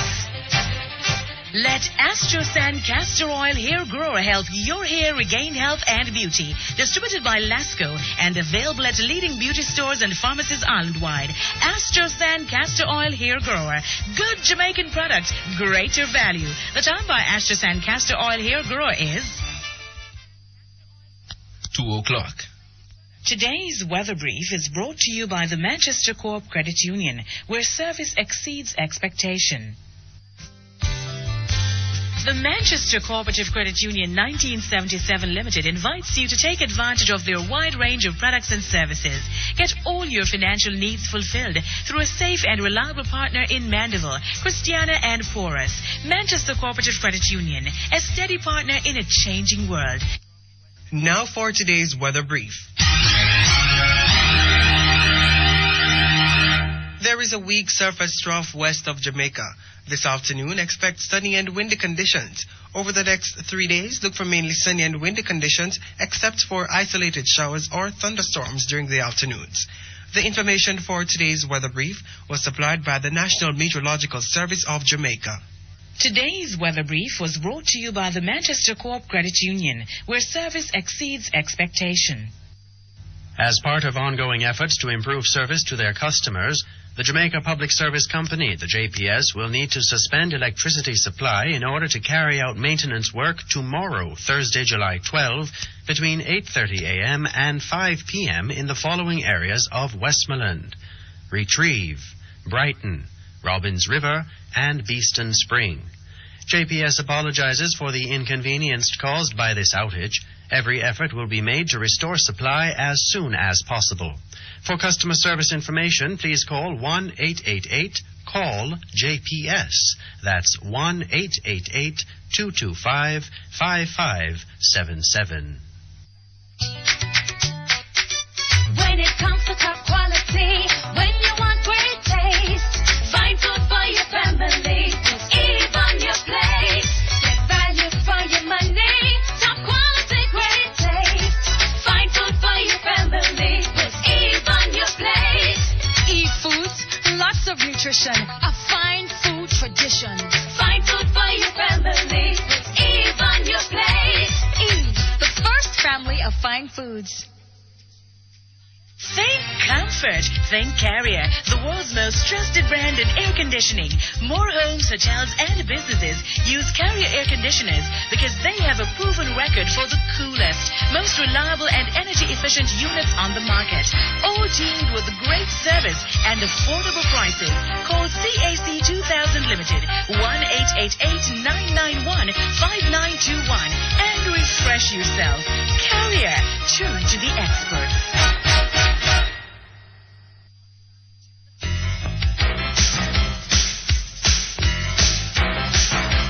You're listening to Perkins Online, the Thinking Person's talk show. Our phone numbers are 968-4901, 968-4902, 968-4903. Our local toll-free line is 1-888-991-4072. Or you may call our international toll-free line at 1-866-LINK-106. That's 1-866-5465-106. Courtesy of the People's Telecom of Jamaica Limited, providing unbelievably low rates to call the U.S., Canada, and UK landlines all day, every day. You can also log on and listen to Perkins Online live on the World Wide Web, free at www.go-jamaica.com. Now back to Perkins Online on Power 106 FM. Okay, thank you very much. We're back online. Hello? Yeah, Mutty, I'm here. Yes, Yeah, when you play back what he had said to the gentleman, he makes so much a fool of himself that he couldn't even say nothing. Well, he just started talking crap. Well, you understand? What here they said Jamaica was supposed to be patrol free. 2003. Nobody remember that, right? Well, you know, when sometime I think that there are several times more potholes today than there were in 2003. I'm telling you, sometimes I listen to them, I just laugh. So you need to tell them when they come on here, first thing you must tell them that you're being listening to worldwide. But yes. They don't make a fool of themselves because people all over the world listening to you. What I sit here in my living room in New York and hear is what I hear. I beg your pardon? But what I sit in my living room in the state and hear is what they said. Yes. They're just making a fool of themselves when they come on here and talking crap. And they must stop it. All right, sir. They must stop it. All right. You understand? Thank you very much. Okay, hello? Hello? Hello. Yes, good afternoon, sir. A very good day to you, Mr. Perkins. Thank you, and the very same to you. You know, I'm not going to waste time to say that it's always enlightening to listen to you. But one thing I can say, you're going to be getting a lot of calls from new callers from the PNP. You think so? Of course I think. But Mr. What him name, a Cola or whatever him name. Well, I name call you a couple of times. Yeah. Well, but I think that the PNP hierarchy needs to stop these callers because they are going to be pushing the winning for the JLP. Patterson came on the other night. What he did was way out of line as far as I'm concerned. Because what he said, I don't think his statement gained the PNP any votes. I think they lost a lot of votes with what Mr. Patterson said when he came on. Oh, is that just listen to your little man there a while ago. Right? I mean, it make your skin crawl. You know? Yeah. Because I don't think this little man here, maybe him just about 30 years old anyway, so him don't know a thing. Probably younger than that. Probably young. Thank you. No, well, I don't know. No, right, so we're not going to assume. Yes. You know? But I wonder, when he came off that telephone, if his people don't call him, right? Danny Buck, no, he's not talking to Nationwide no more. And I don't know if it's a deliberate thing to push. What, is Mama P, no? Mama P? Oh, yeah, it gone to Mama P. Maybe something really planned to push Mama P under. Because I was one of those private persons in the forefront who quarreled with all my relatives that Mama P should be the president of the PNP and the next prime minister. And she has failed and failed and failed. Okay? So she has failed. But when are these people going to accept now that she has failed? They have failed for 18 years. They can't, surround the verge of an election. Because to do that would be to resign power to their opponents. Yes, but it's and they're not prepared to do it. All right? When you were in Calabar, because I listen to you very well, I know you're from way back. Right? Yes.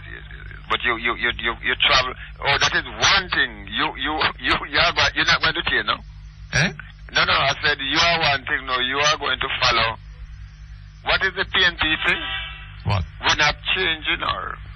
Oh, we're not changing course. We're not changing course. And I know you way back from the Prague days. From the? Amoy Prague. Yes. You remember? Yes. Boy concrete. Thank you, sir. Thank you, sir. But you have not changed any course. You have pursued everything, all the persecution you have gone through. You have not changed no course. But people who listen to you know that you say what you mean. Now, these people, after 18 years, I drove down Brotherton Avenue this morning off Walton Park Road to Spanish Town Road, out to KIW, when down to Asher 9 Road and onto Marcus Garvey Drive. And I'll tell you, I work at KIW for over 20 years, so I'm not going to hide that. The time down that side, which is Sister P area, was good. Yes. All of that is Payne Avenue. Right? When Tony Spalding took the men up Payne Avenue and took the people fridge and stove and threw over a street. That was in Rima. That is Payne Avenue, boss, at the corner of Payne Avenue and Spanish Town Road, and you had a Barclays Bank there. You understand? Well, I don't remember that. I remember it happening in Rima. You ask anybody because I don't have no reason to lie. But what I'm saying to you is that what I cannot understand is these young turfs who are in the PNP who are now lapping up with the recall PNPs. They don't know what I'm talking about. And they don't even know what they're getting into. You see? But what I can tell you is on the streets is that when these PNP callers call in, like Mr. Okola or his name, they are only making the party look worse. And it make you wonder if it's a deliberate trend to make Sister P, Mama P look bad. They're not helping her. Well. And any person, young or old, can sit back in this country with a PNP government after 18 years and push this country where it has reached and offer a fifth term is not thinking. I hear you, Mr. Okola, if him go supermarket and him has stutter. He can afford to go supermarket. He can afford to drive a fancy car. He can afford to live well.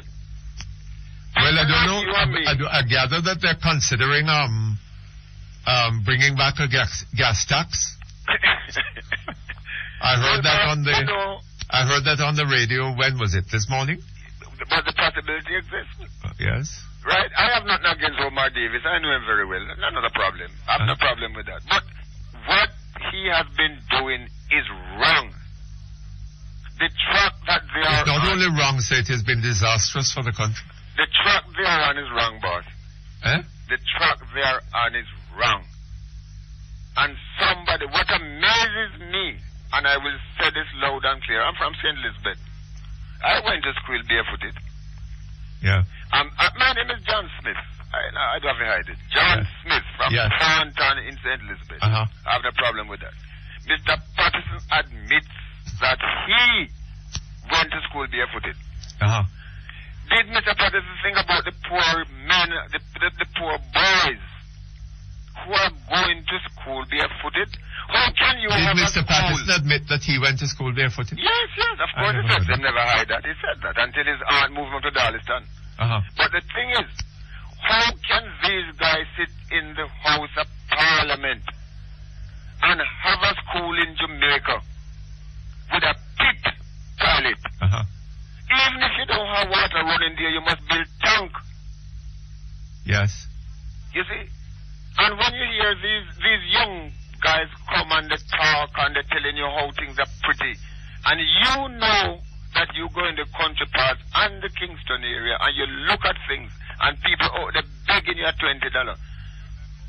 But it's not only in the country parts that you have pit toilets, you know. So. Remember Omar Davis built yes, when a number of them in his constituency. When I came to Kingston 1960, I was living on Collismith Drive, Central Road them days. Yes. Changed to Collismith Drive. Yes. Right before Ambassador Theatre. Yeah.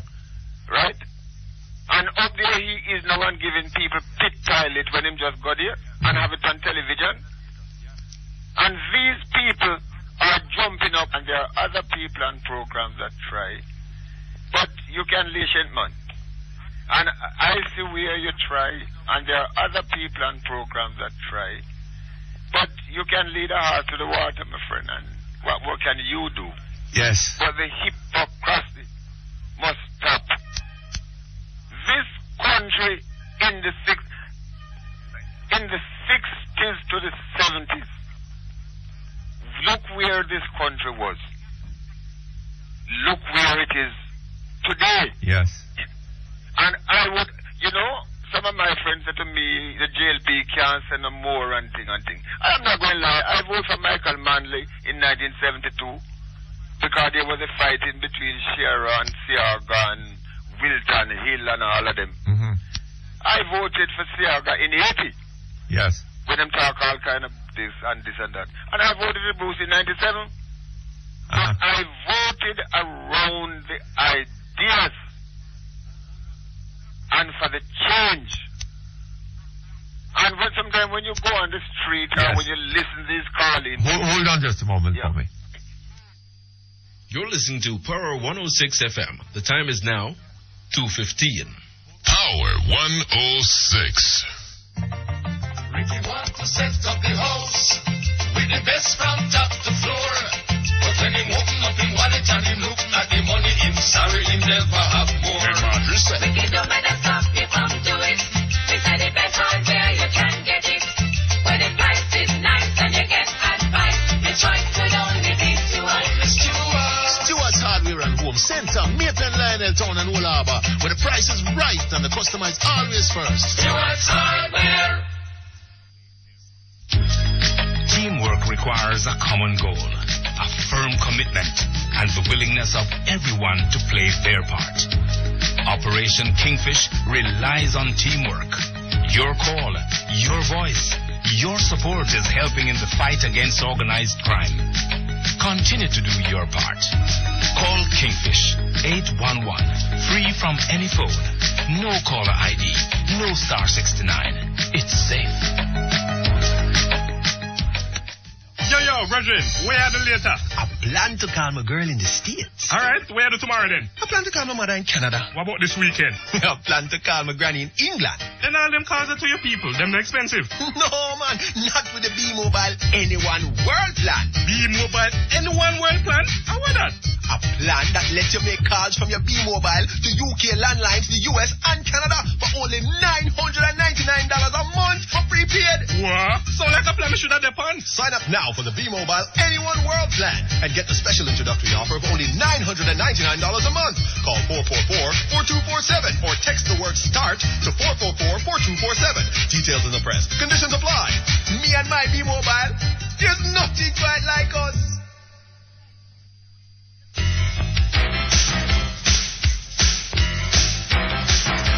You're listening to Perkins Online, the Thinking Person's Talk Show. Our phone numbers are 968-4901, 968-4902, 968-4903.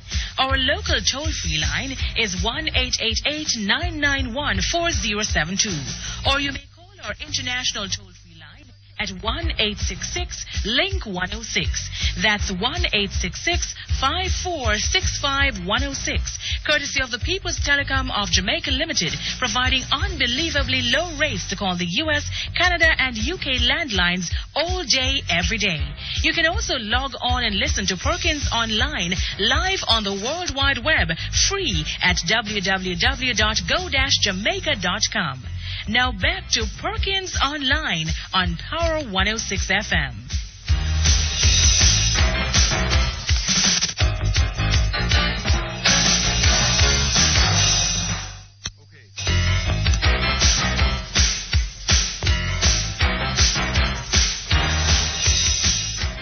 Okay, thank you very much. We're back online.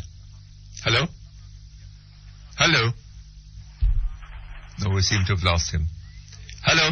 Yes, sir. Uh-huh. Mr. Perkins, good evening. Good afternoon to you. I have a problem here. Yes.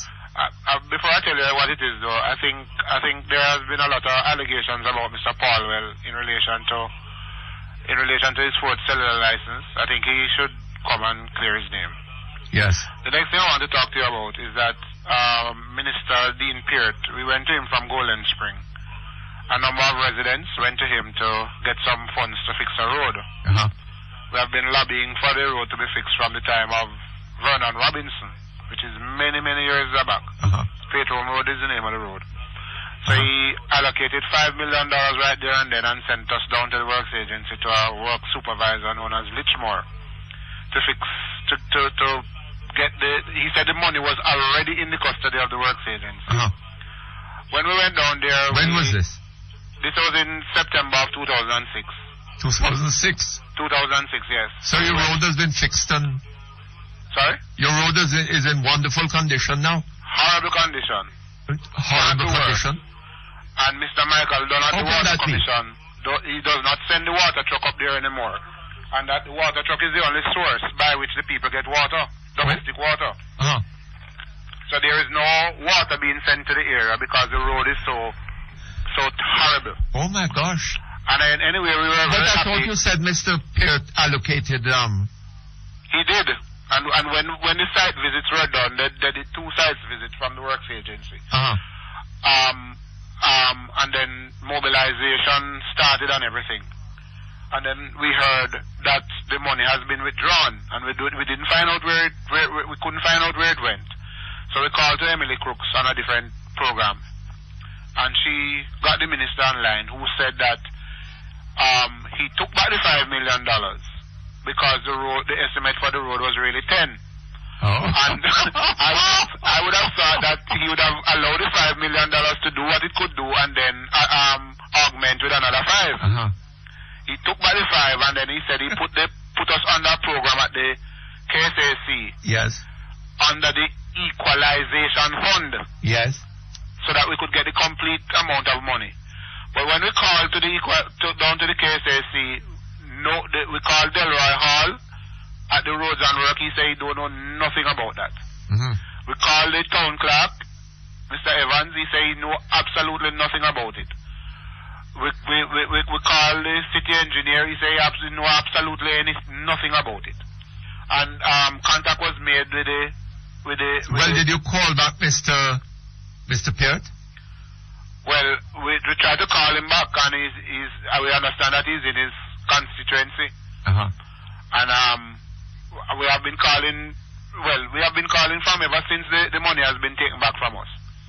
But we can't get through to Minister Peart. Things must be pretty grim if this is an election time and you can't get a little something done for you.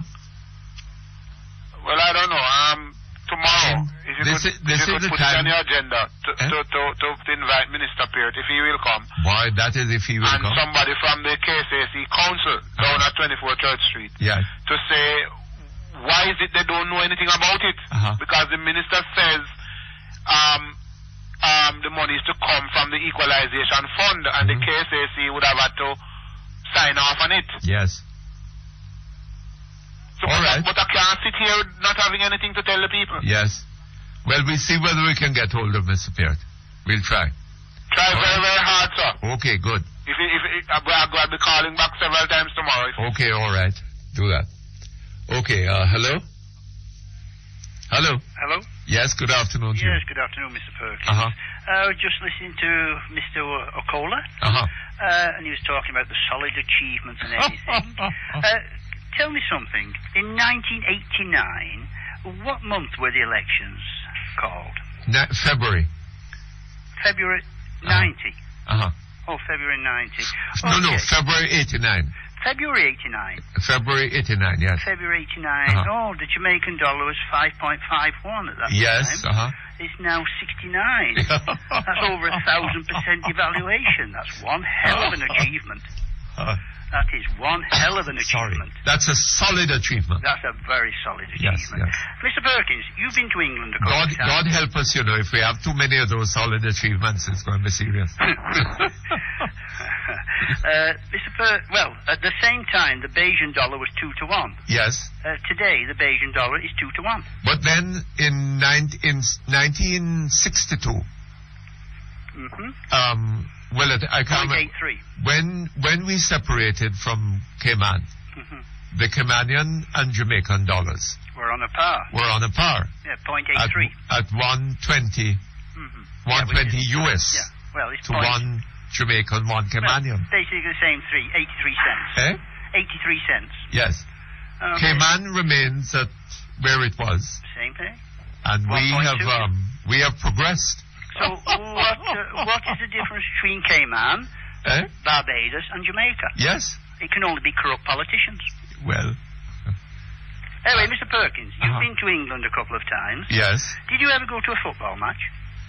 No, not really. I tend to watch these things on television. Okay. I in my younger days, it was my passion going to football matches. Yes. I've been to Wembley, and I've seen 100,000 crowd.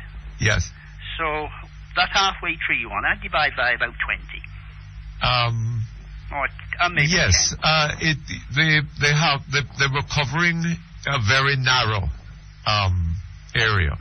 If you've been to Wembley, and I've been to Wembley for a couple of cup finals, and this is the days before they put seating in where you stood. Yes. And I've seen 100,000 crowd. Yes. And like I say, I used to go to a lot of the big grounds, and I have seen crowds. Halfway tree was just a shadow. Yes. I mean, it was really ridiculous.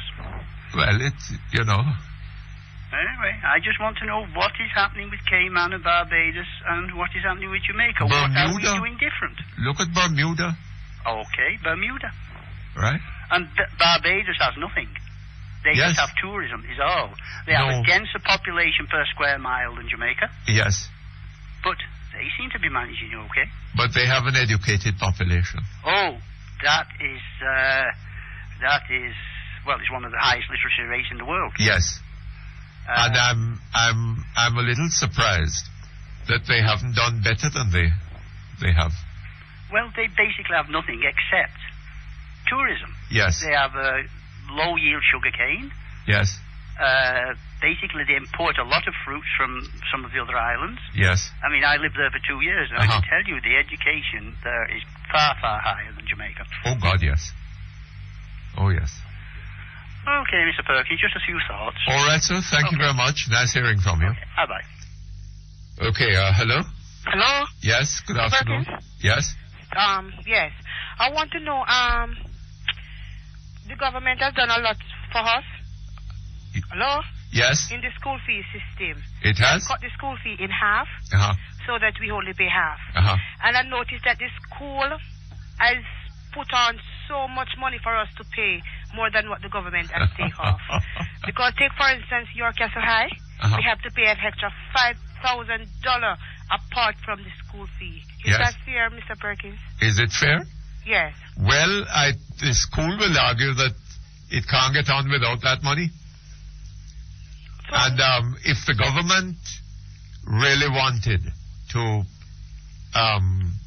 help you to the extent that it claimed, it would pay that money, or if it felt that the school was taking money from you but that wasn't necessary, then it would prevent that.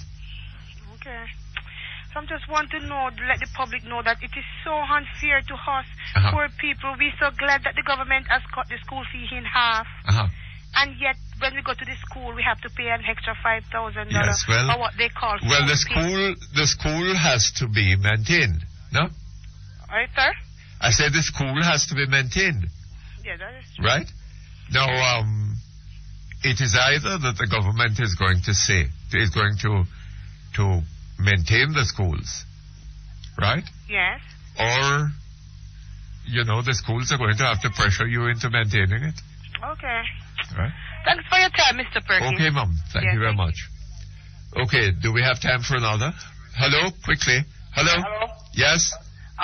Just one more indication of how we trivialize our politics, Mr. Perkins. Yes. In today's Gleaner, them have a poll. Listen to the question, sir.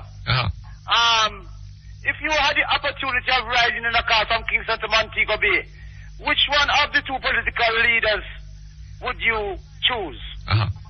The next question is, if you had the chance to go to lunch with either the Prime Minister Portia Sims-Miller or Opposition Leader Bruce Golding, who would you choose? So I don't think those are the sort of questions now that they should be asking people, No, they're ridiculous questions.